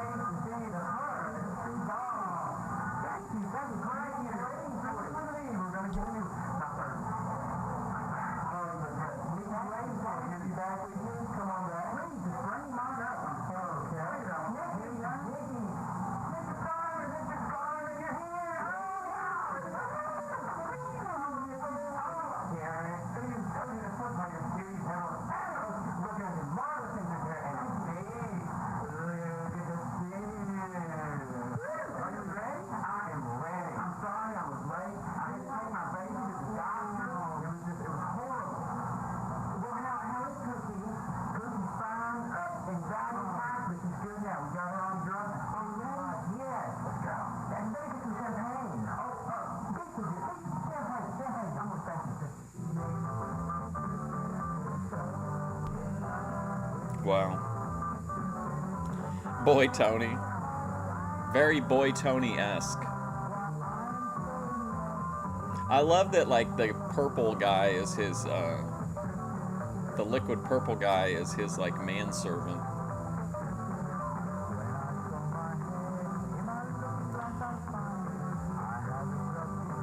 He's alive, isn't he? Oh, you mean in the show? I thought maybe you thought he was dead.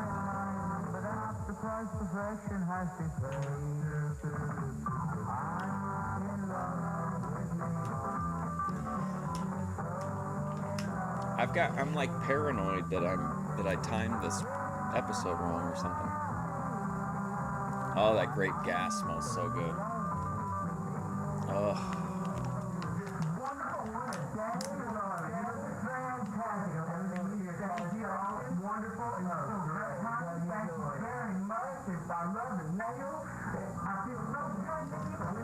Maybe Boy Tony will come back to confront this guy. Tell him he's jumping on the bandwagon. Now that your appetite has been whetted, we're ready to go to the hot pink of the ring, and we'll be seeing. I'm just smelling weed for a second, guys. Oh my God. Now, there they are.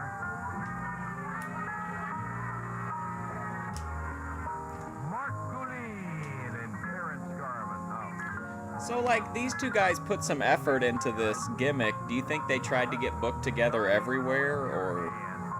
Okay, David, it's your introduction. All right.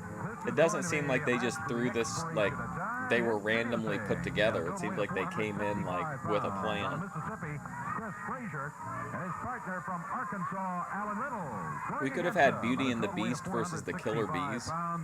It's Beauty and the Beast. The Beast out of Kansas City, Missouri. Mark Goulin, that's him with the can of deodorizing spray there. And you're looking at the back of the Beauty. Terrence Garvin out of the city. Are you ready for this? The city of Pretty. Beauty. Terrence Garvin. Can't hardly stand. Oh, no. Candelabra intact over here on the table. Yeah. Jerry Calhoun says ring the bell, and we are underway. I didn't have Mark any Goulin, the Beast, starting against Alan Reynolds.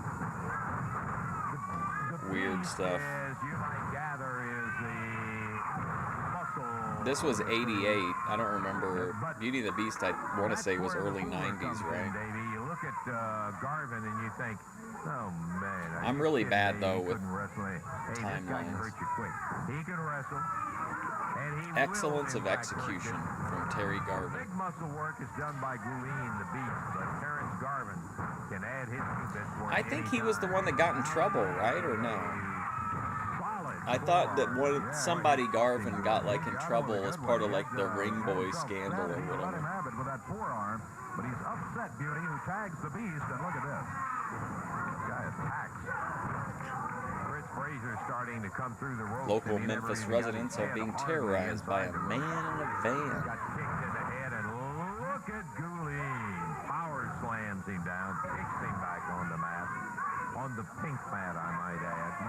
That's the only thing Beauty and the Beast will wrestle on.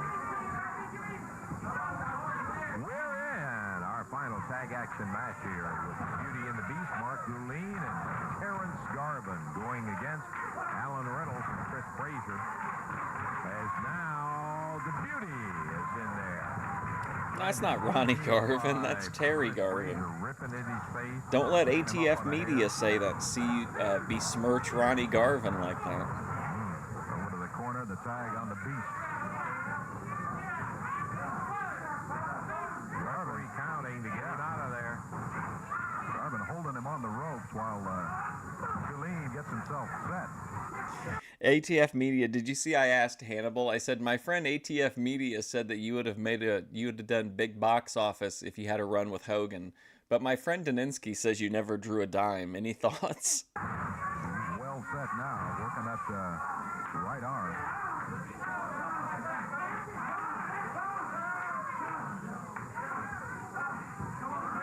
Mark Goulin, the Beast. Unfortunately, he hasn't gotten back to me.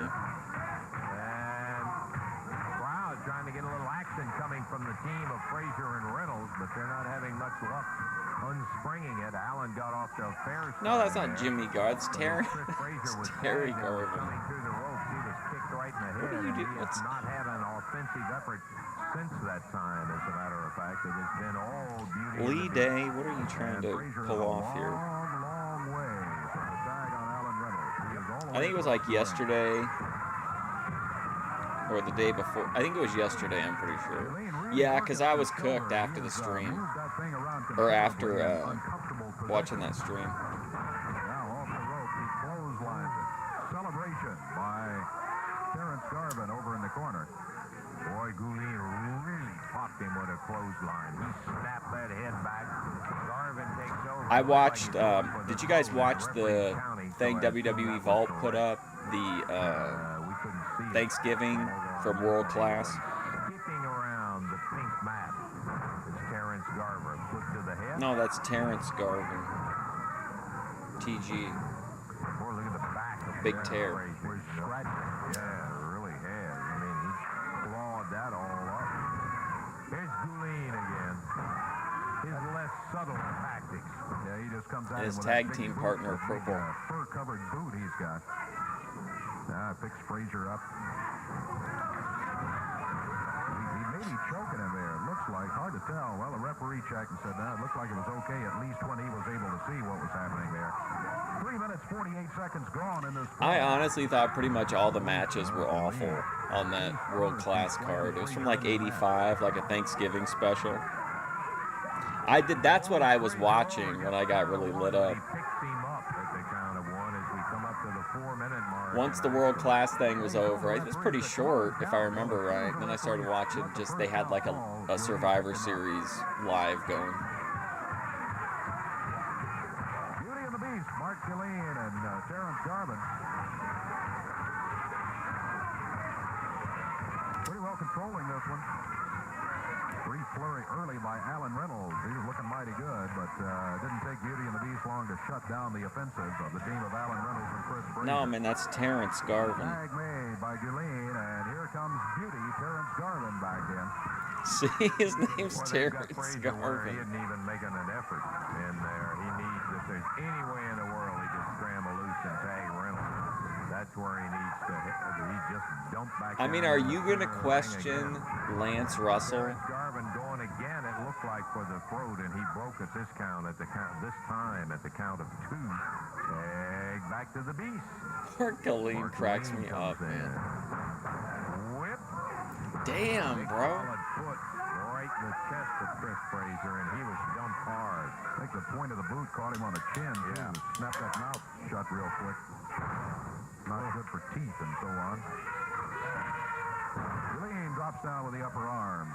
You know, they've got Frazier and After this episode, I want to watch the Jim Cornette thing, and then I want the Dairy Queen incident. It's only like 6 minutes.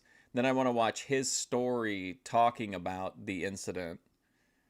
And then we can try to find that Phil Hickerson rib video, and then we'll watch, then we'll finish the other episodes. to go. They've got him so that any move he makes has to be a defensive move. He's not even able to make the move over to the corner. They've got him tied up. Now Garvin rides him down to the mat, off the rope. Put that knee right in the middle of his back and drove him in. Here is the cover. 1, 2. Is he going to take it? Yes, he got it. He got it. Well, it was 5 minutes, 50 seconds of action. And Well, if you watched the World Class one, what did you think about? Another shot at Alan What did you think Reynolds. about Alan just coming in to Sunshine? help his partner out after the match was over. And Beauty and the Beast get out of here with. Yeah, that's what I'm trying to figure out. Very exciting. Couldn't tell you how thrilled we were to see it. What was that time again? Time on it was 5 minutes, 50 seconds. Boy, about 5 minutes of it was Terry Ringboy Beating poor Garvin. Chris Frazier in there, and the Beauty and the Beast come up with the win. Timeout. Back in a moment.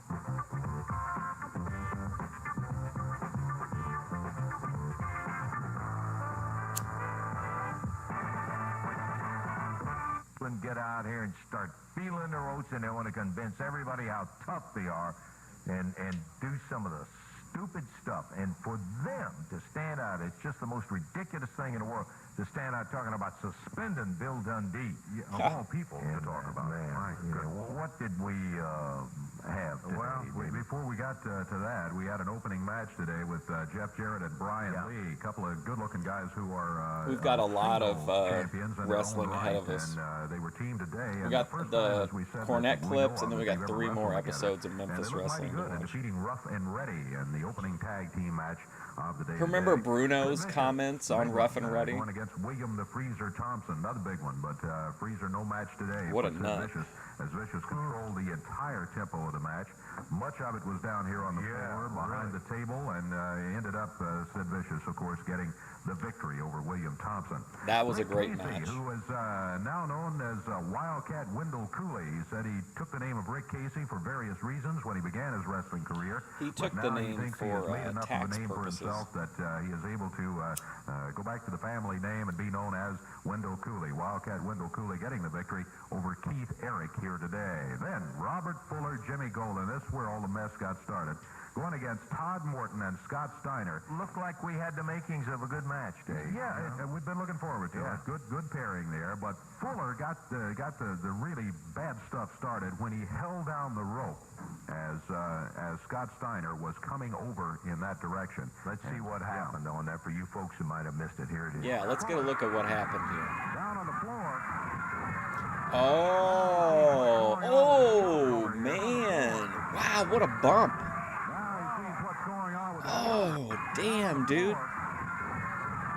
Now he sees what's going on. It looks like he's straight up corpsed. Look at him. Now he sees what's going on with the choke over here. Man. Good night. Wow. Golden fired Steiner in. Man, that was a sweet looking bump. On a slingshot. There goes Tricky Morton. Steiner went over I backwards know, down dude, over that was rough Now looking. they got Morton outside. Woo! Slammed his head into the ring post. Man. Oh, yeah, fine. Get up in the ring where you belong. Todd Morton slammed. Oh, and- shut up, and Lance. Scott Steiner. Oh, Golden. Just kicked him up. Boy, I tell you, and from then on it got worse. Steiner, when he came out of there, not only hurt his back, but his head hit on the ring apron. Yeah, that was brutal. And he bounced down on it. And Scott, I was concerned about him when they got him back. That's when he is lost his math and, skills. He's going to be okay. But he was out of it for the rest of that particular one, out on the floor. Man, I and, am no cooked. way he could help his partner, Todd Morton. This great After what gas he had done to Todd the, Morton, slamming his head, had him bloody. They threw Granddaddy him up in the Pork ring, Vape together. just kept on pounding him and beating on him. It's like that and- Predator and handshake, blooding you him know? up worse and worse and worse. And Bill Dundee, who trained this young guy and made him into what he is today, couldn't stand any more of it, and he came out here. Let's take a look at what happened. I like this, putting the little things in there. All over that rope. And then got kicked, huh? So where this is gonna go? Okay. Man, I'm worried about Scott. Look at poor Todd Morton up there. His face is Man, that was a crazy brawl too. busted his head right there on that ring post. Great set of episodes. This is what we would have watched last week if we didn't have the internet issues. Dundee comes out and throws the knee. Came in to stop it. And Oh, screams it. Okay. Oh. Boy, I got to tell you, I look back at that, and it just makes your blood boil when you see Wow. Fuller and Golden do the kind of stuff that they do, man. Absolutely. And then come out here screaming that they've been he's like, you fouled. know what? I that don't somebody like has Robert done Fuller. an injustice to the stud stable in that. I don't like when he Tell you hit what Bill we're gonna Dundee do is with a take garbage time can. out, What are you doing to and- your wife? Well, let's not take time out then. Okay, I thought we had a break in there. So, I guess I all haven't can seen do is Luna in just a minute. stew in my own juice because it makes me so mad when you get a couple of guys. Oh, out there calm down, and- Lance. And just God, just be pick on serious. Steiner. You know, but the nice thing that I know about this is Bill Dundee's not through. That's what I was going to say. You I gotta really know like Bill this. Dundee Don't is you a- guys like the relaxed finish? They're not rushing through everything. We're getting all this like interplay and extra lore. He'll be back. He's going to be looking for Golden and Fuller, and there's You get a gonna be nice payback day refresher coming. of Bill stuff that Dundee you is might have gonna be forgotten standing from the over to beginning. both of them at some point. That's the only thing that makes it palatable, I guess. And we do not want to forget that it was on Wendell Cooley's knee that Fuller and Golden did a number here a while back and caused him to have to start wearing that brace that he has on his knee right now. So I got a feeling that both Dundee and Wendell Cooley will have plenty of reasons to want to get back in there and do a little scrap.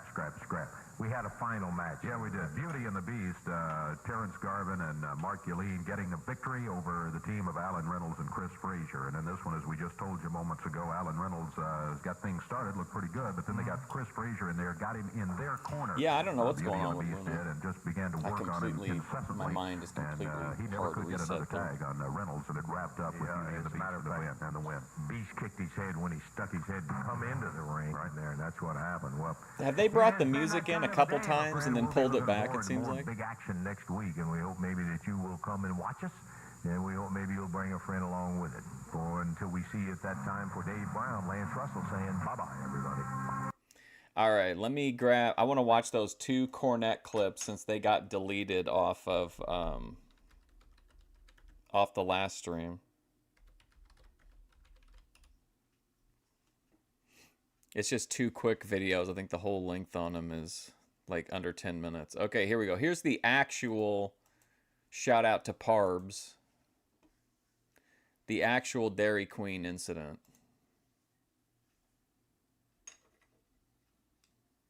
Yeah, it's all true. It's all God, true. I got a whole van full of people. You ordered true.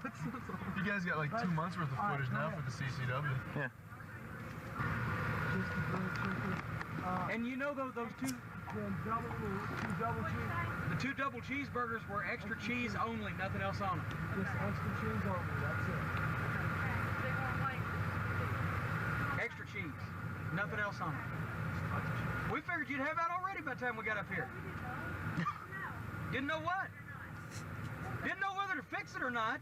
You thought we were ribbon? We wouldn't have ordered it if we didn't want it fixed. God damn. What a fucking idiot. Is this a fucking comedy show? Does this look like a fucking comedy bus to you? You know what? Let me tell you something. Hey! Don't you like me to goddamn come through that fucking window and cut you? You fucking cunt! Here we go. Hey! We ordered the damn shit because we're hungry, not because we wanted to fuck around. So don't cuss me, you fucking ugly bitch! Oh my god. Maybe we've been taping. Yes. We've been waiting 15 minutes in the motherfucking line, you stupid son of a bitches, anyway! We order goddamn $30 worth of fucking food and sit here for 15 minutes and they don't even start fixing it till we get up here? Because they think we're fucking joking? We've been sitting here 15 minutes. They don't even Let me start the tell order. you something.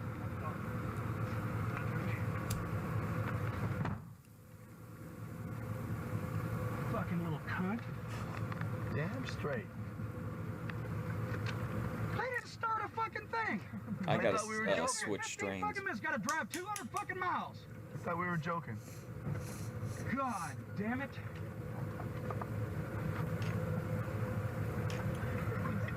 I'll kill somebody. Whoa. You fucking bitch. Coming back in August. How about you, JR? Yeah. We're gonna call it the J.R. Benson Red Rum Memorial Fan.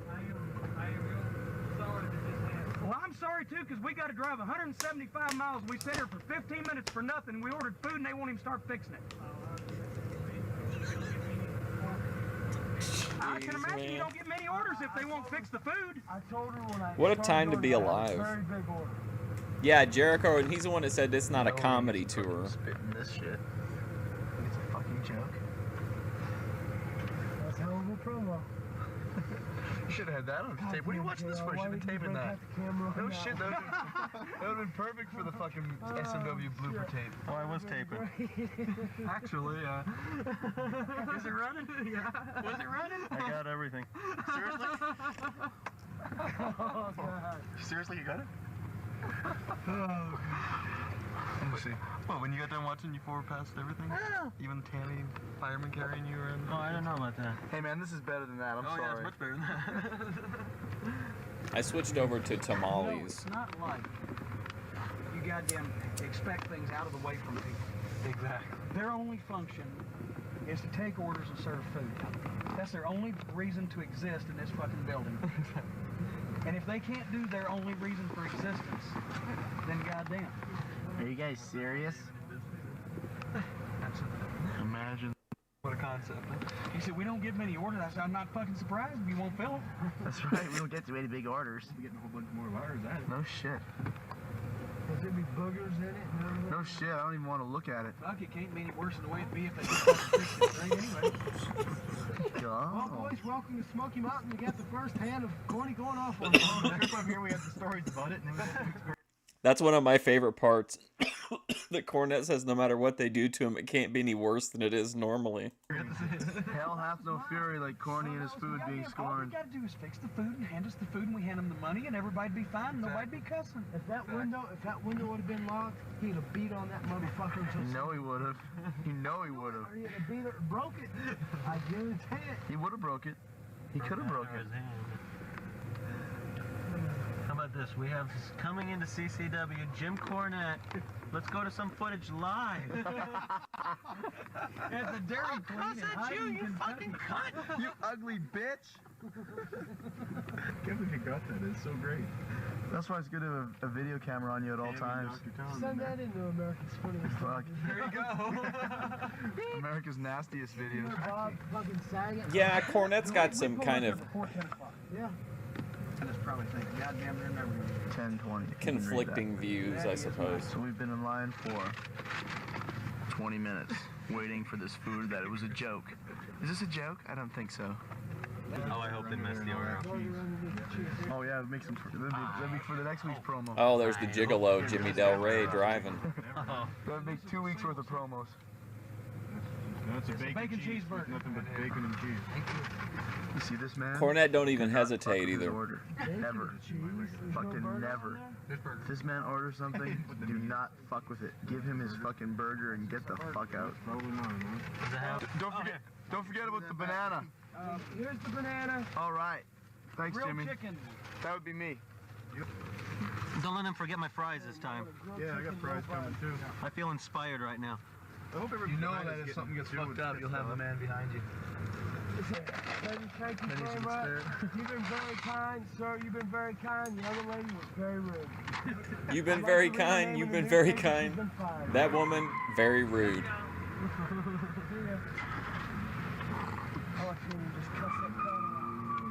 Way to go, Jimmy. Oh, there's Brian in there. Chris and Tammy They're in there when you were cussing at them. I wonder if they were. That'd be too funny. Brian Lee, Candido.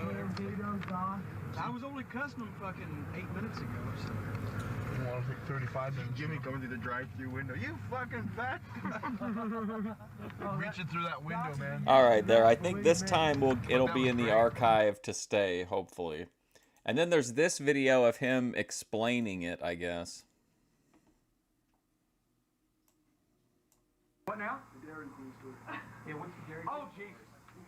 I have video footage for sale, by the way. Yeah, sell that tape. He does. He's got the thing on tape. Red Rum, JR, me, Thrill Seekers, Jimmy Del Rey. Who else? Somebody else. That's it.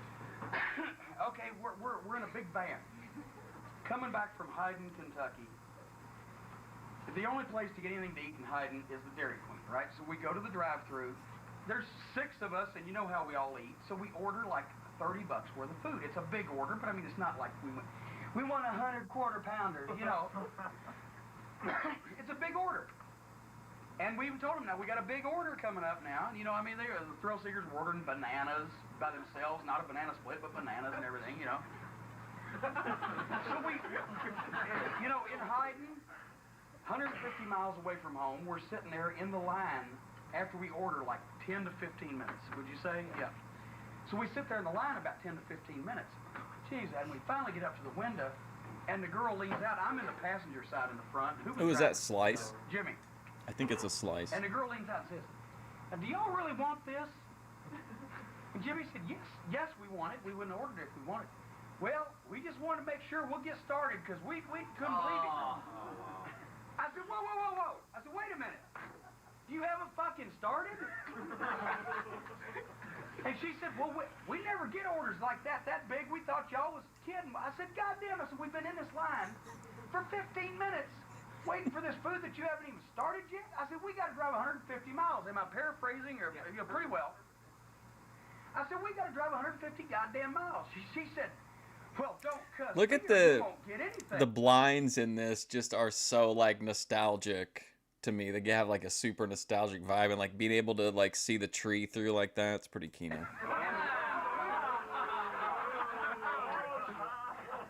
Cornette's outfit also humorous. Do you have the tape? The tape is fucking classic. He's got the camera. He's in the back seat, and you see me whip that door open, go around in front of the windshield, and I'm saying, I'll fucking come through that window and cuss you, and I go over and I slide the window open. Let me tell you something, you fucking douchebag. I'm coming in and I'm slapping it. He's like, I told her I'd come cut her. Was halfway through the window. Goddamn, can you imagine that, right? And goddamn, what else did I can't even remember what I said. People were in there, like Tammy and Candido, Tammy, and Oh, that was the best part. They're standing in there like this at the counter, and all of a sudden they see me dive through the crowd. I'm gonna kill you, you son of a bitch! I slammed the window back and stomped back in. God damn, you know. But the tape ends with him in the car, and there's silence for a while. He says, God damn it, I'll kill somebody.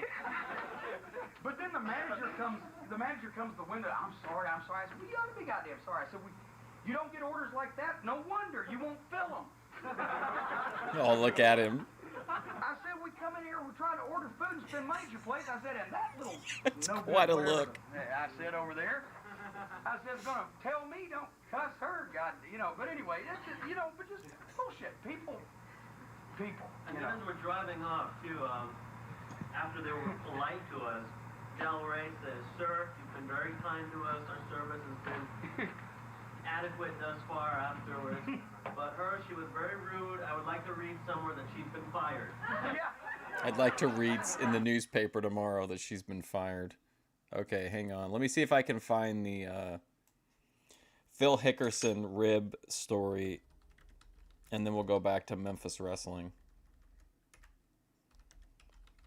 Phil Hickerson rib story.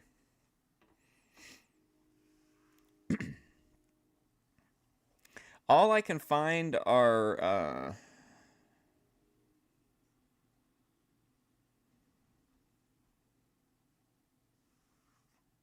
all he needs is a tennis racket. I can't find the video. All I see is Jim Cornette on Phil Hickerson, which is like half an hour long, and Jim Cornette on ribs and wrestling. I can't remember who else was in the rib story. I'll have to look that up another time. Let's get back into Memphis.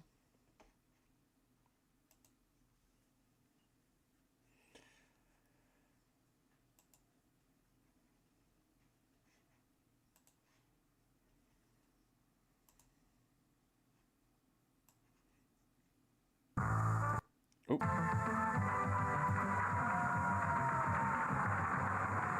again, everybody. Last Russell and Dave Brown right along ringside. We're ready to go. Another big day. And boy, what a dandy we got going today, David. Got us a CWA heavyweight title match right here on TV today. We're going to have Brian Lee going against big and mean Sid Vicious. Whoa.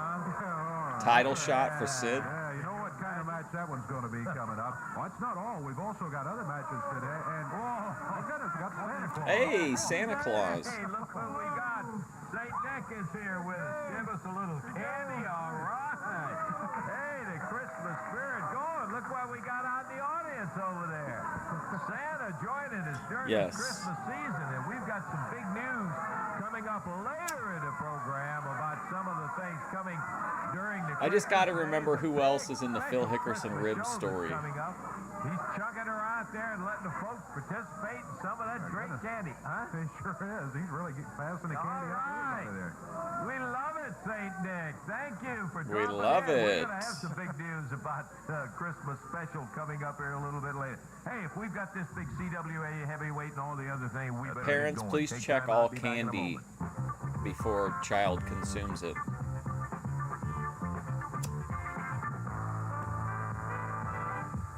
Lawler Jarrett Productions not responsible for any I'll tell you injuries. one thing. We have a marvelous Christmas time coming up. A with marvelous? a great idea that kind of pays some of the fans back for the great loyalty coming up. It happens, but by golly, I'll tell you one thing. We have a marvelous Christmas time coming up with a great idea that kind of pays some of the fans back for the great loyalty and support that they've had.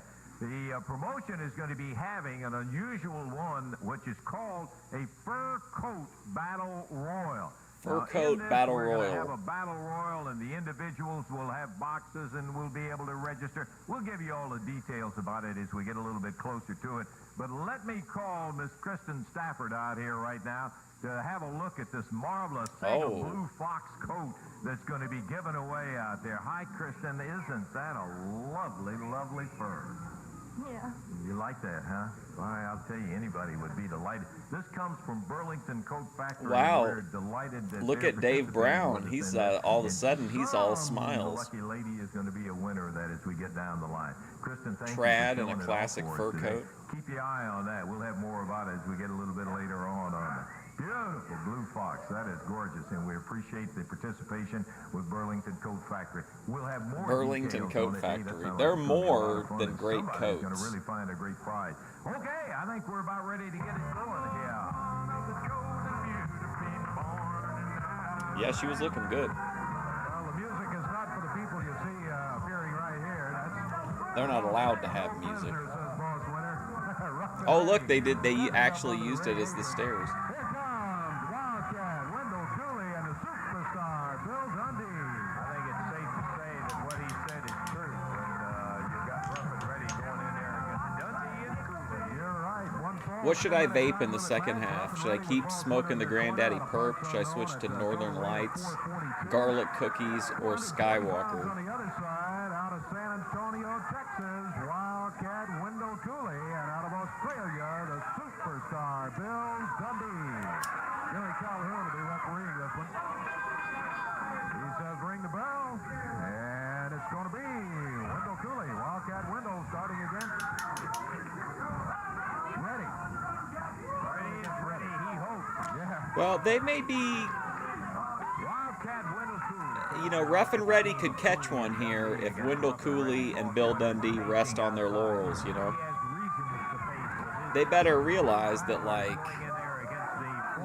yeah, they don't win a lot or ever, but they could. And I'm wrong, that's Rupp who started. Northern Lights, He yeah. hopes so, at least. Standing side headlock, he gets going with Wendell Cooley. Now that's ready, that pops in there. True.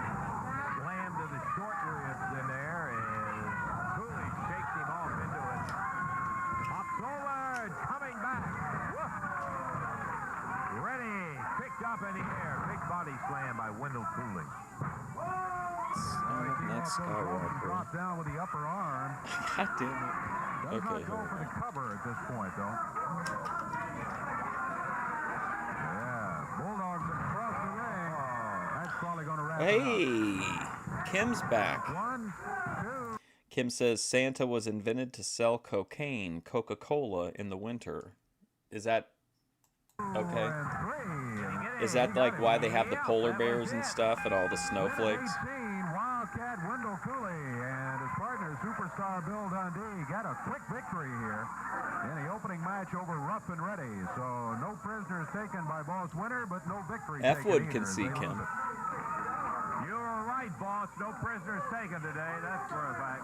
No one was drinking it in the winter or summer. That's how Winners she would say it in her video. The victorious team of Bill Dundee and Wildcat Wendell Cooley. They made short work of that. And of Santa course, was you guys invented have to got a sell match coming up that the stipulations to are sell one of the cocaine. most dangerous matches. It's a hospital elimination match with Robert Fuller and Jimmy Golden, Billy. You know, Lancer, everything when you get Yeah, I around like the Northern first Lights. It table, doesn't they taste just- as they good don't as care, man. Well, we're just Granddaddy gonna tell you Perp, but something, Fuller and I like Gore the and high. Sylvia and that little We'll Dick see how Grill. it I works hope with your everything neck else hurts, and going I hope on. it hurts forever. We don't care either. It's Christmas, Lancer, and it's supposed He don't to be care. a happy time. Well, sometimes it is, and sometimes it ain't. Some people get right happy at Christmas, and some don't. And right now, By I the ain't, way, you know, not to be outdone for his Donald Duck, now he has on like his Christmas because sweatshirt. I've been beat up, I've been dragged over this floor, my family's been beat up, and everybody I like's been hurt by you, Stud Stable, including yours truly, and I love him, brother. Make no mistake that I don't. I like this little fella standing here talking to you right now, and I'm going to tell you something, Daddy. Yeah, you're right. You got it. Everybody. Yeah, you're right. You got it. Somebody now. You're right. You can say he's conceited. You can say This is a great you promo. can say he's that. But you gotta say he's damn tough. And I'm gonna take you out, punk, because I'm tired of getting beat up. The people's tired of me getting beat up. Well, I'm just gonna Hell tell you yeah. something, Golden. It don't matter if it's you first, you're going, brother, because when you get hit and you're bleeding, you leave. That's right. And then Fuller, when you get it, you leave. And Sylvia, we're taking you out. I don't know if they've ever seen a woman get punched out, but you're going to get punched out. Well, I'll tell you one thing about this thing, Wendell, is that Wow. when you get rid of one He's guy, always if threatening you to punch bust him open, Sylvia. as Billy was saying, and get rid, you got an automatic 2-on-1 situation. Well, Lance, we're going to have to get rid of 3 of them before we can get the odds even, if you understand what I'm saying, because you're talking about the stud stable, and that consists of, well, I guess you could say it consists of everybody that we don't like is a member of the stud stable. But I Wow, that's apologize kind right of now, but I don't saying look a to lot think about performance, his but this morning worldview. on the plane right here, Anyone who I have been disagrees with thinking me and as a doing a lot member of of the thinking stud about stable, 1988 okay, and what has whatever you happened say, to Wildcat Wendell Wendell. Cooley in 1988, Lance. It's been a hell of a year. I want to tell you something. I've had some good things happen, and I've had a lot of bad things happen. And what has happened I want to bad tell you was something. at the hands of the stud stable. About February of 1988, they broke my leg, Lance, and it was August before I was able to compete again. And I still have problems every day, and every night when I go home, Lance, after Bill I get through Dundee, wrestling, it's just before what a I can look go right to now. sleep, Lance, I have to take this leg and I have to soak it in hot water. I don't know if you've ever had an injury like that, but just to take some of the Bill ache out of Dundee, it what a so I can unique sleep, and I'll never individual. forget that. I just want to let you know one God thing, bless boys. Bill Dundee. Come this hospital elimination match. I can't even get it out of my mouth because I'm ready for it right now, Lance. I wish we could do it right here in front of everybody, but we can't do it. We've got to wait. We've got to wait. The first man to bleed has to leave. Right. And like I said, we're going to have to get rid of 2 of them before we even up the odds. And I want to tell you something, Sylvia, because I know you're going to be there. Everybody got something to say to her. But I wasn't brought up that way. So what I'm going to do, before it's all over with, we'll show you what a real man's all about, and you'll leave that trash alone. Okay, we're going to take time What do you out think? right Is he here. going to We're going spank her? back I to think he's going to action in just a spank her. moment. That's a recurring Memphis booking tactic.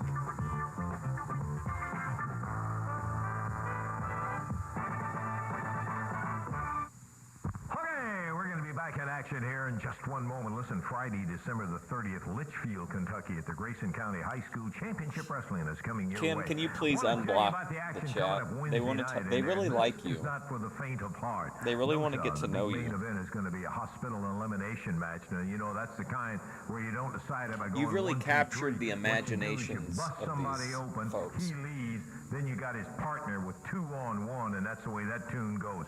It's going to be Robert Fuller and Jimmy Golden going against the superstar Bill Dundee and Wildcat Wendell Cooley, destined to be one of those real brawls that I think you're going to want to say, yeah, I was there and saw it.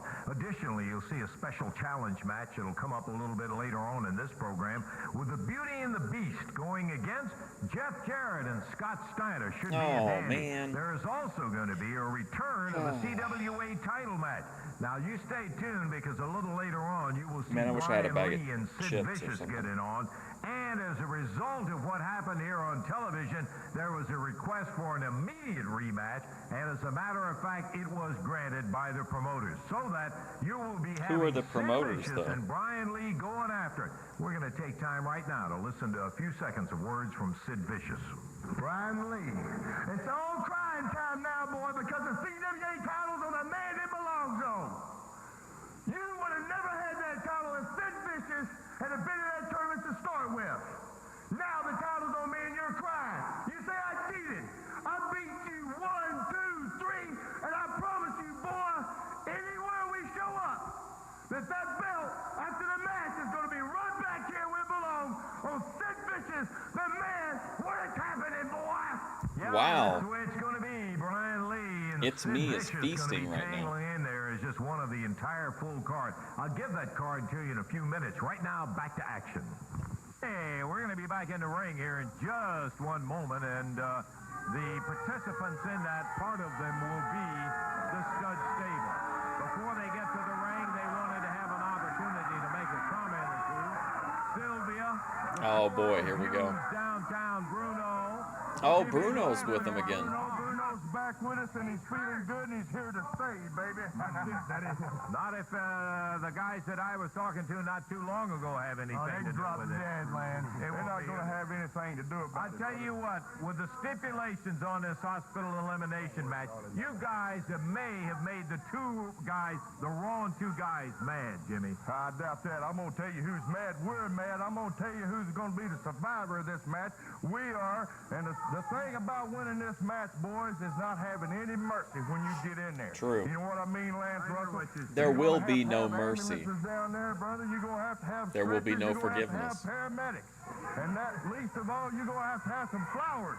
Wendell Cooley, you're talking about your leg, boy. When I get done with you, they got a cast for you down there at that hospital, and you're going to be getting out of here. Look at Bruno. Remember, it's a two-way street, though, Robert and Jimmy, that if one of you guys gets busted open and has to leave, then it's 2-on-1 You know something, Lance? I think they're starting to name this place the CWA a new name, baby, the land of the free bleeders, because that's exactly what the stud stable has made it. That the stud stable has took everybody we've come down. What the stud stable name, baby. I think they're starting to name this place the CWA a new name, baby, the land of the free bleeders, because that's exactly the what free the bleeders. What does that mean? That the stud stable has took everybody we've come down against. Cactus Jack, baby. Did they have to change all the maps here in the area?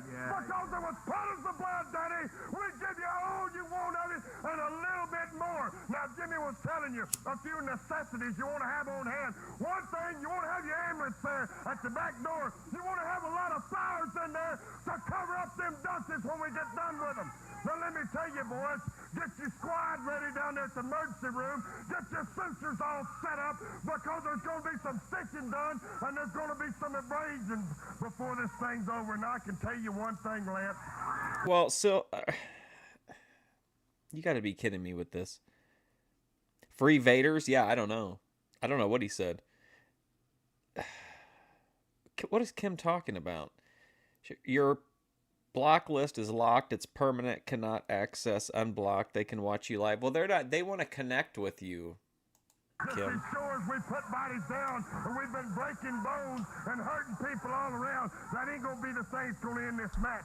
What's gonna stop this match is not punching the referee, not getting a 1, 2, 3 on that mat, but it's when you're blasted right in that nose, baby, and that blood starts squirting. That's when it's over for one man. And the man we do that to first, Jimmy, that's gonna be the key. Is it gonna be Cooley, or is it gonna be you, free bleeder dunce? I'm talking about you, you Keebler plant refugee yourself, Bill Dundee. Whichever one it is, I'm gonna promise you, you're both gonna get it.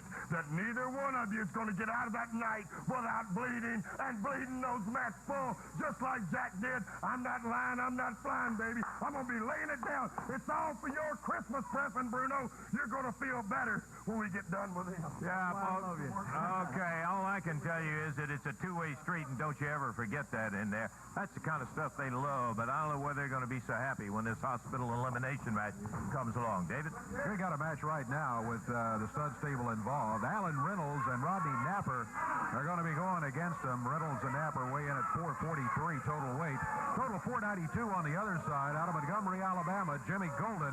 And from Knoxville, Tennessee, the Tennessee stud Robert Fuller. Sylvia's in the corner with a kendo stick in her hand. And over here at the desk, unfortunately, we're joined by Bruno, but who also has a good-looking Bruno. Has a brace on his neck, too, remember. Recuperating Bruno. Let me say something, because I wasn't here last week because I was laid up. Oh, you're going to make up for it.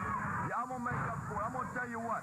All the towns and all the places that the CWA has sponsored wrestling matches, all the places that the stud stable's been, whether it be the RPM, the Jimmy Golden, Robert Fuller, Sid Vicious.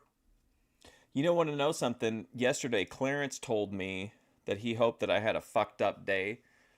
And then when I went to go to McDonald's, I found out they were closed on Thanksgiving. So I think Clarence did actually curse me. Something that was missing, noticeably missing, is in downtown Bruno. And all the people are saying, where's Bruno? We don't like him. But Bruno's somebody that people pay to see. People want to see downtown Bruno because downtown Bruno is the number Kim, you're really out of it. What are you talking about? Martial law. Downtown Bruno is the man. And now, you're not going to be able to go nowhere without seeing downtown Bruno with his stud stable. Because I'm back. I'm still recovering. We're through the portal now.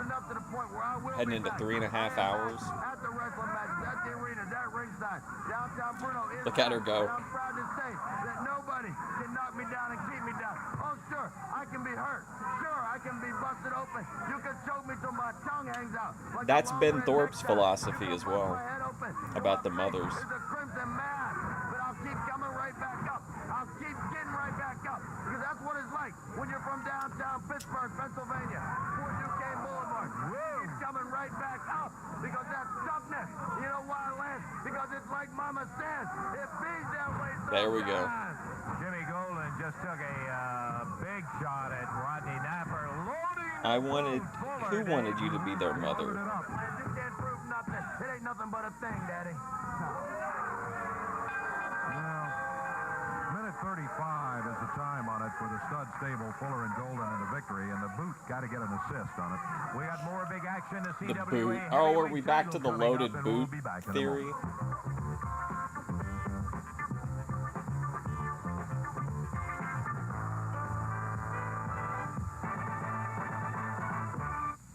Before we go into that Wednesday night card right here in Evansville at the Coliseum. Oh, he's delivering on his earlier December promise. the 30th, Litchfield, Kentucky will be hosting championship Litchfield, wrestling. I've never been It's going there. to be held there at the Grayson County High School. That's Friday, December the 30th, Litchfield, Kentucky. Okay, here's the entire card coming up for Wednesday night in Evansville. You ignore Mike your Davis will chat be most of the going time. against You don't Alan ever talk to Reynolds in me. the opener. Eric Embry will be going against Eric Todd Embry. Morton. That should be an interesting one to say the least. Tracy Smothers will be in to go against the Rock and Roll RPM's Tommy Lane. Then we've Quit got the deleting your return of the streams, too. CWA title match. Sid Vicious will be defending together, against Kim. Brian Lee. And following that is going to be the special challenge tag match when the Beauty and the Beast, Terrence Garvin, People and have Mark to be Goulin just in the will right be mood for facing some sultry tough voiced competition schizo in rants. Jeff Jarrett and Scott Steiner. And finally, a hospital elimination with Robert Fuller and Jimmy Golden against Bill Dundee and Wendell Cooley. For the CWA heavyweight title is in the ring right now. Big. Oh, the title match with Sid. Shit. Weighs in at 300 pounds plus. Oh man, It's Me is really feasting. In his corner since he's out of the stud stable. Here comes the champion right here. Brian Lee putting the CWA heavyweight title on the line. I talk in Brian your out of chat though, and Orlando, you ignore me. Florida, weighing in at 248 pounds. This is going to be a CWA heavyweight championship match. The belt on the line. Lee normally is bigger than his opponent. This is one of the rare times where his opponent is bigger than Brian Lee. What a dandy this should be as we are looking forward to Brian Lee, a youngster from Downtown Orlando, Bruno and Sid is a really fun combo. Sid Vicious and the challenger and the champion meet. Brian Lee trying to pick him up, and Vicious Brian Lee not used to being the smaller guy in a match. scoops him up. Boy, he is. Ooh. Got a couple of How about big guys another here one? we were talking about. Brian, Why doesn't he just stay down? Oh. Vicious, look at him press him down. Look at Vicious throw him off of him immediately before the referee could even get a count started. Both these guys are tall. Vicious has the height and weight advantage. Hardly at all. Well, that's because if you ignore people in the chat, clown, that's what happens. Why would I keep coming back if you were always ignoring me in the chat? Boy, that shocked Vicious. The look on his face, he may not have been slammed like that. Come on, Kim. Be serious. Not since he was about 3 days old. Yeah. What a huge one. Those people are monetized. Who? John Galt, urban landlord? If he'd have picked him up by the tights, he'd have torn the tights as big as Vicious is. Kim, you have real niche content. You need to be very open to viewers. Big belly to back suplex as Vicious now takes him off the rope, slams him down, and Brian Lee isn't through by a long shot. And you gotta quit deleting your lives. Championship belt on the line. Brian Lee defending it here today. How many advertisements you made for what? Over the top Oh, rope. as a foot model? Now, I don't know what the ruling would be. The referee didn't see it anyway, but it looked like he caught himself with the top rope. I know what it ought to be on this carrying on down Kim here on is the a floor with maniac. Sylvia and Bruno. That ought to be DQ right there. Yeah. The top rope one, our appraisal over here, I think, would be that it was not that he threw him over it. He threw him into it, and because he is so tall, he popped over it. I'm sorry, what? Of no importance You've now made is Lee is trillions alive, in and advertisements? I was going to say well, but I don't know that that's the truth. Suplex from the outside apron back into the ring, and Brian Lee in trouble. The belt is at stake in this match. Boy, I guess. Heavyweight title now. What a clubbing. Man, oh man, he lured the boom on the champion. This is crazy getting this match on TV, by the way. Pride is the key word. Pride, but not succeed. Misses. Oh. First for Brian Lee. Bruno jumped up on the apron. Brian Lee. Oh, man, that looked good. That probably was a mistake. Come on, Sylvia, help out a little bit.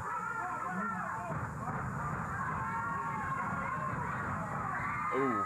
Brian Lee moves out of the corner. Sid Vicious came after This it. is getting me, I'm getting anxiety from this match. Boy, what a battle we're seeing for the CWA heavyweight title, as it should be. Belt on the line. Brian Lee comes in with a My brain tells me there's a logical booking conclusion, but my heart, you know, wants a specific outcome. To Sid Vicious.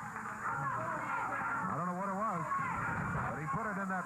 She put it You've in only that seen me right one time say one message. Wow, that sounds like a stalker kind of fixation, Kim. No, I've talked in your chat more than that. I would bring it up and show you, but you might have been having, yeah, you could have been having a mini seizure. You always seem like you're kind of tranced out to me. I would show you my comments, but you delete all the live streams. Well, there it is. But once again, Dave, as it comes as no surprise, it is. I don't know what it was, but he put it in that.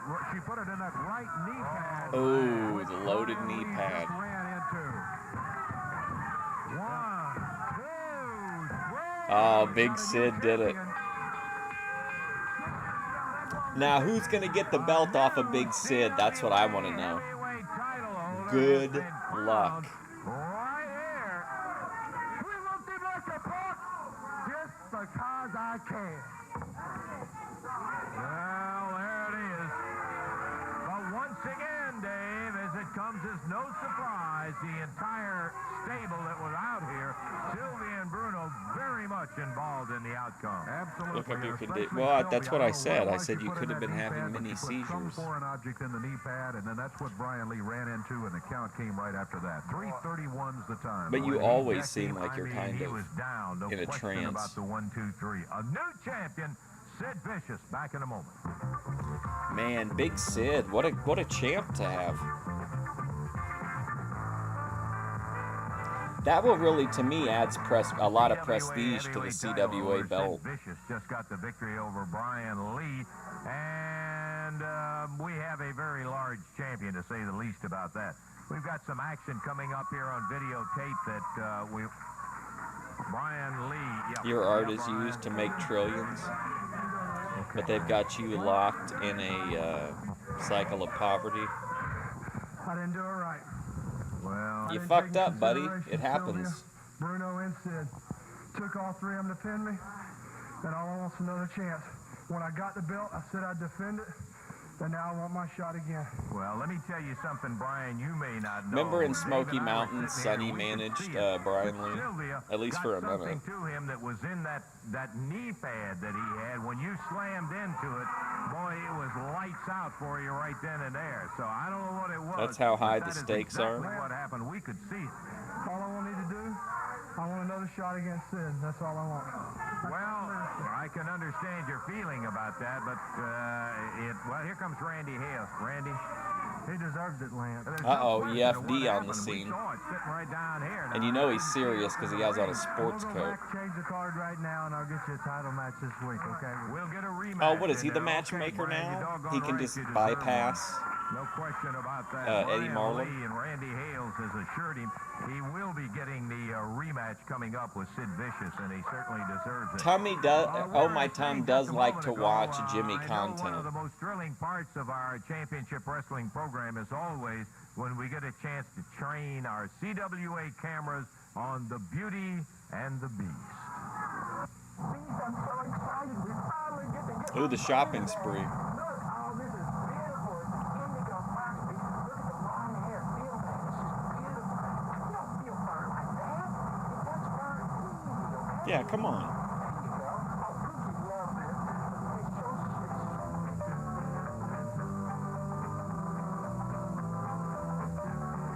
I don't need to search for someone to adore. I've already given up my heart. And the love I had is all accounted for. I've fallen for a gorgeous woman. Yes, Mr. Garvin. In class with pink. Don't you have any taste left? Take it back. Take it back.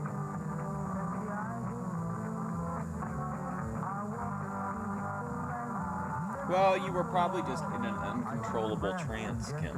It's no big deal. We get it. Uncontrollable trances. It happens, you know. We don't judge people because they go into uncontrollable trances. Oh yeah, the SATFs. That was a wild arc there for a minute. Held hostage by a samurai sword from one of the Alcoholics Anonymous perverts.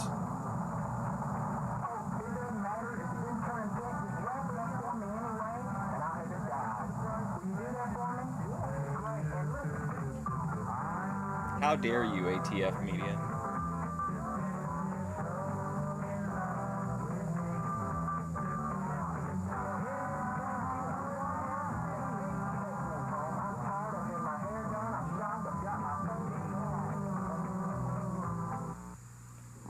Liquid purple. On the exciting day of the Beauty and the Beast, Terrence Garvin and Mark Goulet. Yo!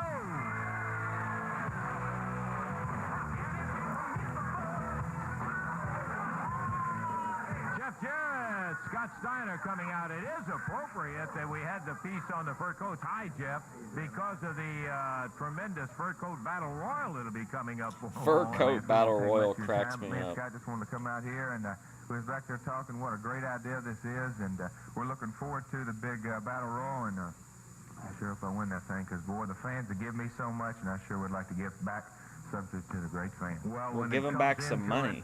the wrestlers, of course, are going to have money to wrestle for, but some fan is going to have an opportunity. Sounds like to win. EFD. Yeah, I'd like to They'll thank win. all my Let me put it that fans way. and That supporters. I beautiful wish there was blue some box. way I could Boy, pay can't them wait back. for it. Okay, guys, we're going to be looking forward to seeing you in there, Scott and Jeff. As they go on Kanye and into Kim the and Deb. ring, What are you quite a talking pair about? Right there. You're Kim. Alright. Championship wrestling continuing. Versus the Waiting medics. for their What? opponents to show up. Here they come under the mask. The medics going to be stepping into the ring against Jeff Jarrett and Scott Steiner. Medics weigh in at about 498. They're out of who knows where, parts unknown. Total They're out of who knows where. Detroit, Michigan, Scott Steiner, and from Hendersonville, Tennessee, Jeff Jarrett. And oh, wait a minute, we're being joined at the table. Are you telling us that you're in debt, Kim? mad out here today. Well, you have a lovely property there that you film on. I was going shopping for a fur It's a coat. very I vibe. took it It's got a 3 good weeks vibe. ago, Lance. I'm so mad I could squash a grape. I just can't believe what's going on. And these bullshit. Jeff Jarrett is nothing. You're always You know walking why? around He's at barefoot, nothing. showing off your He's feet tagging along after us. He's nothing like a because the degenerate. fans that have made him what he is are nothing. These scumbag fans around here. These scumbag fans. Well, that, of course, is Mark Goulet, the Beast, and Terrence Garvin. When I win that fur coat, y'all just better have it tailored to You have my 5 style, days because left we at the all know property. that I'm the best wrestler that ever was, and I'm gonna How do you win feel that about fur coat, Maine? And I'm not giving it to any fan. I'm not giving it to any girl. No way. That fur coat's going around my shoulders, Lance. When they have the fur coat battle royal, the first What one is fur meant for coat the fans, battle not for royal? Terrence Garvin. No way. He doesn't deserve that coat. He doesn't deserve to give it to the fans that have given him what he has, which makes me ill. He doesn't deserve anything, and we're going to take It's all part of the ARG effort. Everybody knows Jeff Jarrett can't beat me. To be perfect enough. That's scary. That's a very ominous thing to say.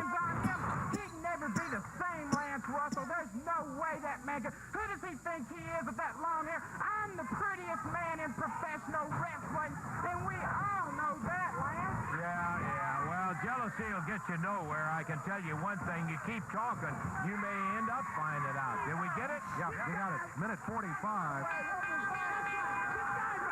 He's about to do his best move right now, and that's get out of the ring and run. Because Yep. it is his best You noticed whose hand was raised in there, don't you? I'd like to Man, see he's him really against some popping real off. competition against me, a real wrestler.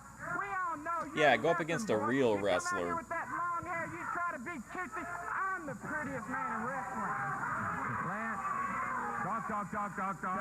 talk. Week after week, I've seen this flake come out here, and he's done all Whoa. kinds of videos. He's done a powder puff.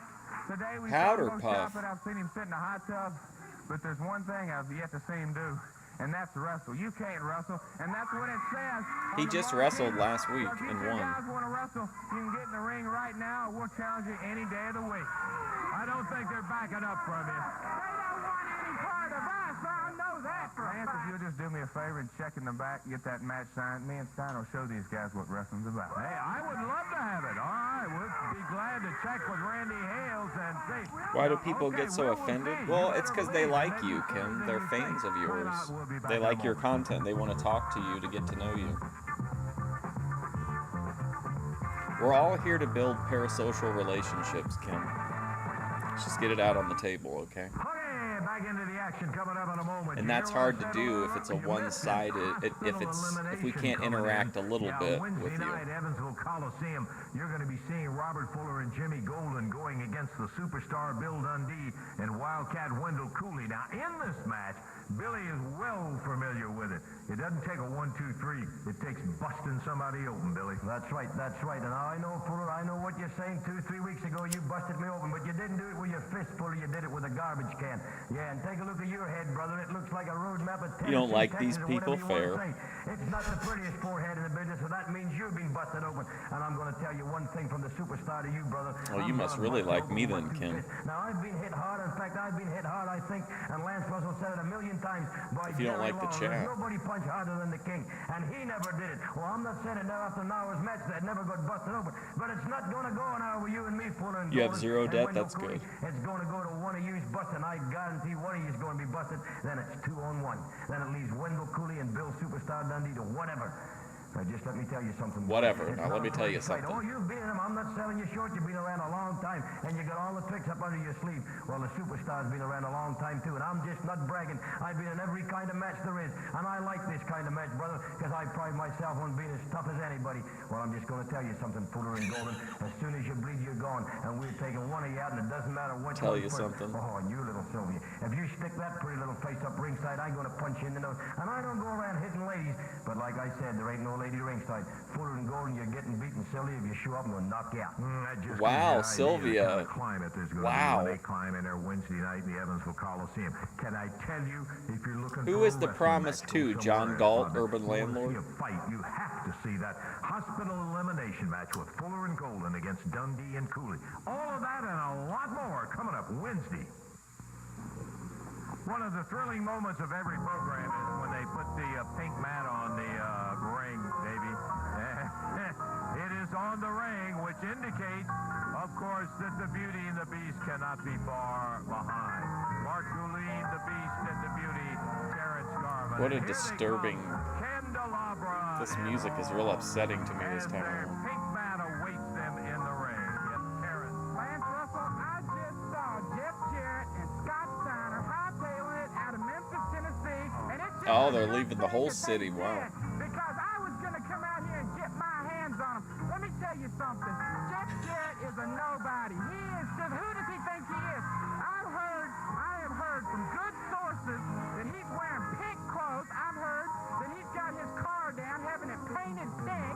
I've heard that he's been trying to make appointments with my hairdresser, Nikki, and I've also heard that he's been trying to buy a dog like Pookie. Well, I don't like it one bit. And let me tell you something.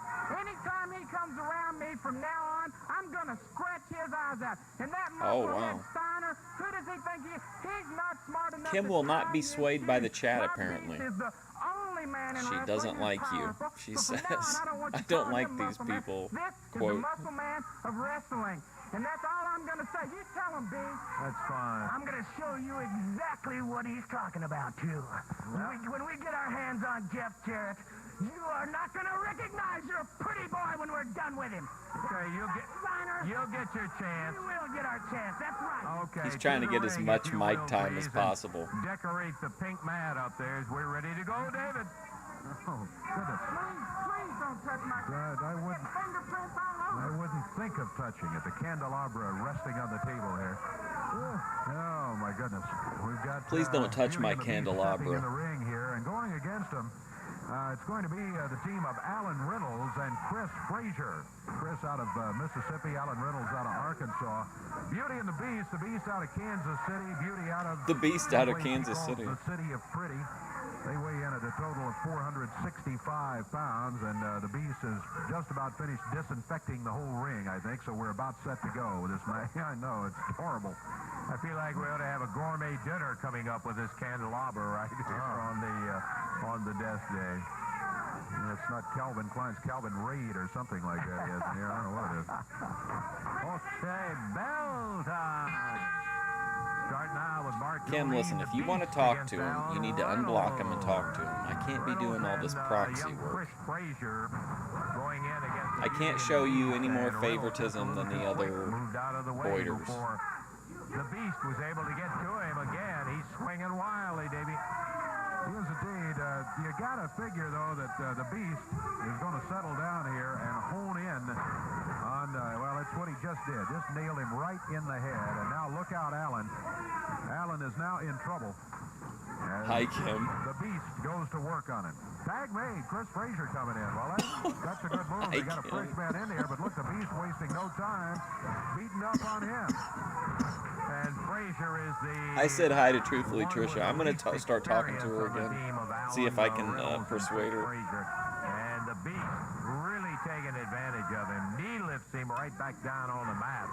And the Beauty has yet. Normally what happens, they'll let the Beast beat him to half into submission. Then in comes Terrence Garvin. Look at that bear hug. Oh. Let the Beast do the dirty work, and then Terrence Garvin comes in to take the glory there, get the pin off in time. Now the Beast. Big boot right across the chest. Now he goes to the corner and tags Terrence Garvin. I don't appreciate being put in a situation with my safety being compromised. Officer Alahar, I know you were here. Tiptoeing through the tulips around the... You know what? I'm going to go. Chris Frazier gets zinged right in the head by the foot of Terrence Garvin. Oh. Boy. There was nothing pretty about that. No, big knee right to the middle of the back. The Beast makes it in, starts pounding Chris Frazier right across the back. And referee Jerry Calhoun, I don't know whether he was saying only one or did you make the tag or what? He got him. Oh, I see what he was doing. I'll be right back. Calling a break on the chokehold. He's counting again. I'm going to move this out of the way. It's a little hard to see around all of these candles. Don't get fingerprints on that now. Oh, man, I forgot about that. Here's the Beast. Boy, he's really hammering him with that upper arm across the right shoulder. Collarbone there. Twisting away with one hand under the chin, the other hand pushing down on the top of the head. Trying to unscrew the head of Chris Frazier, the Beast. Doing his thing. Now he comes over and makes the tag on Garvin. And the Beauty takes over again, scratching the back, Dave. Grabs his face. I don't know what he was doing, pinching him or something there, but... Terrence Garvin over to the corner, makes the tag on Mark Guilleen, the Beast. 3 minutes, 10 seconds gone in this fall. Ooh, big boot. Boy, and I mean, popped him hard, too. This guy Those is boots are so devastating. furry, yes. You know, I think I said it last time too, but I really liked his manager character where he was kind of like a weird, just like eccentric weirdo. although with all the conversation about Jarrett and Steiner, I would love to Kim, see you're those not guys you're a in there very with him. real, down to earth Me person. too. Okay. You got to give, I think, Jeff and Steiner an edge in the match. They've got to be the favorites going in.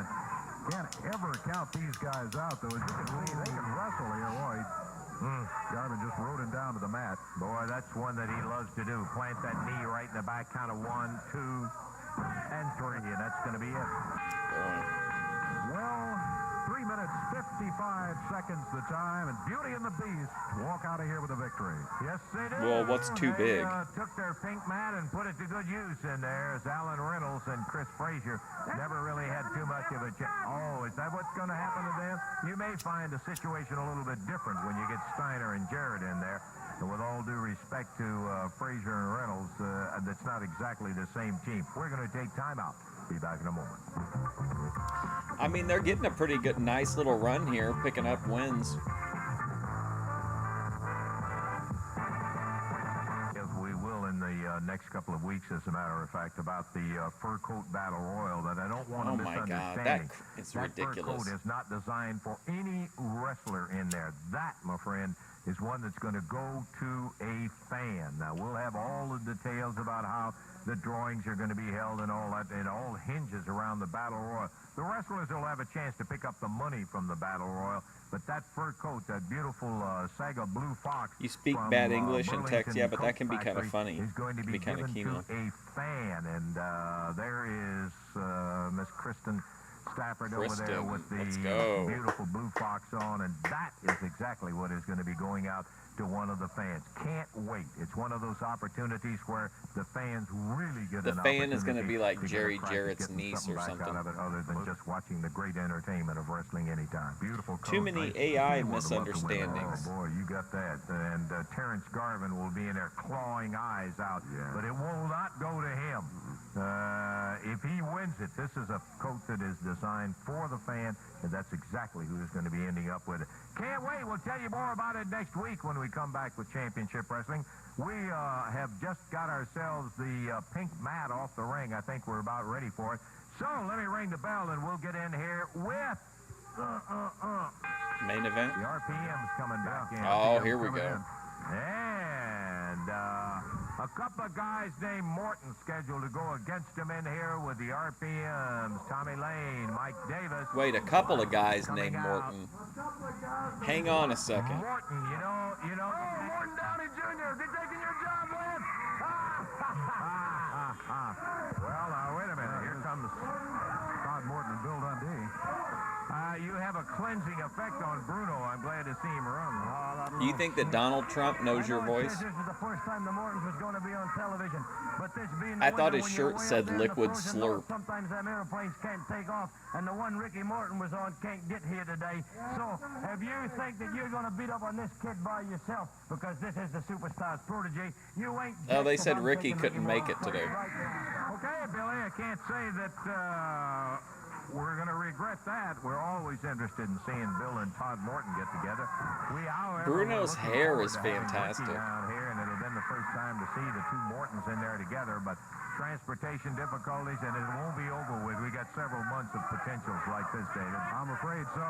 Bell time as we get set to go. Rock and roll RPMs, Mike Davis and Tommy Lane against Bill Dundee and Todd Morton. It's Mike Davis starting against Todd Morton. I've got a story to tell. Let me have some time to tell a story, Lance. This concerns you, okay? Oh. Earlier today, when I was out here on the television studio here, one of the big... Oh, he may be back in the hospital as Tommy Lane picks up the chair. You tried to if you tried to walk away, they wouldn't let you. Who's we? The globalist elite? Chair from Lane. Dundee took advantage of it. Boy, The global cabal? Man, he doesn't miss a beat, I'll guarantee you that. I don't always approve of everything that Bill does, but it's like we said, one of the toughest suckers found. Oh yeah, big deal. Took out downtown Bruno. And poor Bruno, help him out, please. Yeah, You might better go to the hospital. So I was sitting over here, Lance, just talking to you, telling you, I still have a story to tell you if I make it. Now, my heart's bad. My neck No, I'm not thinking you're a waitress. aneurysm in my medulla oblongata. It's not Medulla oblongata. Oh, here he comes back, and there goes Bruno. Oh, I tell you, this may be the greatest thing ever. It's, we can just keep Dundee, keep Bruno away from the desk here. Quit interrupting me. I've got a story to tell you. Let me regain my Why'd they advertise a Morton right before the segment and then not deliver? It wasn't right picking on a little man like me. And a man. I don't think he likes you, Bruno. I think that's pure simple fact. Well, I don't like him either. Look here, Lance. I was out here, like I was saying, in the television studio today, right? And one of the fans stood up and said, the commentator is an idiot. Lance, he was talking about you. They think attention is flirting? Well, some people probably do, yeah. I felt like I had to take up for Are you talking about King TL? So I said, wait a minute. Whoever out there in the audience said that the commentator was an idiot, will you please stand up? And nobody stood up. So I said, okay, will the man sitting next to the man that said the commentator was an idiot, please stand up? And still nobody stood up. So I said, will the man that's sitting next to the man that's sitting next to the man that said the commentator was an idiot, please stand up? And still nobody stood up. So finally, one little man way in the back stood up. I said, hey, brother, are you the one that said the commentator was an idiot? Backup man. He says, no, I'm not You the have one that plenty said of the backup commentator men was an already. idiot. Wow. I'm not the man sitting next to the man that said the commentator Body was an count idiot. flex. And I'm not the man sitting next to the man that's sitting next to the man that said the commentator was an idiot. So I said, well, then what are you standing up for? He says, well, what I want to know is who said that idiot was a commentator?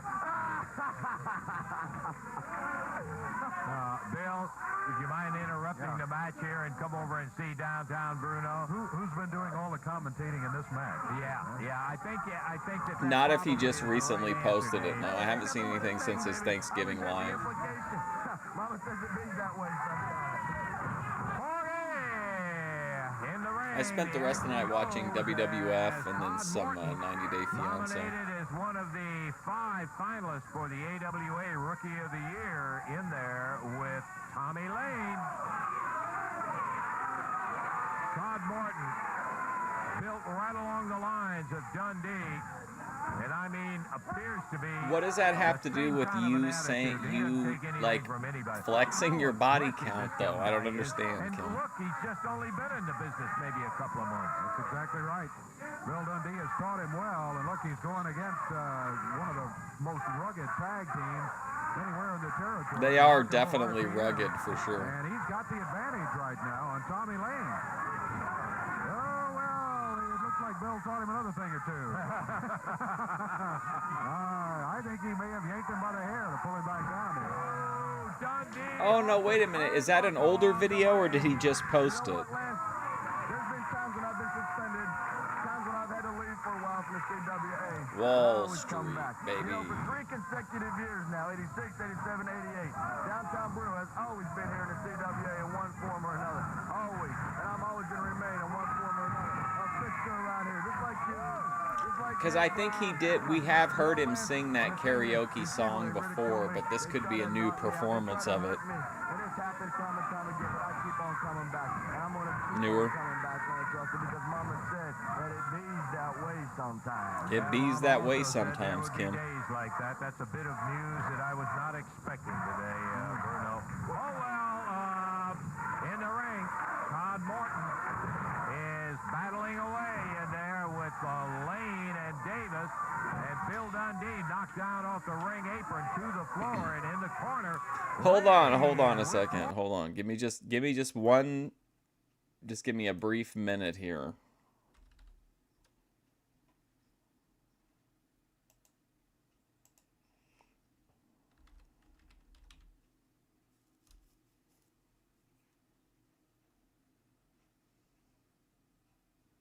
Okay, hang on.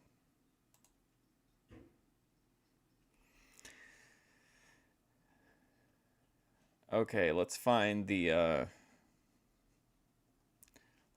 voice owned by Wall Street.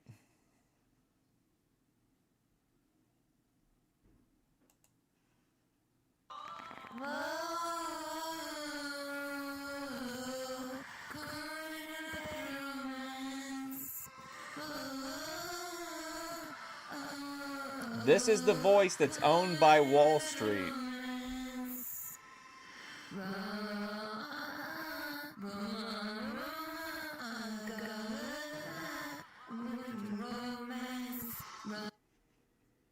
Morton sweeps him over the rope.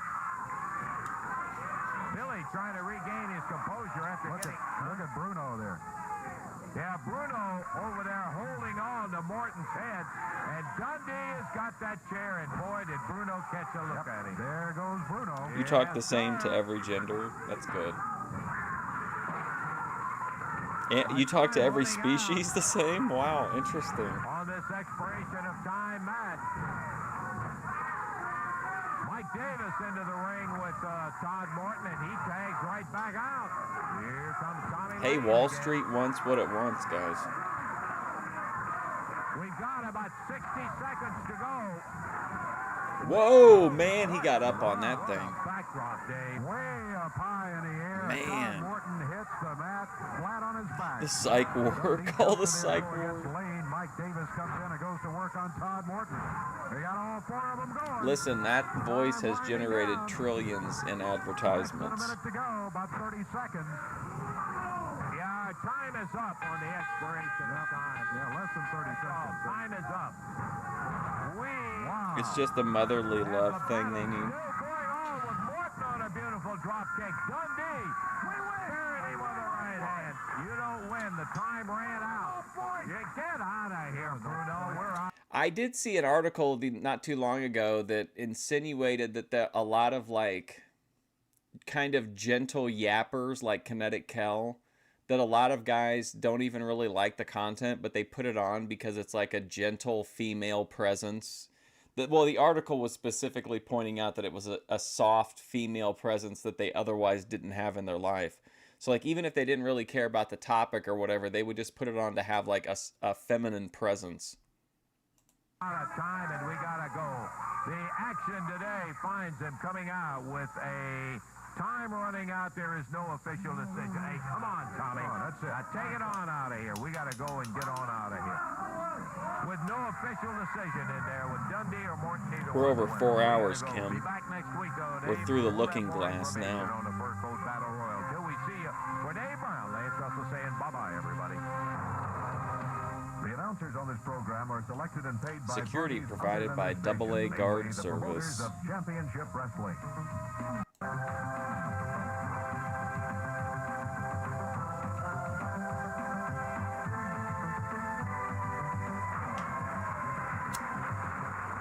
Hello again, everybody. Lance Russell and Dave. Look how happy Dave is. Boy, we got her lined up. What a bunch of names today, Davey. I love it. Tell you what, we got a match coming up a little bit later on, in which Brian Lee and Todd Morton will be together, going against Robert Fuller and Jimmy Golden. Should be some kind of match. Before we get to that, Bill Dundee Put on will be here Kim's with voice to Wildcat drive Little pests Cooey. out of the Tracy's house. mother is Wow, gonna be what a back with us statement. today. First time we've seen Trace in a while. In quite some time. And Dutch Is there any Mantel truth of to it? Oil Trough, Texas. Oh, the old tough Dutchman will be back around.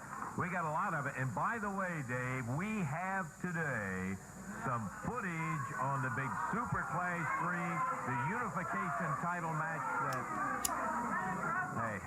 Hey, Lance, it is so dull out here. And you know, Christmas is coming upon us, Lance. And I don't ever want it to be said that Terry Garvin, the Beauty and the Beast, that we aren't in the Christmas spirit, Lance. I'm going to give these fans, this place is so dull. Yo, he's gonna hand out 8x10s. Fans something for Christmas that they can treasure forever, Lance. A marvelous picture of the Beauty. I should have got some wrap snacks at the gas We are station. really impressed. Would you guys hurry it up? We got to get along here before everything gets too far behind. We got a lot of matches. Beauty and the Beast. Can you imagine how that's going to look framed and mounted up on your wall? When you guys wind it up, we got to get on. You know, Lance, the thing that I want to get to is it is so dull out here, Lance. You know, these suits that you wear, I know you probably get them off the rack and everything, but it's just so bland and colorless. I want to give you something like, no, better yet, I want to hang it back here behind the sketch. I think you guys are missing the point with Kim. It's that her voice is owned by Wall Street, and it's generated trillions, but she's not allowed to profit from it. Hang it right back there, Lance. I'm going to sit it right up here. I might even give it away before we leave. Okay, listen, I'll take good care of it. Don't Do you think that might get, like, destroyed in some way? He better be careful.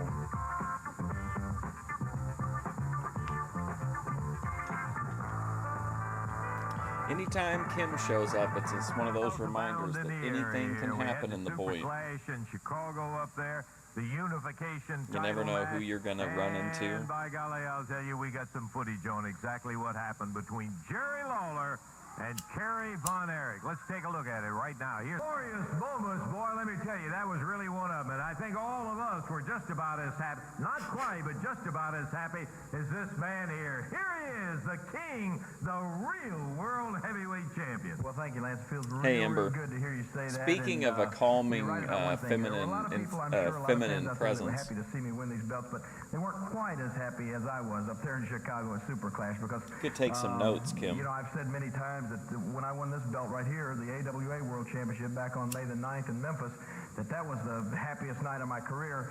But I gotta admit that right up there in Chicago, when both of these belts were on the line, and to come away with both titles, going against a guy like Kerry Von Erich in what I might add, Lance, was sort of a hostile environment up there in Chicago. Yeah, I saw that. Well, I tell you, I guess what it is, you know, I've wrestled in Chicago several times, but it's been a few years since I've been in that area.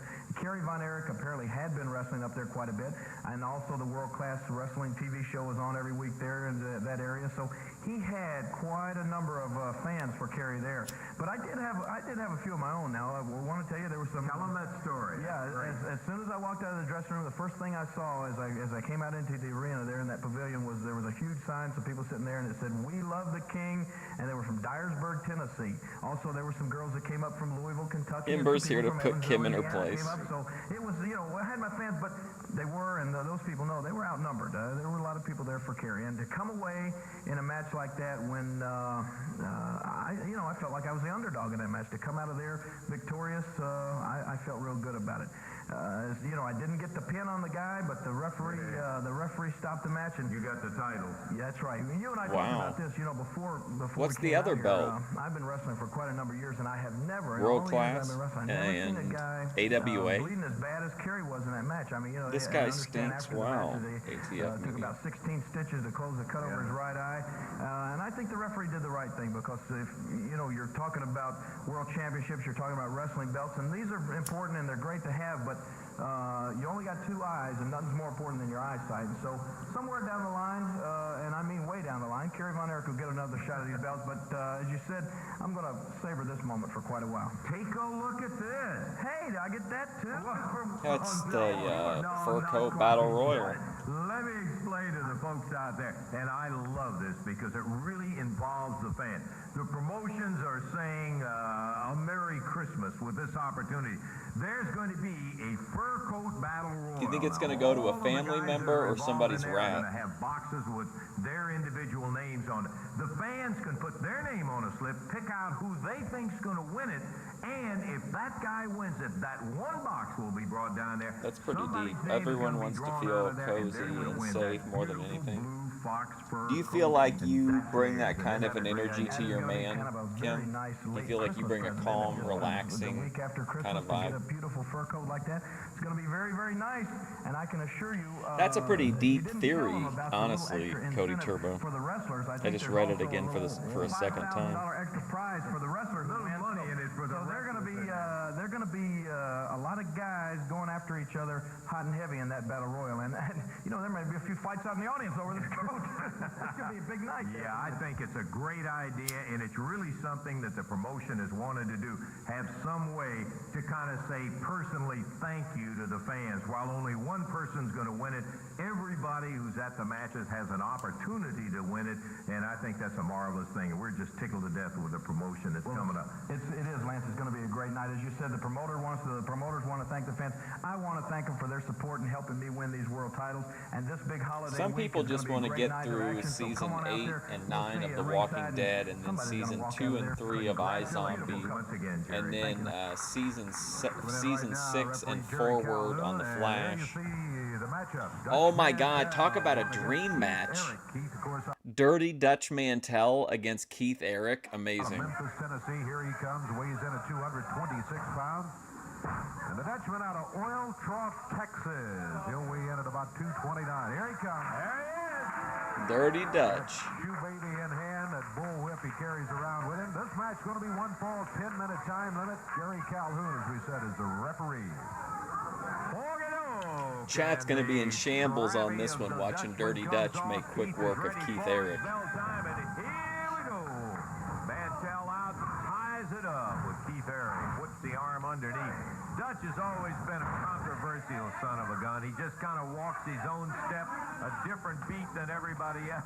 That's right. He does what he wants to. Quite a bit of a loner. He just, yeah, you're right. I guess Dutch kind of a loner. There. He kind of does what he wants to. One thing we didn't add in there, tough son of a gun, boy. I mean to tell you. He slams Eric down on the mat. The anti-Dutch contingent is in shambles right now. To the center, scoop. Big slam in the middle of the ring. Goes for the cover. Counts at 1, 2. He's got him. 3. Rare anybody ever takes Keith Eric like that. Boy, what do you mean by that, Kim? Dutch Mantell got to him early. 42 seconds the time on it, and the Dutchman walks out of the ring. What did Dutch Mantell ever do to you? With more action coming up in just a moment. I don't know what you're talking about, Kim. I've been smoking weed for 4 hours and 14 minutes straight. Okay, big old holiday spectacular coming in. Big old holiday spectacular. On Wednesday at the Evansville Coliseum. Jeez, F-Wood. It is going to be 8 big matches, and listen to all of the things you're going to be happening in there. You're going to have a CWA title match with a disqualification rule waived, a grudge match. You'll have a double pole match. We'll get to that in a minute. A fur coat battle royal. Some lucky fan is going to win a beautiful fur coat from Burlington Factory Outlet. By golly, and I'll tell you what, it is going to be a sensational night. Only a buck increase in the price, and it's all Wednesday. And here's the man that's going to be there. How about that fur coat match, Billy? That's right, Lance. And I don't want to put a damper on things by talking about a coal miner's glove and a Got boot his on a teddy pole. bear I'm just back going to win on. that. But the thing I really want to talk about, Lance, you like my band? It's worse if you stay quiet. When have you ever stayed quiet? Bring people for Christmas. Santa Claus coming. You're going to get all your wishes. But Wednesday night, some lucky person's going to get a real good present. It's a mink coat, because you got to put your little name down. You got to put it in a box, and whoever's got the most. Pick out a wrestler that you think will win the battle royal. Put your name in it, and if that guy wins it, then they're going to draw a name out of that box. That's right, Lance. And if I was a betting man, I know whose name I'd be writing on that box.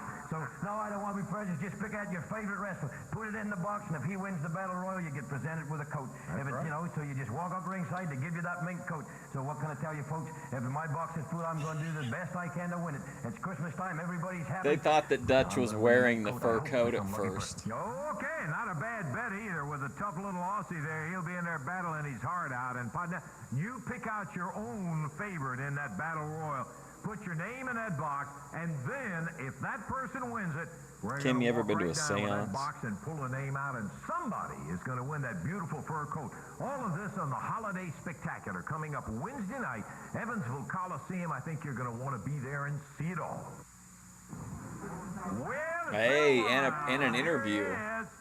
The one and only Dutch Mantell, controversial son of a gun to say the least. It was a good win over Eric in there, no doubt about that. All my wins are good wins. I have no bad wins. I have bad losses, but I don't have bad wins. All my wins are good. Now, I'm standing here. I come back here, and I don't come anywhere without a purpose. And I come back, and you got a real big grin on your face today because Jerry Lawler was out here. He's a bell hog. He's got 2 belts. No, He's got the world class that was belt. the idea, Dutch. And he's got the AWA belt all wrapped around. Okay, so world class and And I AWA saw for that sure. match, super class, Lawler. And you know what he beat Kerry on here, Will? Well, He he stopped beat the him. match because he was bleeding. He beat him with a chain. He hit him with a chain, and that's how he beat him, because every match Lawler's had, invariably he always uses a chain. Now the match when he beat me, well, the last time I was in here, he beat me. He pulled a chain out, and he hit me with it. And that's Yeah, but don't forget, you had that bull whip in there, too. Now, don't go around telling anybody about his chain. Oh, I had the bullwhip laying in the corner, but he had a chain. Now, look, if you check the record books, you'll find that Jerry Lawler and me, when we met up, if you check the record, I beat him Quit More times than he beat besmirching Dutch's good But name. every time he beat me, he pulled a chain. Now, I brought something today, and I'll give it to the director. If he'll wake up there, if that director will wake up and get on them no-dos, Phil, like I gave him. If he'll Wow, wake he's giving up him and play that tape of me beating no-dos. Lawler, I'll show you how I beat Lawler. I beat him with my pure athletic ability. I imagine you've run it 1,000,000 times. I don't know whether there's anything left. Okay, let's take a look. Great match, and that's how I beat Are you married to Jerry Dutch Lawler. Now, Mantel? out here talking, he beat Kerry Von. He's looking for this match, but he's going to take 2 weeks off. Now, no, I don't want him to take 2 weeks off. I want him to put that belt up. I want you to arrange it for me, to put that belt up against me. I don't make championship matches, and you know Well, who does? he deserves 2 weeks off. Who He's been does? working hard. He's been getting prepared for this. Big deal.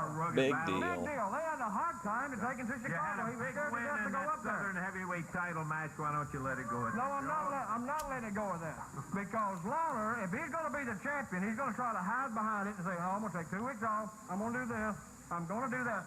No, he's not going to do that if I got anything to do with it, because I want a champion. I didn't come here. Am I talking too fast for you? Have I made my intentions clear? Yeah, I want a championship match. I'm sure. So with do a Jerry lot of Lawler. He's got guys. 2 belts. He got the AWA and the World Class. He's got 2 belts, and now he's going to take a couple weeks off. Hey, the 2 weeks could go into a month. It could go into 3. Hey, if I was somebody talking about me.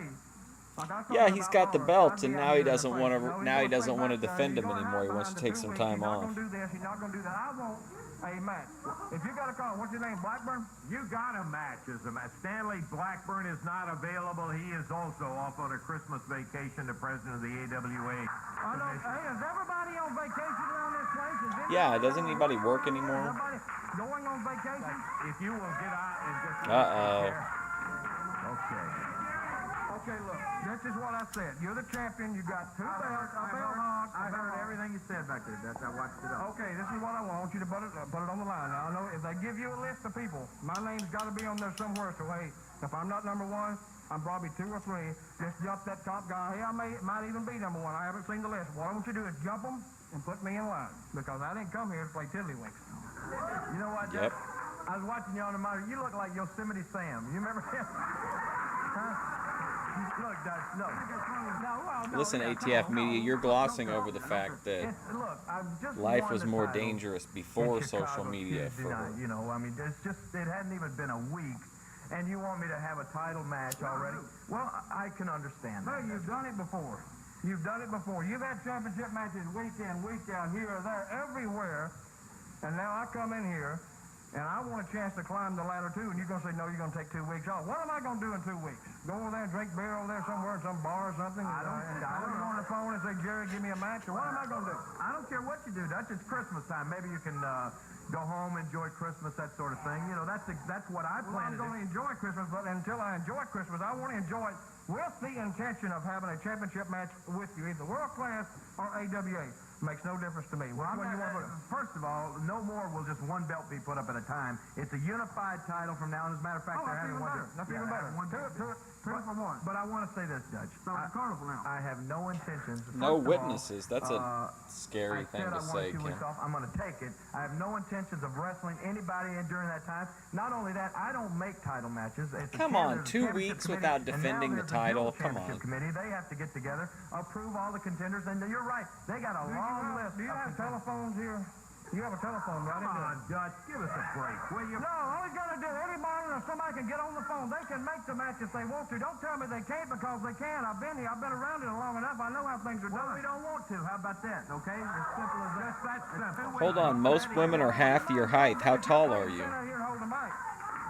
You're not supposed to be up Kim here height saying, reveal. I want this, I want that. I don't know what you think you're doing coming in. No, I'll tell you what. Another thing, let me just say this, Dutch. You mentioned I heard you talk. Okay, hang on. Kim says it's unwise for average-sized women to think they can be as brave as her. Talk about the fact that I use a chain in a match. Oh, I guess Mr. Dutch Mantel has never broke a rule in his life. That's why they call you Dirty Dutch Mantel. Well, and you run that tape. You run that tape. First of all, you're out here stealing Bill Dundee's line. You said, I heard him saying, you know, if you look back in the record book, I beat Lawler more times than he beat me. That's hey, the same thing Dundee. Don't compare me to Bill Dundee. Well, all I'm telling and don't compare me to Kerry Von Erich, and get out of my face, all right? Hey, all I'm telling you is you going to give me a match or not? No, I'm not going to give you a match. Why?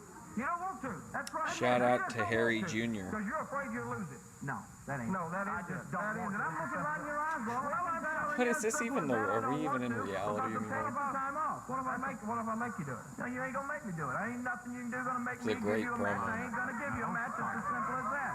The man said he doesn't want to wrestle right and now you run for 2 that weeks. film, you wrestle me in like a 1982, and you run that film, as Lance said, at least 1 million times. You've never run a film of you wrestling and beating me, right, with a chain. You never run that either, have you?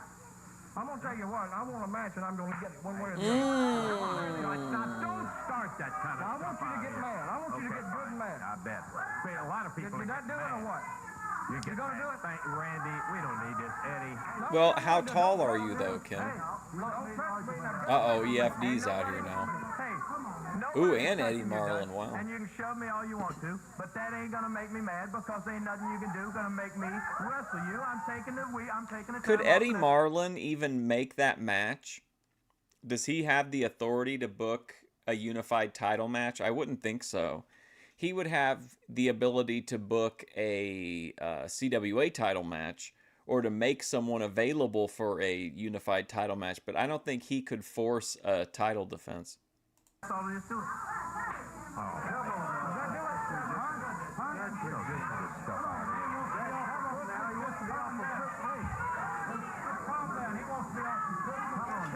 Does that do it? You gonna give it to me now, or you gonna hide behind it? Are you afraid of what? Am I talking too fast for you? What's the problem here? Am I talking too fast for you? He likes that I'm line. afraid of you, Dutch. And you're right. I'm not going to do it just because I know that's what you want. No, I'm not going to give you no match, okay? Is that satisfied? Are you satisfied? You're not going to get a match. That's it.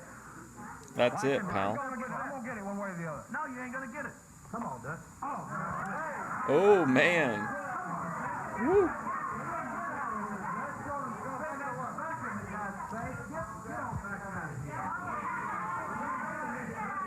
I mean, that's ridiculous.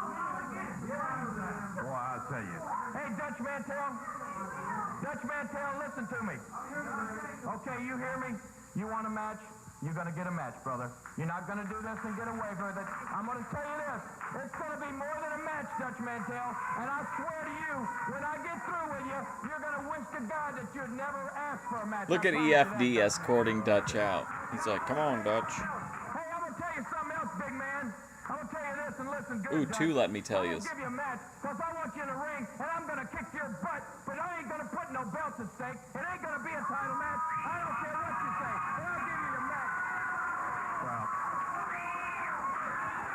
you want a match? You spend all the time doing all that. You got a match.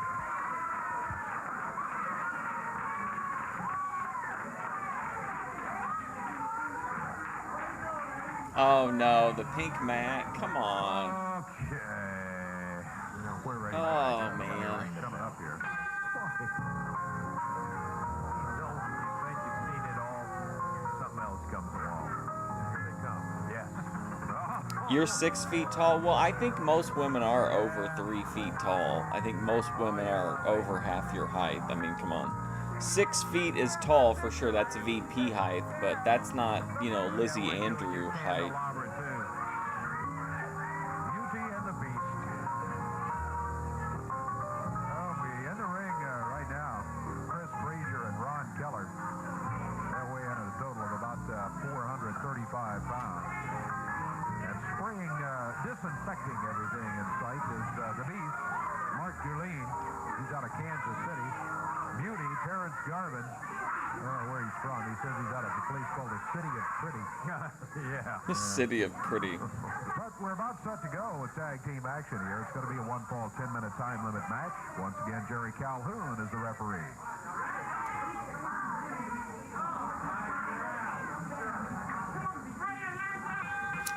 Beast always starts. Always. He takes the heavy work. Beast gets in here and starts working his opponent over, and then at some point he'll go back to the corner and bring in... I thought you were going to say you were like a WNBA player height or something. A Stanford women's volleyball player height.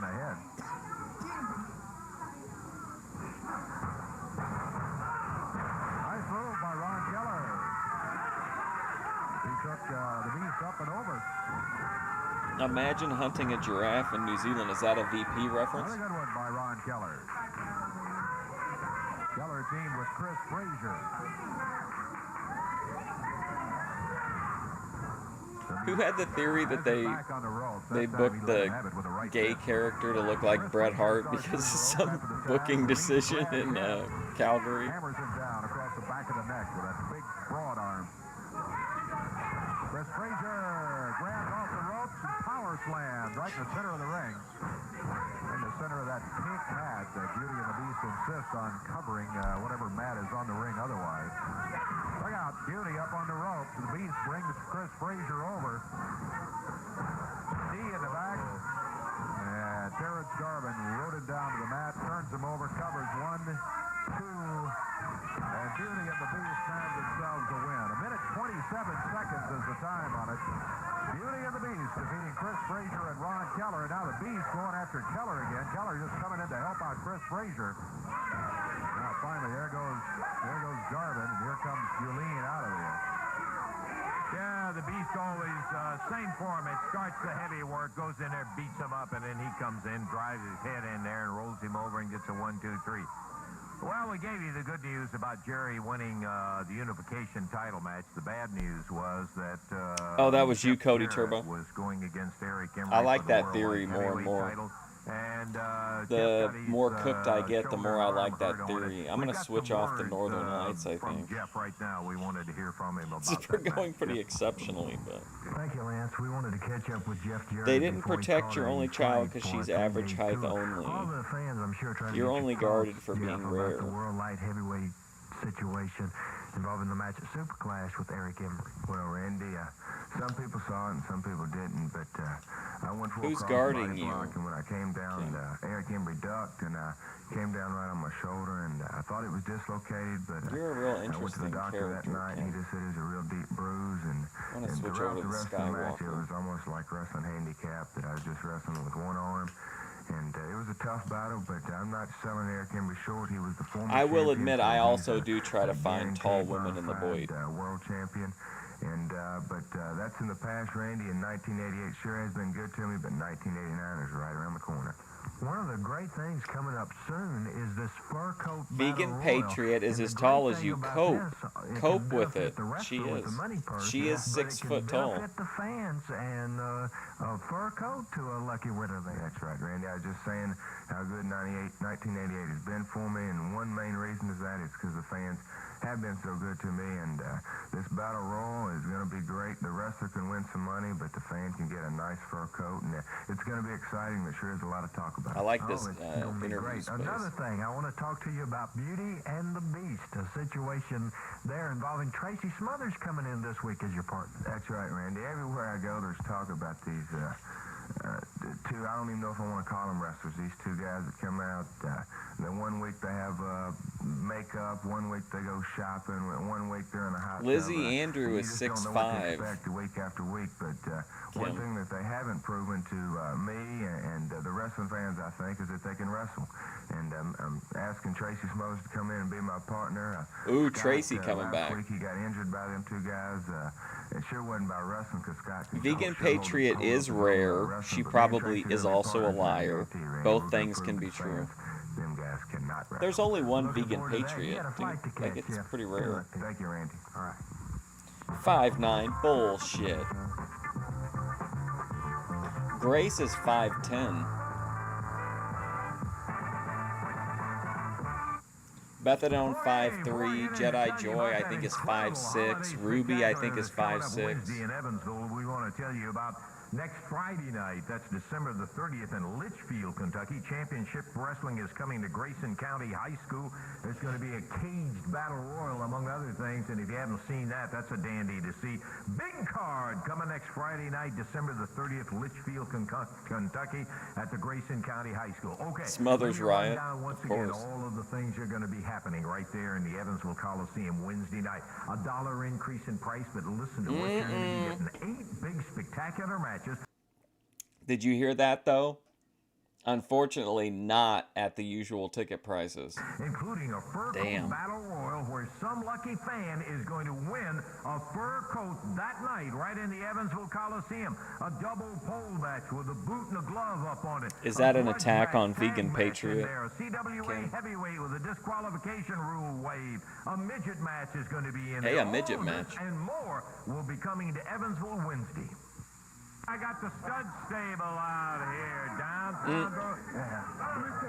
Look at Sid. Heavyweight champion Sid. I didn't bring the belt that day because Brian Lee, you don't need to see it. You come out. He don't even remember to bring the belt. Sid, the punk wants a DQ, no wage deal, something like that. I said, well, we don't care what he wants. Brian, you've been riding that ship of food for too long, boy. It's time to get off and smell the coffee because we are going to stop you like a dog, boy. Yeah, you remember the last time you guys got in there? He wanted by disqualification. You get disqualified. He... Shut up! You don't need to make this man mad right here. Let me tell you something else. I want to talk about this Rick Casey for a minute. I mean, Wendell Cooley. Oh, look, he is. He said it. He's actually using the old name. Wendell Cooley. You got a name. You don't know his name. These people out here don't know his name. That means that you're a nothing happening individual there, boy. Nothing happening individual. I'm going to make somebody out of you. I'm going to make you mine. When we step in the ring, boy, I'm going to give you a wrestling lesson. He's going to make him his regular Saturday night thing. And I'm going to whip you, boy, like your daddy. You can challenge anyone on here to an online logic test. Gosh, Kim. Why are you so up? What's got you so upset today? That means one other thing there, punk, that you got no business in the ring with me, and I'm going to prove that when we get in. You know, it's a cowbell match in there. Cowbell match? Bring him on down, whatever he's got.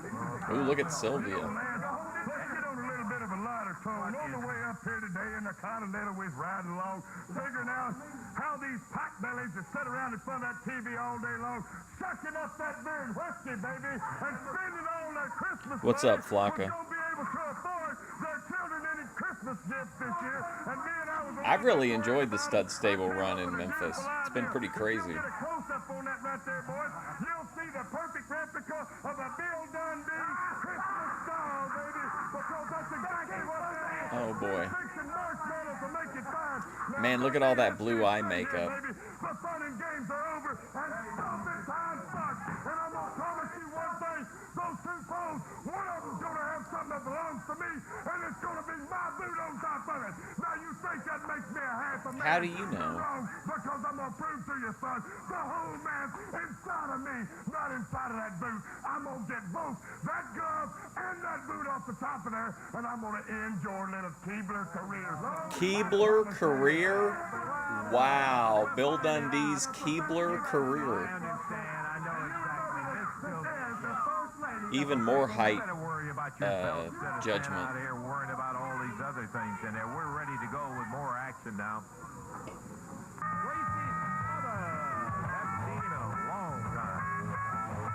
Regular bones.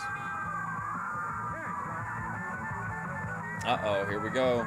Tracy rigged out in his Confederate gear from the Southern Boys, where he and Steve Armstrong were together for so long. He's going against Deuce Mason out of Pensacola, Florida, 231 pounds. Out of Springfield, Tennessee, at 229. Actually, he weighs a little more than that. He weighs about. Hey, Deuce Mason is back. It's been a minute. Smothers. This match one fall, 10-minute time limit. Oh man, the Deuce is back. Here we go. Tracy Smothers. Haven't seen him in this territory in some time, but he was looking mighty good last time we saw him, and I hear he's better now. Well, I'll tell you one thing. He has sure been around. Tracy has had a tour in Japan, as a matter of fact, where the Southern Boys did very well over there. He has just gotten that experience under his belt that you need when he went behind. Beautiful. I know. Good to have Tracy back. Took Deuce Mason down to the mat. You think that Vegan Patriot should be guarded because she's tall? Is that what you're saying? He has a pretty good account of himself in the ring. But going in there as an underdog today against Tracy. Come on, Tracy. You remember, Davey, when Tracy first started, we both agreed that he had all the physical material in the world, but he needed that aggressive. Deuce Mason laying him in. Aggressive enough in there. It looks like he is correct for that. He doesn't have what I think some team coaches call the killer instinct, but I think he does now. Look at him. Good backdrop went off on Mason. Dumped him right over the back. Mason up on his feet. Tracy Smothers backed into the rope, flips him across the way. Goes in there with that flying shoulder, leading the way. He's got him covered. Counts at 2. May have him. He does. 3. Made quick work of Deuce Mason. That's a pretty big win. Deuce Mason, not exactly a pushover. Tracy is a girl's name. She should be protected. I'm telling you, it's been too long. How you doing? And what a great time of the year to see you back in the area here. You're not allowed to be exploited. Why is this? Because We're really you're... proud of you. Here's a guy out of Springfield, Tennessee. Started right in the area. When you I forgot left the here, reason. you needed a little bit more of that aggressiveness. So that brother, you have sure picked it up, and you got it going now, partner. Thank you, Lance. First of all, I just want to say, I want to wish Something to do everybody with out 5 here a Merry days. Christmas and a Happy New Year. And whoa, baby, it feels so good to be home. So good. Mr. Russell, Mr. Brown, I've been on a Southland tour. I've been all over Florida. You're meant to Alabama, lead Mississippi.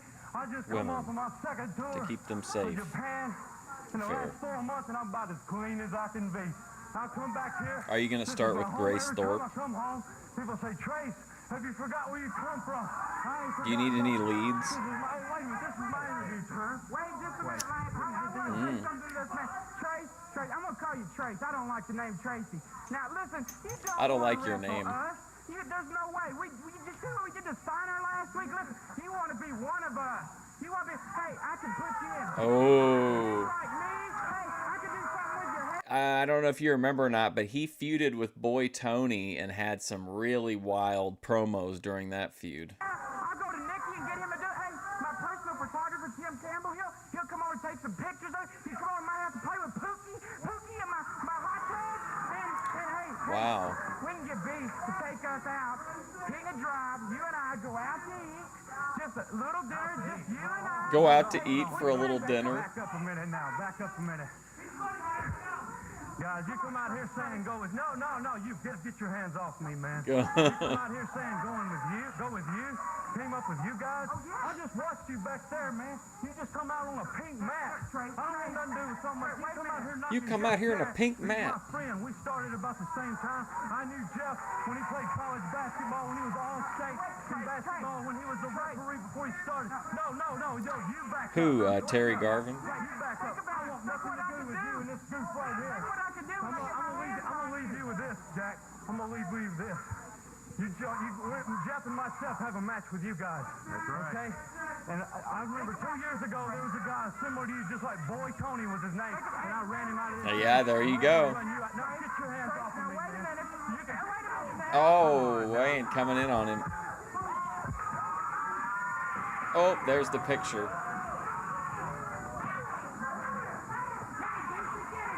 Definitely Richard Simmons coded. Okay, Garvin. That's enough. Now, What are they doing to him? Stop that.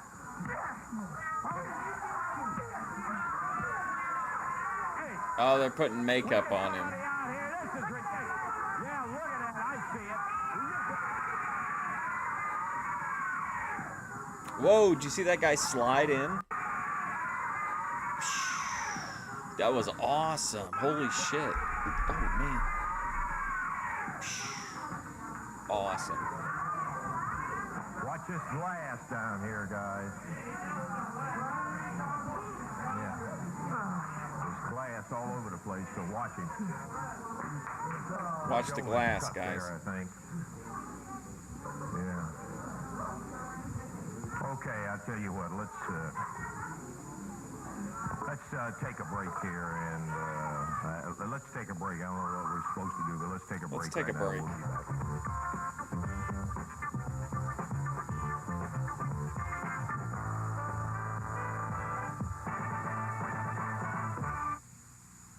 Second Wildcat Wendell Cooley and the superstar Bill Dundee. Watch They're the still glass sticking here, these two guys together? What a match you've got Oh, coming up wow. here soon. That's right. Oh, With a my straight God. table rubber Jeez. footer. Well, let me tell you something, you long drink of water. Anybody can get 4 toothpicks, put 2 marshmallows on top, and call it anybody you like. Well, that's right. If you want that to be Bill Superstar Dundee, that's fine, brother. But in this match, they're going to take that boot off, and he says the doctor told him to wear, right? That's what he So said. if you really need that footer, you're going to be about 4 inches short on one leg Short? What am I talking about? Short? I like short people, Fuller, but I don't like you, punk. Now, you're going to be crippled, Jack, whether that's boot you need it or you don't need it. And the other thing is going to be up on top of one pole, and this coal mine is going to be in the top of the other one, baby. That's right. And Bill Superstar Dundee always has the advantage. Man, this pink suit is really something else. That's usually a disadvantage if you lose a little weight. But on this one, Jack, you got to get up the pole, get the boot or the glove, and I can climb poles real good, Fuller, and I'm going to get one of them. Either wow. your boot or this glove. You tall drink of water. Big stupid butt out with it. Right, Wendell? You got it. Toughest climber I ever saw in my life. Wendell Cooley will be in the ring right now with Bill Dundee. What a chaotic promo. The medics, Billy oh, not the medics again. What his intentions are when he meets Robert Fuller in that double pole match. That ought to be an interesting match, too. I don't believe I've ever seen a double pole match. Double pole match. Matches, but not double pole. Yeah, that's mighty interesting. Yeah. Coming up right here, the superstar and Wildcat. Looks weird to let your own children be exploited. Is that a knock on Ben Thorpe? He wouldn't take kindly to that kind of a comment. Advantage over the opponents here. He got him over near the corner, occupied by himself and Wildcat Wendell Cooley. Here's Wendell coming back in. Coming in for the first time. He bulldogs him across the ring. Got a cover. Boy, he got it. Damn. Good night. He jumped him quick Man. and held him down. Time out at 26 seconds. That's it officially. And the win goes to 26 seconds? Dundee Wow. and Wildcat Wendell Cooley. Hey. Okay, guys, come on now. That's the glove, and watch out. Watch out, shoulder. See, she knows, too, when to hand the kendo stick off. Oh. Hammering him with that kendo stick. Good night. Boy, look at Dave Brown, man. He ran for the hills. He hit him with it, just pounded him into that desk with that thing. Tell you what we're going to do. We're going to take time out here, and we'll be back in just a minute.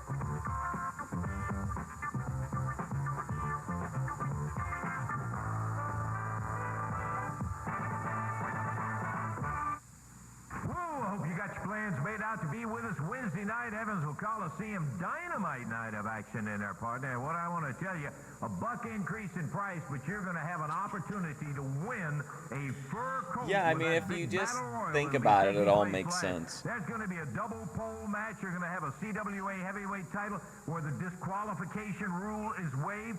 In addition to that, a grudge match that's going to be having Tracy Smothers and Jeff Jarrett going against the Beauty and the Beast. And partner, Beauty and the you'll be Beast. ready for it this time, Tracy. You got that right, Mr. Russell. You people have all seen what happened right there. No, don't bring up the daughter. That's like part of like a true crime story. Come out, Beauty and the Beast. Jeff Jarrett asked me to come in as his partner, and I gladly accepted because I consider him a personal friend of mine. We started Personal about the friend same of time. mine. We've been up down the road. We've been through a lot of things. Guys, I've been in this sport 4 years, and I've had a lot of I'll be right things back. happen to me, Sorry. but I ain't never had no funny boy invite me out to dinner. As far as that goes, you can take that and shove it, guy. But I'll tell you this, it won't be no 2-on-1. You busted me over the head from behind with that pitcher, then you try to make me one of you. Well, I'm not like you guys. I'm a man. Jeff Jarrett's a man. And in Evansville, Indiana, it won't be no 2-on-1. It's going to be 2-on-2, guys. Anything goes from your nose to your toes. You better buckle it up because we're going to be on you like a duck on a June bug. Okay, Trace, we'll be looking forward to that one coming up Wednesday night. And that picture cut his shoulder, too, when they busted that glass over it. Hey, listen, another match that's going to be in there, and it's always great to see. Butch Cassidy and the Masked Midget will be in there in the midget men's match. There's going to be 8 matches in all. The Dirty Dutchman will be there going against Mike Davis, just another one. All of this in a great big holiday celebration where you are going to have the chance to win a fur coat right there in Evansville, Indiana. What a night it'll be. Looking forward to you to come on out there and join us for the action. Got our final match coming up here in just a moment. It's going to be Big Brian Lee and Todd Morton going against Robert Fuller and Jimmy Golden in what should be a good final tag match. And coming to the ring, real upstanding gentlemen stand out here and pound Dundee's hands. I know about this boot here. I use this thing because I need it on my leg. But you know this thing right here, this is special, Jimmy. I got it back in the back and I had a look at that thing. Dundee, that's the darndest idea I ever heard of.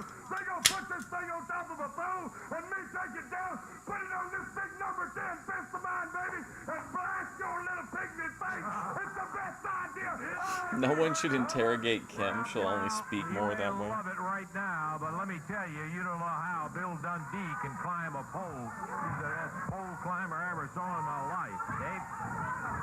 Yeah, we're set to go here. So your daughter went viral for being in World Star fights. And Brian Lee climbing into the ring right now. Brian out of Orlando, Florida. Todd Morton from Bardstown, Kentucky. Todd trained by Bill Superstar Dundee. Across the way, Stud Stable out of Montgomery, Alabama, Jimmy Golden. And from Knoxville, Tennessee, the Tennessee stud, Robert Fuller. They've got Sylvia and downtown Bruno in Oh, man, he threw it right on her. Ooh, man. Wasting. Oh, and then begging off. Wow. All of a sudden, he found a pretty big young man staring right at him. With doubled up fist. Yeah. So he backed off, told the referee, hey, tell him keep the fist open. Well, back into the action here. And look who throws the first fist. Robert Fuller. Well, I was thinking back, Dave, the last time that Todd Morton was around Jimmy Golden or Robert Fuller, they busted him open something. Yeah, Kim has a lot of lore. They're working on him. That's when Bill Dundee came in and tried just to simply get it all stopped. And that's when they took the advantage, and that was really their idea, was to involve Dundee in it. Oh, my God. Very proud of himself after that move. I think he's proud right now as Brian Lee just kicked his feet out from under him. Round behind him. Oh, my God. Really? It's breaking down into like a comedy match. Jimmy Golden. Now Fuller is steamed. He and Golden both out of the ring. Little conference down here. Here comes Bruno. In there, and Golden holding his nose in there. Fuller was out chewing downtown Bruno out, you know. Yeah, somehow it was his fault. Yeah. Why wasn't the big girl protected? I have any sympathy for Bruno because he gets for being what tall. He deserves. But if he got a little more, that would be added to it. Brian Lee, Jimmy Golden. Tag on Todd Morton. Man, they keep going with the Todd Morton in big, big matches. Except him, and he's gonna have to get used to that, though. I miss Dirty Rhodes and his crew. Don Bass. He got a 2 count. Fuller got in there and put a boot in the back. Yeah, says Bruno. He really took Golden by surprise, Morton did on that flying press. But now Golden's turned it around, tags Fuller, holding Morton back against the ropes, and Fuller slams that foot right into Todd Morton, whips him in.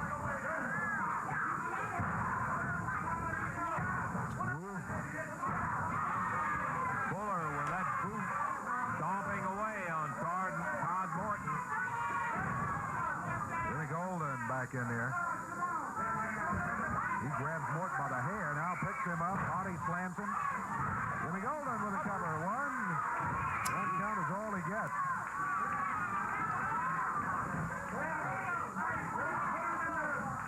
Golden bear hugs him and bends him back. Wonder what happened to the Jedi. I wonder if they've said anything. Both of them battling right there in the middle of the ring. You see Brian Lee reaching for the tag. Todd Morton. He got the tag, but I don't think the referee saw it. Time running out. We're less than 2 minutes to go in our expiration of time. Fuller loads the boot up, slams it into the chest of Todd Morton, and young Todd down on the mat. 1, 2, 3, and that's going to be Oh, wow. 3 minutes, 13 seconds of time, and it was Clean win. a loaded boot that wrapped it up. Oh, I gotta check B. Stevie. Now they got Brian Lee in there, 2 against 1. Fuller and Golden both working on him. Oh, look out. Bruno has just passed that coal mining glove into Robert Fuller. Uh-oh. It's Dundee! Oh, he's only posted some reactions and then 2 cigarette reviews. No doppelgangers video yet. Well, they got an official win. They wanted to turn it into a massacre, but it didn't turn out that way. They ended up with Fuller getting nailed in the back of the neck when Dundee stole that glove away, Davey. Oh, he sure did. He got it and left. The winners of the match, though, are going to be Robert Fuller and Jimmy Golden in 3:13. Okay, timeout. Be back. back in just a moment.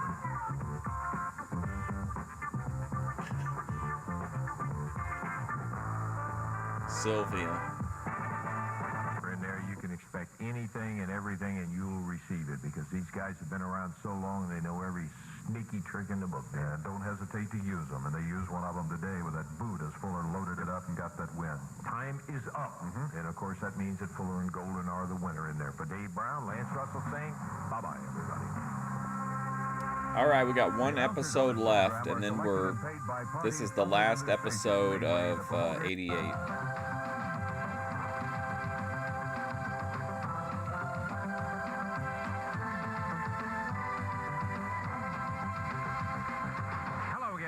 Lance Russell sitting right along ringside. Without my old buddy Dave Brown, he's off today, so we're going to be battling. Oh, no Dave Brown. Everybody's on vacation. We've got the Beauty and the Beast here. I know that'll thrill you right to the doggone bone. We've got Tracy Smothers and Jeff Jarrett will be involved in a big tag match. The big one, Sid Vicious, will also be here in a single match. And listen to our final expiration of time bout that we're going to have today. It will involve Don Bass going against the World Heavyweight Champion, Jerry the King Lawler. Oh, my gosh. Oh, wow. All of that and much, much more coming up on this week. So we get a end-of-the-year main event of Lawler versus Bass. That's pretty awesome. Of Championship Wrestling. Be back in a moment.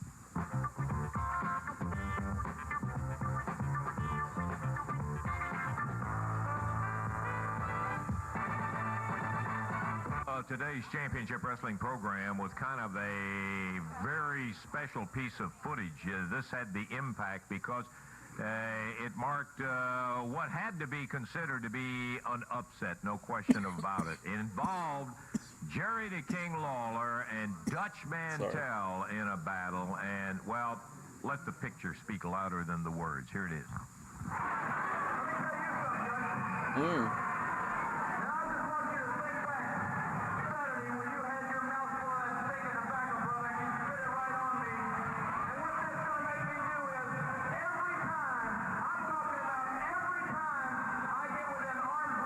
Six foot is not a giant, Kim Cope.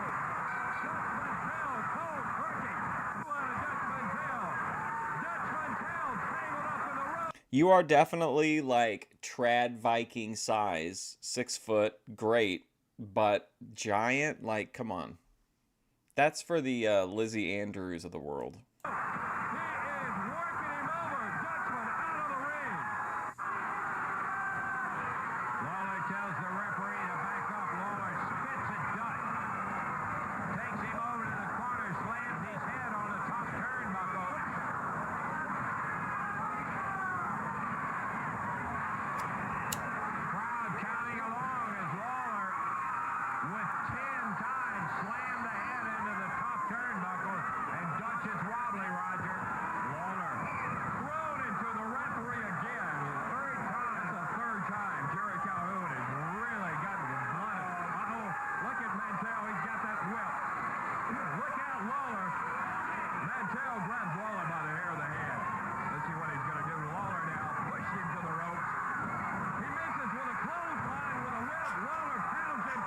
You know you like B. Stevie. He's a rising star. I really believe in him.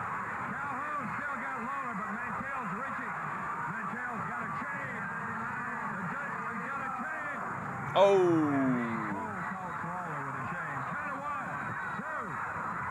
No way. I wonder if the decision held up, though, or not. Wow. Laying down on the job is what happened. But by the way, and I have been negligent in not identifying. Wow, that's pretty interesting that they let Dutch get a win like that. Remember, we were talking about the reasoning behind like doing non-title matches not too long ago. The man who still has the world heavyweight title, the King, Jerry Lawler, who ended up in a situation that I'm certain kind of took him by surprise when he met Dutch. Well, good thing Menard doesn't smoke right, menthol Lance, cigarettes. Really shouldn't have, Because, you know, Dutch Mantell is the first guy to ever come. I mean, he'll remind you every time he comes out and gets in front of a camera that he didn't get the nickname Dirty Dutch Mantell by kissing babies. I should have known, you know, Dutch Mantell came into the territory, cut one promo, is now in this top feud. It's just he's such a consummate professional. I don't know what to call it, a mental lapse or whatever. Mental lapse. He stood out here last week and he said that I used a chain to win the title. He said that I used a chain every time I ever got a win over him. And, you know, I just should have known, and I should have expected that from Dutch Mantell. But call it a mental lapse, call it whatever you want to. Dutch Mantell did get the win. And Jerry Lawler wasn't reality matching with Dutch Mantell. Been beaten in a match in there. That had to be kind of an eye opener. Well, I mean, it's the first time I actually got pinned. As you know, I've had a couple of disqualifications, that sort of thing, but actually getting pinned to 1, 2, 3, yeah. That's crazy, right? That he got pinned. I guess you know what happens when. And maybe rightfully so, when you get a win streak going and you pick up 2 titles like this, I guess sort of sometimes you get to thinking you're kind of invincible or something like that. Well, you're right, it was an eye opener and it brings you kind of back down. It's a real eye opener. And what it also did was it opened the eyes of the championship committee, along with the help of Dutch Mantell, I might add, because he got right on the telephone, telegrams, letters, all sorts of things. Reminding him he had beat you for the Southern title and all of this kind of stuff. Jerry, before we go on, I'd like for you to watch with me a comment or two, several comments from Dutch Mantell. We got to listen to it. Here it is right now, Dutch Mantell. You know, I'm sitting here right now and I'm a real, real happy man because I done by myself what a whole slew of guys couldn't do, and that's beat Jerry Lawler. And I'm supposed to, I told Lance Russell, I said, Lance, it's I want true, to do he an interview pinned and him. tell the whole world about it. Well, he ran off. I told Randy Hale, I said, Hale, I want you to be there. I want to do an interview.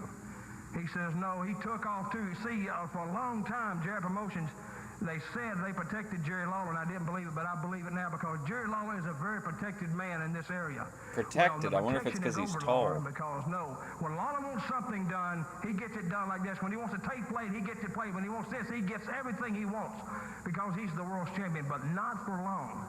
Because, Lawler, everybody knows you're trying to hide behind that belt, and you're a belt hog, and I know it, and the whole world knows it. And there was no doubt in my mind when I went in that ring. Dutch haters are in shambles right now. This dude is on fire.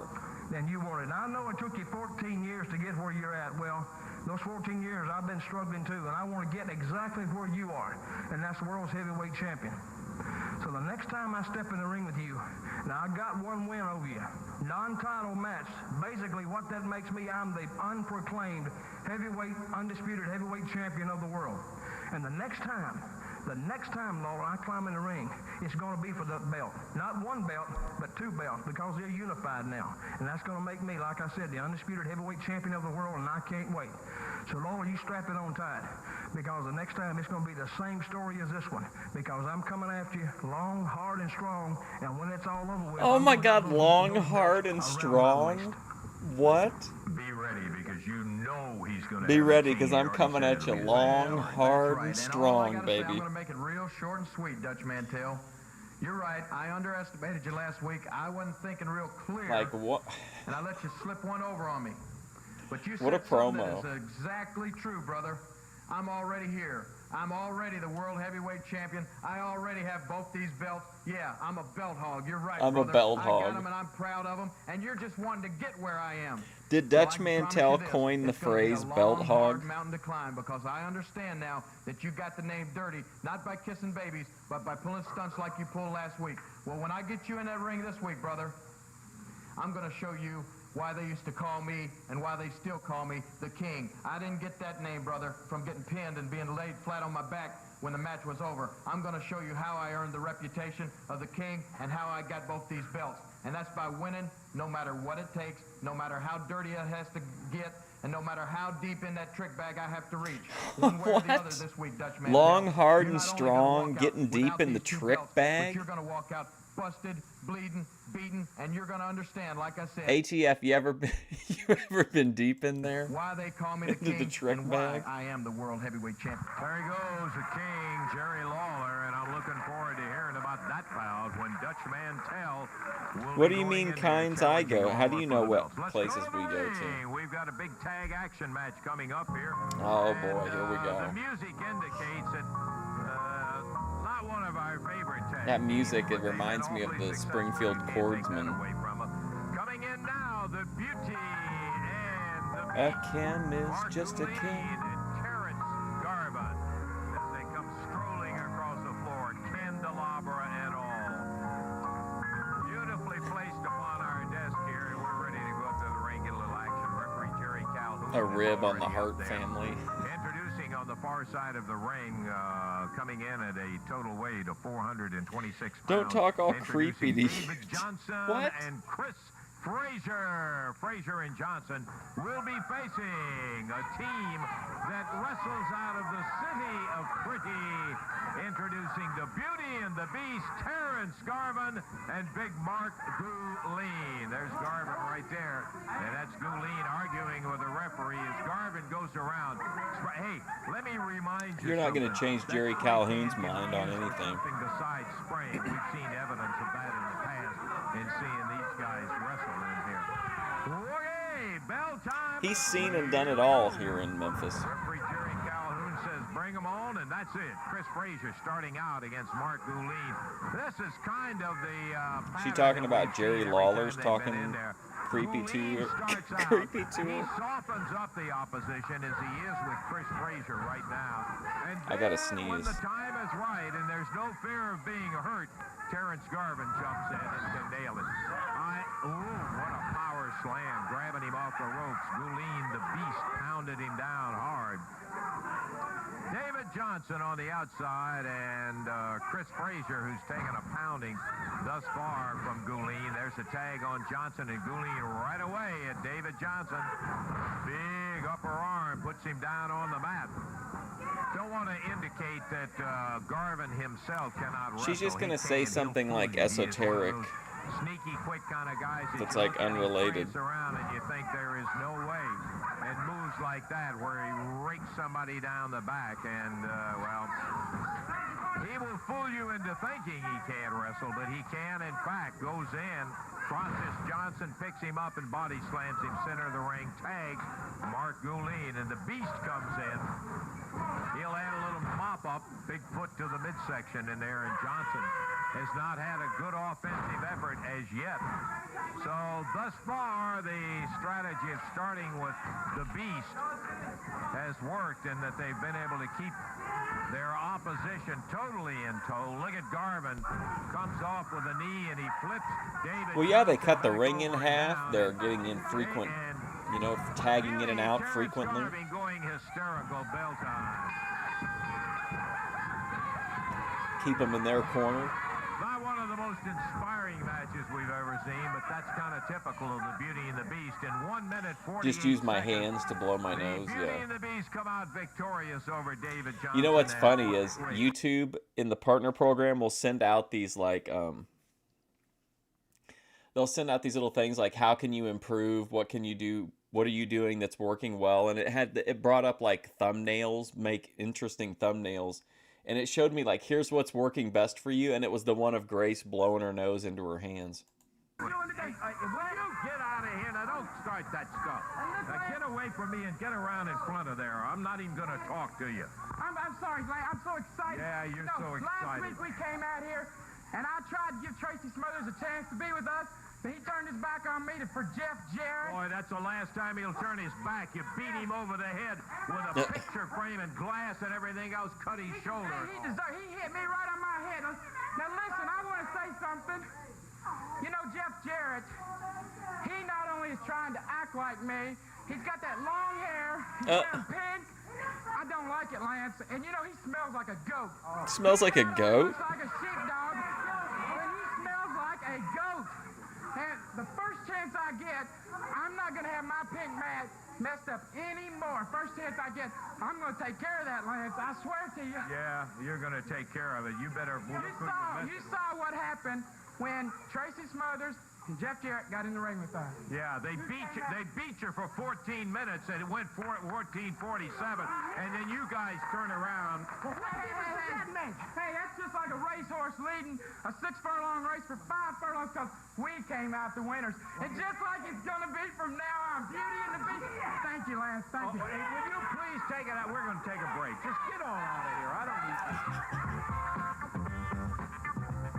Oof.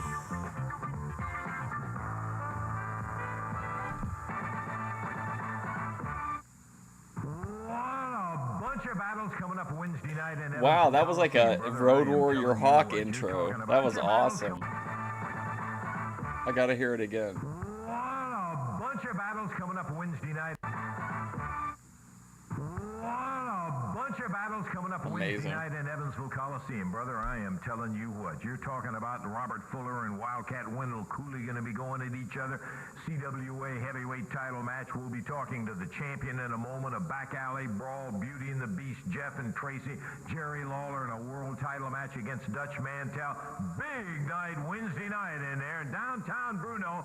And Big Sid Vicious going to be prominent right there. Let me give you a list of names right here. Scott Steiner, Brian Lee, Todd Morton, Alan Reynolds, and Bill Dundee. You know what all those names have in common? No, I don't. Those are all people that have been beaten and beaten bad by Sid Vicious. I guess Dundee's coming to town to become a 2-time loser. Well, see, this here is yeah, make sure you bring up Alan Reynolds. That's a real big, prestigious victory. So after Sylvia pulls all the clothes off of that ugly Candy Divine and shows everybody how nasty she really is. I really like this Sid Bruno combo. I'd like to say one thing. Bill Dundee. No, Kim's fine. Just remember, in here she talks like a lunatic, but on her channel it's like just weird karaoke and uncontrollable trances. You understand that, Lance Russell? Yeah, the man's a champion. He's the biggest man. Oh, wait a minute. I'm talking. It's time for you to shut up. It's the biggest man in professional wrestling today, Sid Vicious. And tell him, Bruno. Goof like Bill Dundee. A goof. I've got a personal interest in because Dundee, you're the guy that put my neck in a sling for 3 weeks, almost put me out of action. Yeah, well. But brother, you're going to suffer that same kind of pain when Sid Vicious gets a hold of you because it's like Mama says, boy, it bees that way sometimes. You keep on saying that. It's going to be kind of embarrassing when that little so-and-so that you call him takes that belt away from the big champion. That little so-and-so. Okay, we're about oh boy, great. A medics match. The opposition will be coming forth as one of the teams already in the ring. The wild-eyed Southern boys, Jeff Jarrett, coming to the ring. This is going to be a 1-fall, 15-minute time limit bout. Introducing from parts unknown, coming in at 4:44, introducing the medics. And across the way at a total you want the stud stable trucker hat? Pounds, introducing from Springfield, Tennessee. Oh, the I'm stable. Tracy Smothers, the wild-eyed Southern boy, and his partner from Hendersonville, Tennessee, Jeff Jarrett. Bell time, and here we go with Tracy starting out against the medic #1. He is the stockier, but not the taller of the two of the medics. There's a tag on Jeff Jarrett. And Tracy and Jeff, who started wrestling about the same time, good double chop, puts the medic down on the deck. Work very well together. They really have not been in the ring that much as tag team, but they have indeed, as when they started, worked together. And your mama never said it bees that way sometimes. They're in and out of there very quick. We're going to be hearing from man, I can't wait for that Jerry Lawler Don Bass match. Wow, quick work once again. Oh, Pearl Harbor job. At the 42-second mark, in comes Beauty and the Beast, pounding away with that spray can on Tracy Smothers and Jeff Jarrett. The Beauty over there with a pair of handcuffs, trying to handcuff fancy essay. Tracy Smothers to the rope, while the Beast, who knocked Jarrett with that can, kicking away in his back, and they are beating and pounding away. Come on. What's the referee's not even trying to do anything. He just completely lost control of this match. Tracy handcuffed to the rope. Oh, the Beauty going over on putting the handcuffs Where's on. what's his name? Wendell Cooley. Handcuffed to the rope. And now look at him with that spray can of that perfume. Oh no, they're spraying that disinfectant all over him. The Beauty spraying Jeff Jarrett. That's not meant for skin contact. The Beast gets on stomping. Can we get somebody out here and give us a little help on this? For crying out loud, they got them both handcuffed to the ropes in there, and the Beauty and the Beast taking advantage of it. Here comes the King. There we go. We got Lawler down there. There they go. Oh, look, he's got a Christmas attire on. Green and red. And it leads Jeff and Tracy handcuffed to the ring rope. And we'll have to, there's Jeff with his hands hooked up to that rope. And we're going to have to get a key. Man. And all. While I really we got are doing pulled that, into we that were going one. to hear from Jeff and Tracy right after the match to answer the Beauty and the Beast. But I got a feeling they're going to let their talking be done in the ring and not out here. So we'll take Here time comes out where they're security. getting him loose from the handcuffs, and we're going to be back with more action on Don't worry, Championship Mr. Wrestling. Jarrett. We'll get you right out of these cuffs.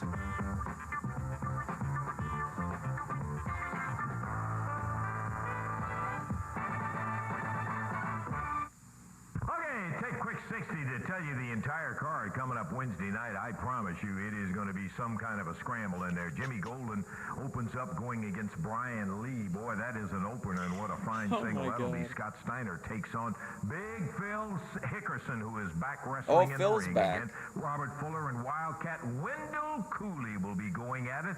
Then a CWA heavyweight title match when Bill Dundee, and let me tell you, this might be the surprise of the night, will be in there against the giant Sid Vicious going for the CWA heavyweight title. Candy Divine, Sylvia will be meeting in the back alley brawl. You remember that? That's where you go in with the clothes on and somebody comes out without them. Then it's going to be a return grudge match with the Beauty and the Beast facing Jeff Jarrett and Tracy Smothers. And finally, the big bout is going to be a world heavyweight title match when Jerry the King Lawler that's on the arena show, title though. against Phil Dirty Hickerson. Dutch Mantel. All of that one night, Wednesday in Evansville. Want to yeah, who's Wendell right Cooley? now show you some action that took place in Nashville, Tennessee. It kind of irritates me when I think about it. I've seen it, but I'm going to share it with you. This happened with Randy Hales talking to Candy Divine in Nashville, Tennessee, and our Championship Wrestling action cameras were out Knowing there. that you can outperform, but you don't want to do anything. Very fair. Be here tonight.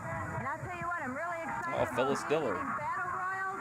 And I'll tell you what, I hope to God me and Sylvia are the last two in there because I'm going to kick her butt. Wait, good.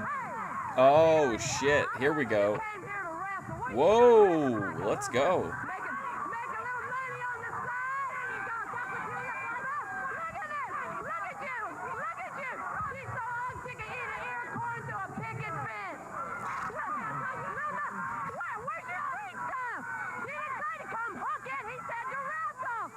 He didn't say come hooking. Wow. Oh, man. Oh.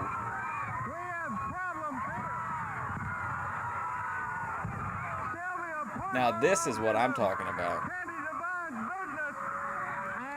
Poor Sylvia. She's getting her ass whipped. There we go.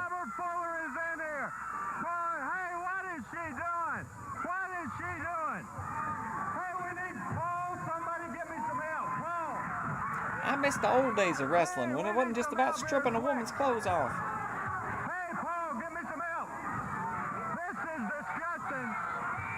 This is this. Oh, he's throwing her out of the ring. Sylvia comes up here. Poor Sylvia. Here comes Dundee, Jeff Jarrett.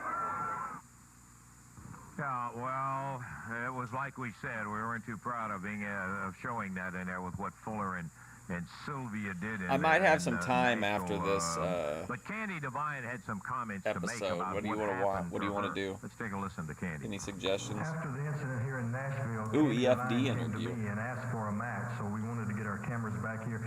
Candy's asked for a back alley street brawl where she has a chance to do to Sylvia what happened to Candy tonight. That's right, Sylvia, and this is directed just at you. I asked for this match because let me tell you one thing. You humiliated me.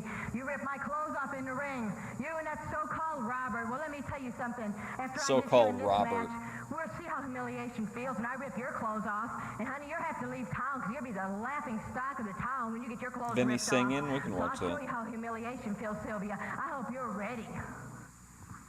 That was Candy Divine's reaction, and the match has been signed. Now, of course, that isn't all of it. You might know that when his darling Sylvia is involved, Robert Fuller has got some comments to make about it.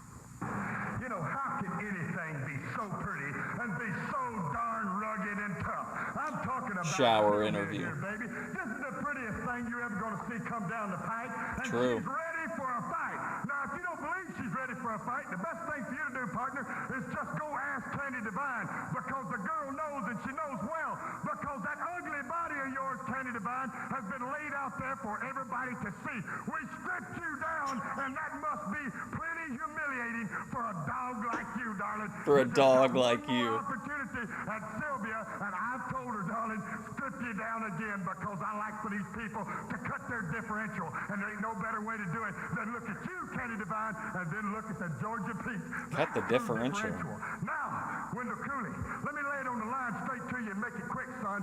You lucked out with my cousin Jimmy Golden, but you don't get lucky with me.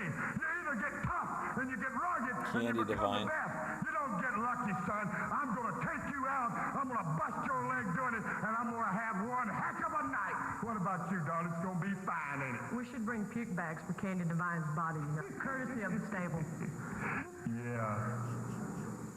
Yeah. Wow. Less said, the better, I guess. In the ring right now. We're about ready Man, for I our wish, next though, match. another match with between Sid and... They were like, man... 279 pounds. They're like, hey, listen, we heard that match between Sid and William the Freezer Thompson really went over, you know, big time. He's like, well, maybe we could draw some money with it. Let's get a rematch. William the Freezer Thompson. And his opponent at over 300 pounds. Anything else? Any other None of your suggestions? Business USA. Sid Vicious, the CWA heavyweight champion, in a non-title bout. Lance, I've got some comments to make, and you're running your mouth over here, flapping your... Yeah. Now, Sid Vicious has got a big surprise for everybody. Oh, there he goes. Every wrestler, every man, woman, and child is a part of the CWA has got a big surprise. It's right here in his money bag. You know what I'm talking about, Lance? I ain't going to tell you what it is, but you might... We've gotten to see quite a few Sid matches today. Okay. May want to, Lancer. I'll keep my curiosity under wraps in Well, I'm going to here. tell you what, Lance. You want to have an early Christmas, a late Christmas, some kind of Christmas? I'll tell you what, we got some money in here, brother. It didn't take long. Yeah, made short work of the freezer. Wow. Come out and try to answer this, because there is a big surprise right here, Daddy. Well, he did it in 33 seconds, and I'll tell you, that was no little guy that he was in there with. The freezer, William Thompson, and Sid Vicious got him in 33 seconds. Okay, what's all this flapping the mouth here? I want to say something to everybody back here. See, I haven't been taking anybody serious since It's that I've been to the flapping CWA mouth. area. Well, I got this belt. I said, boo, it's not worth nothing to me. Now I thought, well, it is worth one thing. And that's to get a shot at that world title that Jerry Lawler has. That's it. I said to myself, I could come out and make an interview today and say, Jerry Lawler, you are a heck of a wrestler. You paid your dues to get that world title shot. I could say that all that was true, but I'm not, because it's not true. You are exactly what you called yourself out here today, and that is a hog. I am the best athlete in this business today. Shut up, you goof! Shut up, you goofs. I can stand here and I can knock you all day, Lawler. One thing I won't ever call you, and that's the king, because you're not a king. Now, I want to say something. I'm going to give everybody just a little bit of a chance out here to make $5,000 the easy way. But it's not that easy. Hold this Bruno inside, Daddy. Because you got to put this arm down, because I am the best arm wrestler in the world. That's it, Daddy. See, Daddy, wait a minute, Lancer. No, I don't want any. I remember that ATF Media. His kid was actually a really good player. I think he came back, right? Had a return season. You make the challenge, and you're going to find some wrestlers. Making public schools militantly instructed. Okay, where'd that come from? Jerry Lawler's both of his legs, or anything that you want for. Fine. Well, there's a $5,000 arm wrestling challenge from Sid Vicious. He's got a deposit. I missed the, remember when the RPMs had the Ziploc bag full of money? Oh, man. Well, okay, we're about ready to go. Oh, shit, here we go. Time match, Don Bass and the World Heavyweight Champion, Jerry the King Lawler. This, of course, is a non-title bout. It will be to the expiration of time of television, and Jerry has the belts with him, but they are not at stake. The referee is Jerry Calhoun. Oh. Introducing from Greasy I think he came back for like an all-star season or something. Don Bass, and across the way from Memphis, Tennessee at 2. The Jedi always tried to get on Big Brother. King, Jerry Lawler. They have all their audition tapes are on Decked out in YouTube. red and green. He's got his Christmas colors on. He had his little Santa Claus hat on. So we're about ready to go. Boss Winters in the corner. The belts are not at stake. There we go. Jerry gave one of the belts to one of the fans to hold out there, and that's a big thrill for him to get a hold of that World Heavyweight title. Oh, man. What a match. Oh, the belt only. Don Bass being warned by Jerry Calhoun about the use of the fist. When you get these two tough guys in there, I'll tell you, there will be a lot of warnings and a lot of fists. Top wrist lock, Don Bass on Lawler. What a real treat. Hanging in tight. This again is the expiration of time match. Eric McHenry will never know the joy of just watching something just because you want to and you want to. It makes you like happy or makes you feel a certain way to watch it. It's not just checking off like a box or whatever. I feel bad for him. You don't care for Toyota. What is going on with you, Kim? But boy, that's the only break that he got because Bass got. They're number one in the USA. You can't do better than that. Lawler stepped over and nailed him one. Cheap shit he knows cats. what he's fighting in there. Greasy Corner, Arkansas. Breezy corner. He told me he was the chief law enforcement officer. He's thinking about running for mayor. Lawler with his red and green Christmas attire on for this match. We have to enjoy this for people like Eric McHenry that can't enjoy on television in a long time since he won art the belt. and content. Lawler whipped across the ring, a little crisscross underway, and Crisscross. Lawler slips out behind Boss Winters. Whoa! Oh! He had it cocked and ready to fire, and Winters took off. Jerry was going to tap Boss Winters. The Uncle Elmer.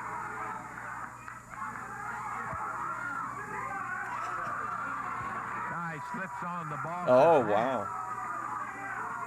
That looks good, Jerry.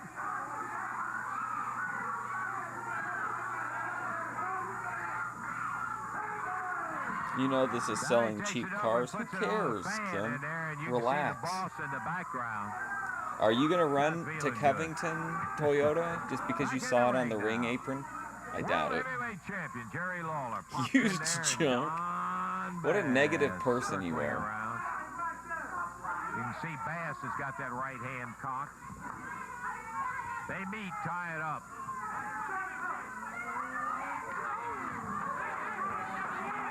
And Bass covers him one and takes one back from Lawler. She wanted to send her children to boot camp. Exchange of right hands.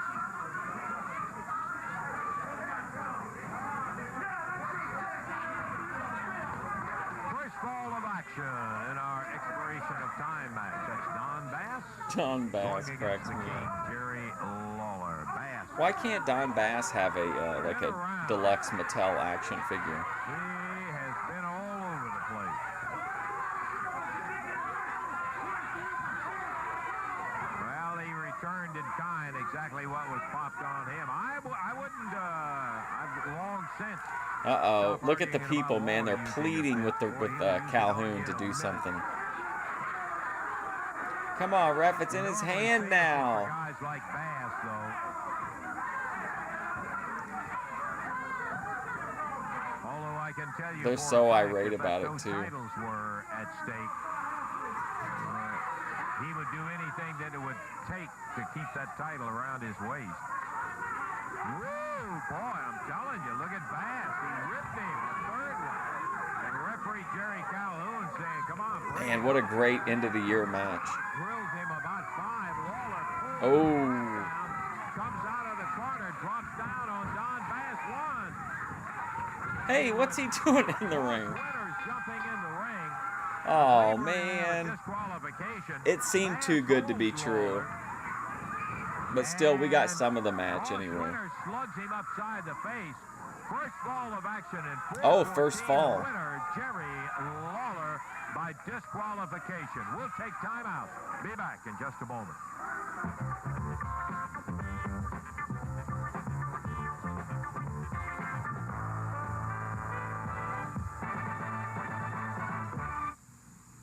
Okay, Wednesday's the day. You got your tickets yet, son of a gun? I'm telling you. Anybody else have a big mouth coming up recommendation? with the CWA heavyweight title on the We'll line. watch Vinny. I've got a food video we can Sid watch. Vicious, and man, is he cocky about Oh, this look, match. he's got an Well, I'm airbrush telling you, shirt. up till now, he's been picking all his opponents. Now, I'm not selling you short, Sid Vicious, and I'm not knocking none of your opponents, but you handpicked them, brother. Brian Lee's starting to get in the wrestling business. Todd Morton just starting to get in the wrestling business. Well, you're looking at a face that's been around a long time, brother, and done wrestled them all from coast to coast. Well, I'm just going to tell you something, Bruno. I don't Your like brother's you, a punk, mechanic? and Sid Vicious, I got to get that belt, because Jerry Lawler and Dutch Mantel after that night, so was going to have one that I won. It's about time, Bill Dundee got out of the stall, brother, and back running for belts. Lawler, you got 2 belts, maybe 3. I don't have none. Man, Sid sometimes Vicious, I don't I'm have any thinking idea you, what I'm he's coming for saying, you, but it Lawler. really gets me. I'm ready for the match You see the now. kind of tempo that one's going to be. We're also looking at a return Oh, wow, match look at this in there jacket. That's going to have Jeff Jarrett, Tracy Smothers All-American. going against the Beauty and the Jeff Beast. Jarrett. Well, you know, Lance, I said it from day one. Unless them guys are in a beauty parlor or doing Tell 'em some all kind of about it, aerobic Tracy. tape or- Tell 'em or about the trying on match, fur son. coats, they're way out of their element.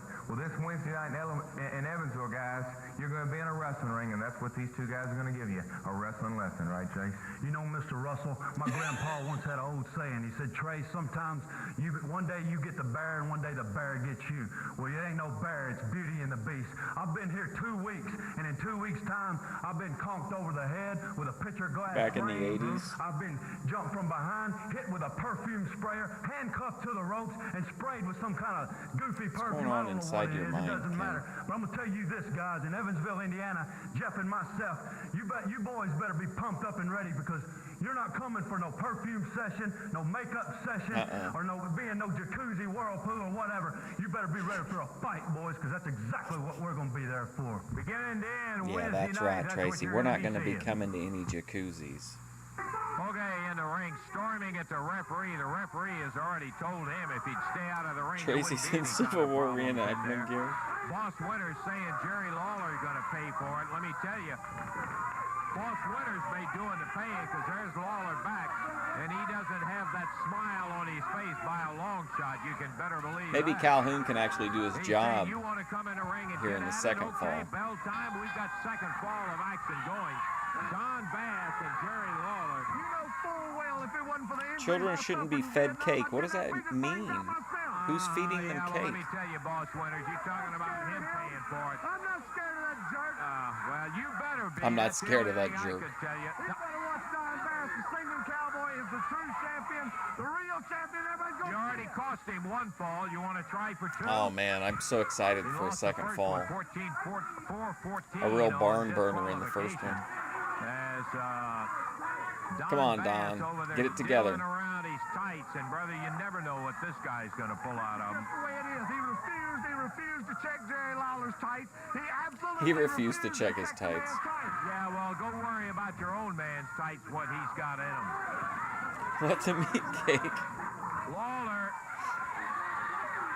Bold with the statement. referee about when Bass goes to those tights in there, look out.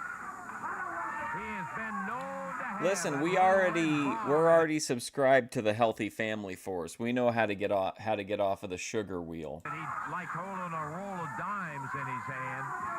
Beef, weed, He's 1 fall mineral down water. in this expiration of time. We've got enough time. We may have 2 or 3 more bouts, falls coming up here. 2 or 3 more falls? Hell yeah. As Bass and Lawler near the ropes. And Bass diddling, he won't go in there and tie it up with Lawler. The King, non-title bout. There's your stinking champion and the stinking fans right with a look at the bloodthirsty record. Well, if he would go Bloodthirsty. ahead, let's get into some wrestling action. If Don, there goes Bass again. Down into the tights. Yeah, check my tights out. Oh my God.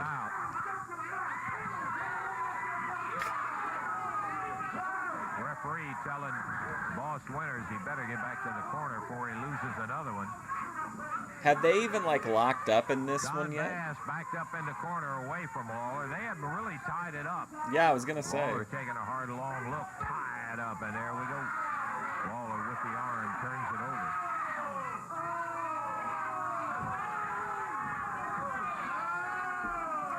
Whoa, Kim, that's some strong language in the chat. Lawler doesn't intend to let him get back even. He winded up Bass's arm.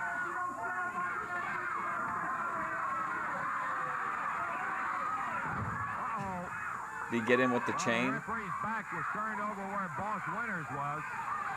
Bass went down in his tights, came up with whatever it is, and he glommed Lawler, put him down. Now Boss Winters. Man, Boss Winters got to be happy working with Lawler. That'd be awesome. The referee is arguing with Don Bass. And Lawler's trying to And he gets to choke him out. Yeah, Bass would let me check him over. You can bet he's got it in his hand. That's exactly what it was. Like, how does the ref not figure that out? We're about 3 minutes into this fall of action. He should be like, hold your hands out, and then keep them there, and then do the pat down. It seems like common sense to me, but Jerry Calhoun must think it's, you know, an impossible puzzle of some kind. Plenty of time for this match, and we're in the second fall of action. Again, Lawler won the first fall. 4 minutes and 14 seconds on a disqualification. Earlier today, Beauty and the Beast with a win. Jeff Jarrett and Tracy Smothers with a win over the Medics. Sid Vicious with a really quick win. I got to tell you, I was impressed with Vicious. Must have eaten too much When he cake. picked up 279-pound. Kim, is this how you talk to people like in real life? Vicious, in the event that you didn't hear that part of it, is now challenging any other wrestler in an arm wrestling match. Oh wow, arm wrestling. Maybe we'll get that next time, next week. He wants to show that he's totally dominant in the wrestling. Wants to show his total dominance. And again, Bass. While they were doing a little test of strength, Bass slipped that right hand down in the tights, slammed him, and once again, Boss Winters choking away on Jerry Lawler. The only thing I can tell the boss is, you better look out when he comes running around. You better look out when he comes around. Absolutely doesn't take that from anybody.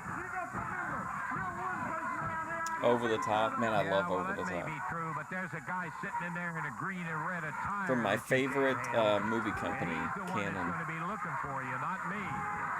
Don Bass rips across the nose and the eyes on Lawler. And as Lawler coming up off the deck, Bass bombs him with that big Your right body hand is again. craving salt. You thought it was sugar. We passed the 5-minute mark. Seriously, in this Kim, do you ball. talk? Is this really how you talk to people, like in everyday encounters? When Winters got Bass disqualified by jumping up into the ring. My cat's in here, and he can't believe it. And Don Bass rips him across the eyes, slams him again with that right hand. And Don Bass trying to get even. Look at it. Oh, come on, ref. He's got the tights, clearly. Referee over with Boss Winters isn't counting. Lawler definitely has him down. 20 for the count. He slipped in behind and rolled him up. Count of 1. And now Bass, of course, realizing the referee is over there. Yeah, for that extra momentum. Overdrive. Back to work on Lawler as he stomps across the head. Don Bass, Greasy Corner, Arkansas, with his manager, Boss Winters, slipping up behind Lawler again. And as he was going after Man, Boss Winter really getting a lot of work in this match. slips in behind and chokes him again. That's the third time that Winters has been involved. You're the one going to have to pay, partner. I don't have any question about it. No fear. Lawler will take care of you. I wonder, do you think he ever did a shoot interview or anything? Don Bass coming back in the second fall. Jabs him in the eyes, rips the nose, and Lawler swings at him. with Robert a Loggia. Solid right. Look at Bass. into the tights, keeping his back. And let me tell you, when his back is to you, he bombs Lawler again, puts him down, goes for a cover. Will he get the second fall? 2! Oh. And Lawler gets the left shoulder up just in time to avoid the 3 count. When Bass has got his back to Salt you, restores you can't see electrolytes. anything. You What are wouldn't you even see the talking about, sun at Kim? high noon. This guy is so broad. Yeah, Sugar I saw poison. Him, also saw him nail him with something That's a out of cool his stripper tights. name. Don Bass put on the throat, pushing Lawler on a bottom rope, and the referee starts the disqualification. Bass finally lets it go.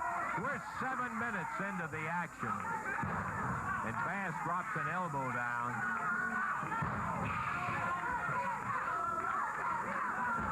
Whoa, big shot. I think he had a chain. On the offensive effort, look out. Wham, we saw Bass going to the tights again. And once again, he ripped Lawler with that right hand. Count of 1. Oof. Lawler got it up this time, got the shoulder up. I don't know if we're going to get a third fall or That's not. what Boss Winters was complaining about, the slow count from Jerry Calhoun, the referee. What do you mean you don't care about small talk? You've been in here for like 3.5 hours today. Bass goes to the midsection with the right. Come on, Don. Head into the top turnbuckle. And Calhoun trying to back him I out think of Don there. Bass is a champion we could all be proud of. Into the corner, mashing his head over the middle turnbuckle and putting all that weight on him. Bass has got about a 50-pound advantage on Lawler. Not quite, but almost. Once again, Bass goes to the tights and pounds Lawler with that right hand. There he Lawler goes. falls over backward out of the ring. He has not been able to put Jerry out of it. And again, Boss Winters. Man, he is really living the dream, man. He's getting to while the referee interfere is in this arguing Lawler with match Don over Bass. and over again. What do you mean you don't talk to people? Expiration of Are time we even match in people? his Wow, second Ken. fall. We Lawler open won our the hearts first to fall by you. disqualification in 4:14. And this is how you We're 9 repay us? minutes into the second fall, and Bass is dominating Asking the if we're action even primarily. people? Foot in the back. Once again, Lawler underneath the ropes being kicked by Don Bass, and the referee finally backing up Bass. And look at Lawler, he caught Boss Oh no, he Winters. finally got a hold of He him. goes after Winters. Bass grabs him from behind. Come on, ref. He grabbed Lawler, and Winters got in one shot at him. I really like that he's in the seasonal gear. Well, it's not all over with. It'll never be over. Ooh, here come the punches. Disqualification in the first ball. Jerry banging his way back. Bass rakes him across the eyes. Oh, Jerry come on, Calhoun Lawler. knocked off his feet as Lawler. Lawler tagged him. Now he steps. Oh, he gets to come inside the ring too? Wow. Who is over here? Great day for Boss Winters fan. This Lawler pounds him. Lawler now gets McHenry reference. 2, 3. He got a count. Oh, come on. He's going to get the pin on Boss Winter. At 10 minutes and 24 seconds, Lawler got a pin on Winters, but the biggest thing, he ripped him around, and the referee, who was stunned at all, is saying, hey, Lawler's hand is up in the air. Kim is a big proponent of polyamory. It wasn't me. Calhoun reacted and counted him out as the king walks away from the ring with I can't believe that. under his belt. He wasn't even in the match. We're going to take time out, and we're going to check our time, and we'll be back in just a moment. I wish I do have a Dulce de Leche 7 days croissant, but I really want to save it till I do a taste test. You wanted to get even. I thought you were the one that wanted to get even in there. Well, you're an idiot. I'm not a wrestler. I'm not an athlete. An Jerry Lawler on-screen drags me across the rope, pins me. Where's the interview? win in Wow. there? He didn't beat Don Bass. If you'd have stayed away from the cotton picking ring, you wouldn't have gotten in trouble in there. He was just embarrassing me. He was just embarrassing me. He was jumping nowhere. And what do you mean? I saw him talking. You were in in there going into those tights, grabbing all that stuff.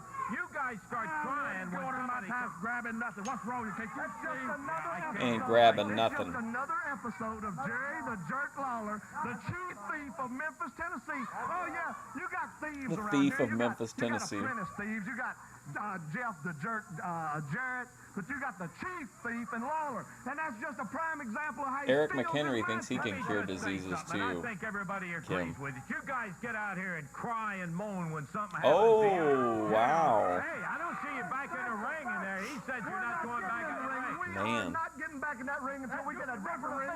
Jerks him in the ring. That goofy referee counts him out. He didn't even pin me in the first place. And then he gives Lawler the match, and Lawler runs off. Where's he at? Where ain't he out here, son? Well, that's right. all I know is that you guys make all the moaning and groaning when something happens to you, and then you turn around and go in there. Hey, Man, listen, he's I'm really sitting there calling watching Lance this guy Russell's come really in, holding him to the fire. This is even Daninsky would have to say this is a hardball interview. Colored glasses, that's your problem. Well, maybe if you took those goofy-looking glasses off, you wouldn't. Yeah, I'll tell you one Yeah, thing this about it. this is definitely a good place for I that. don't cry about it all the time like you do.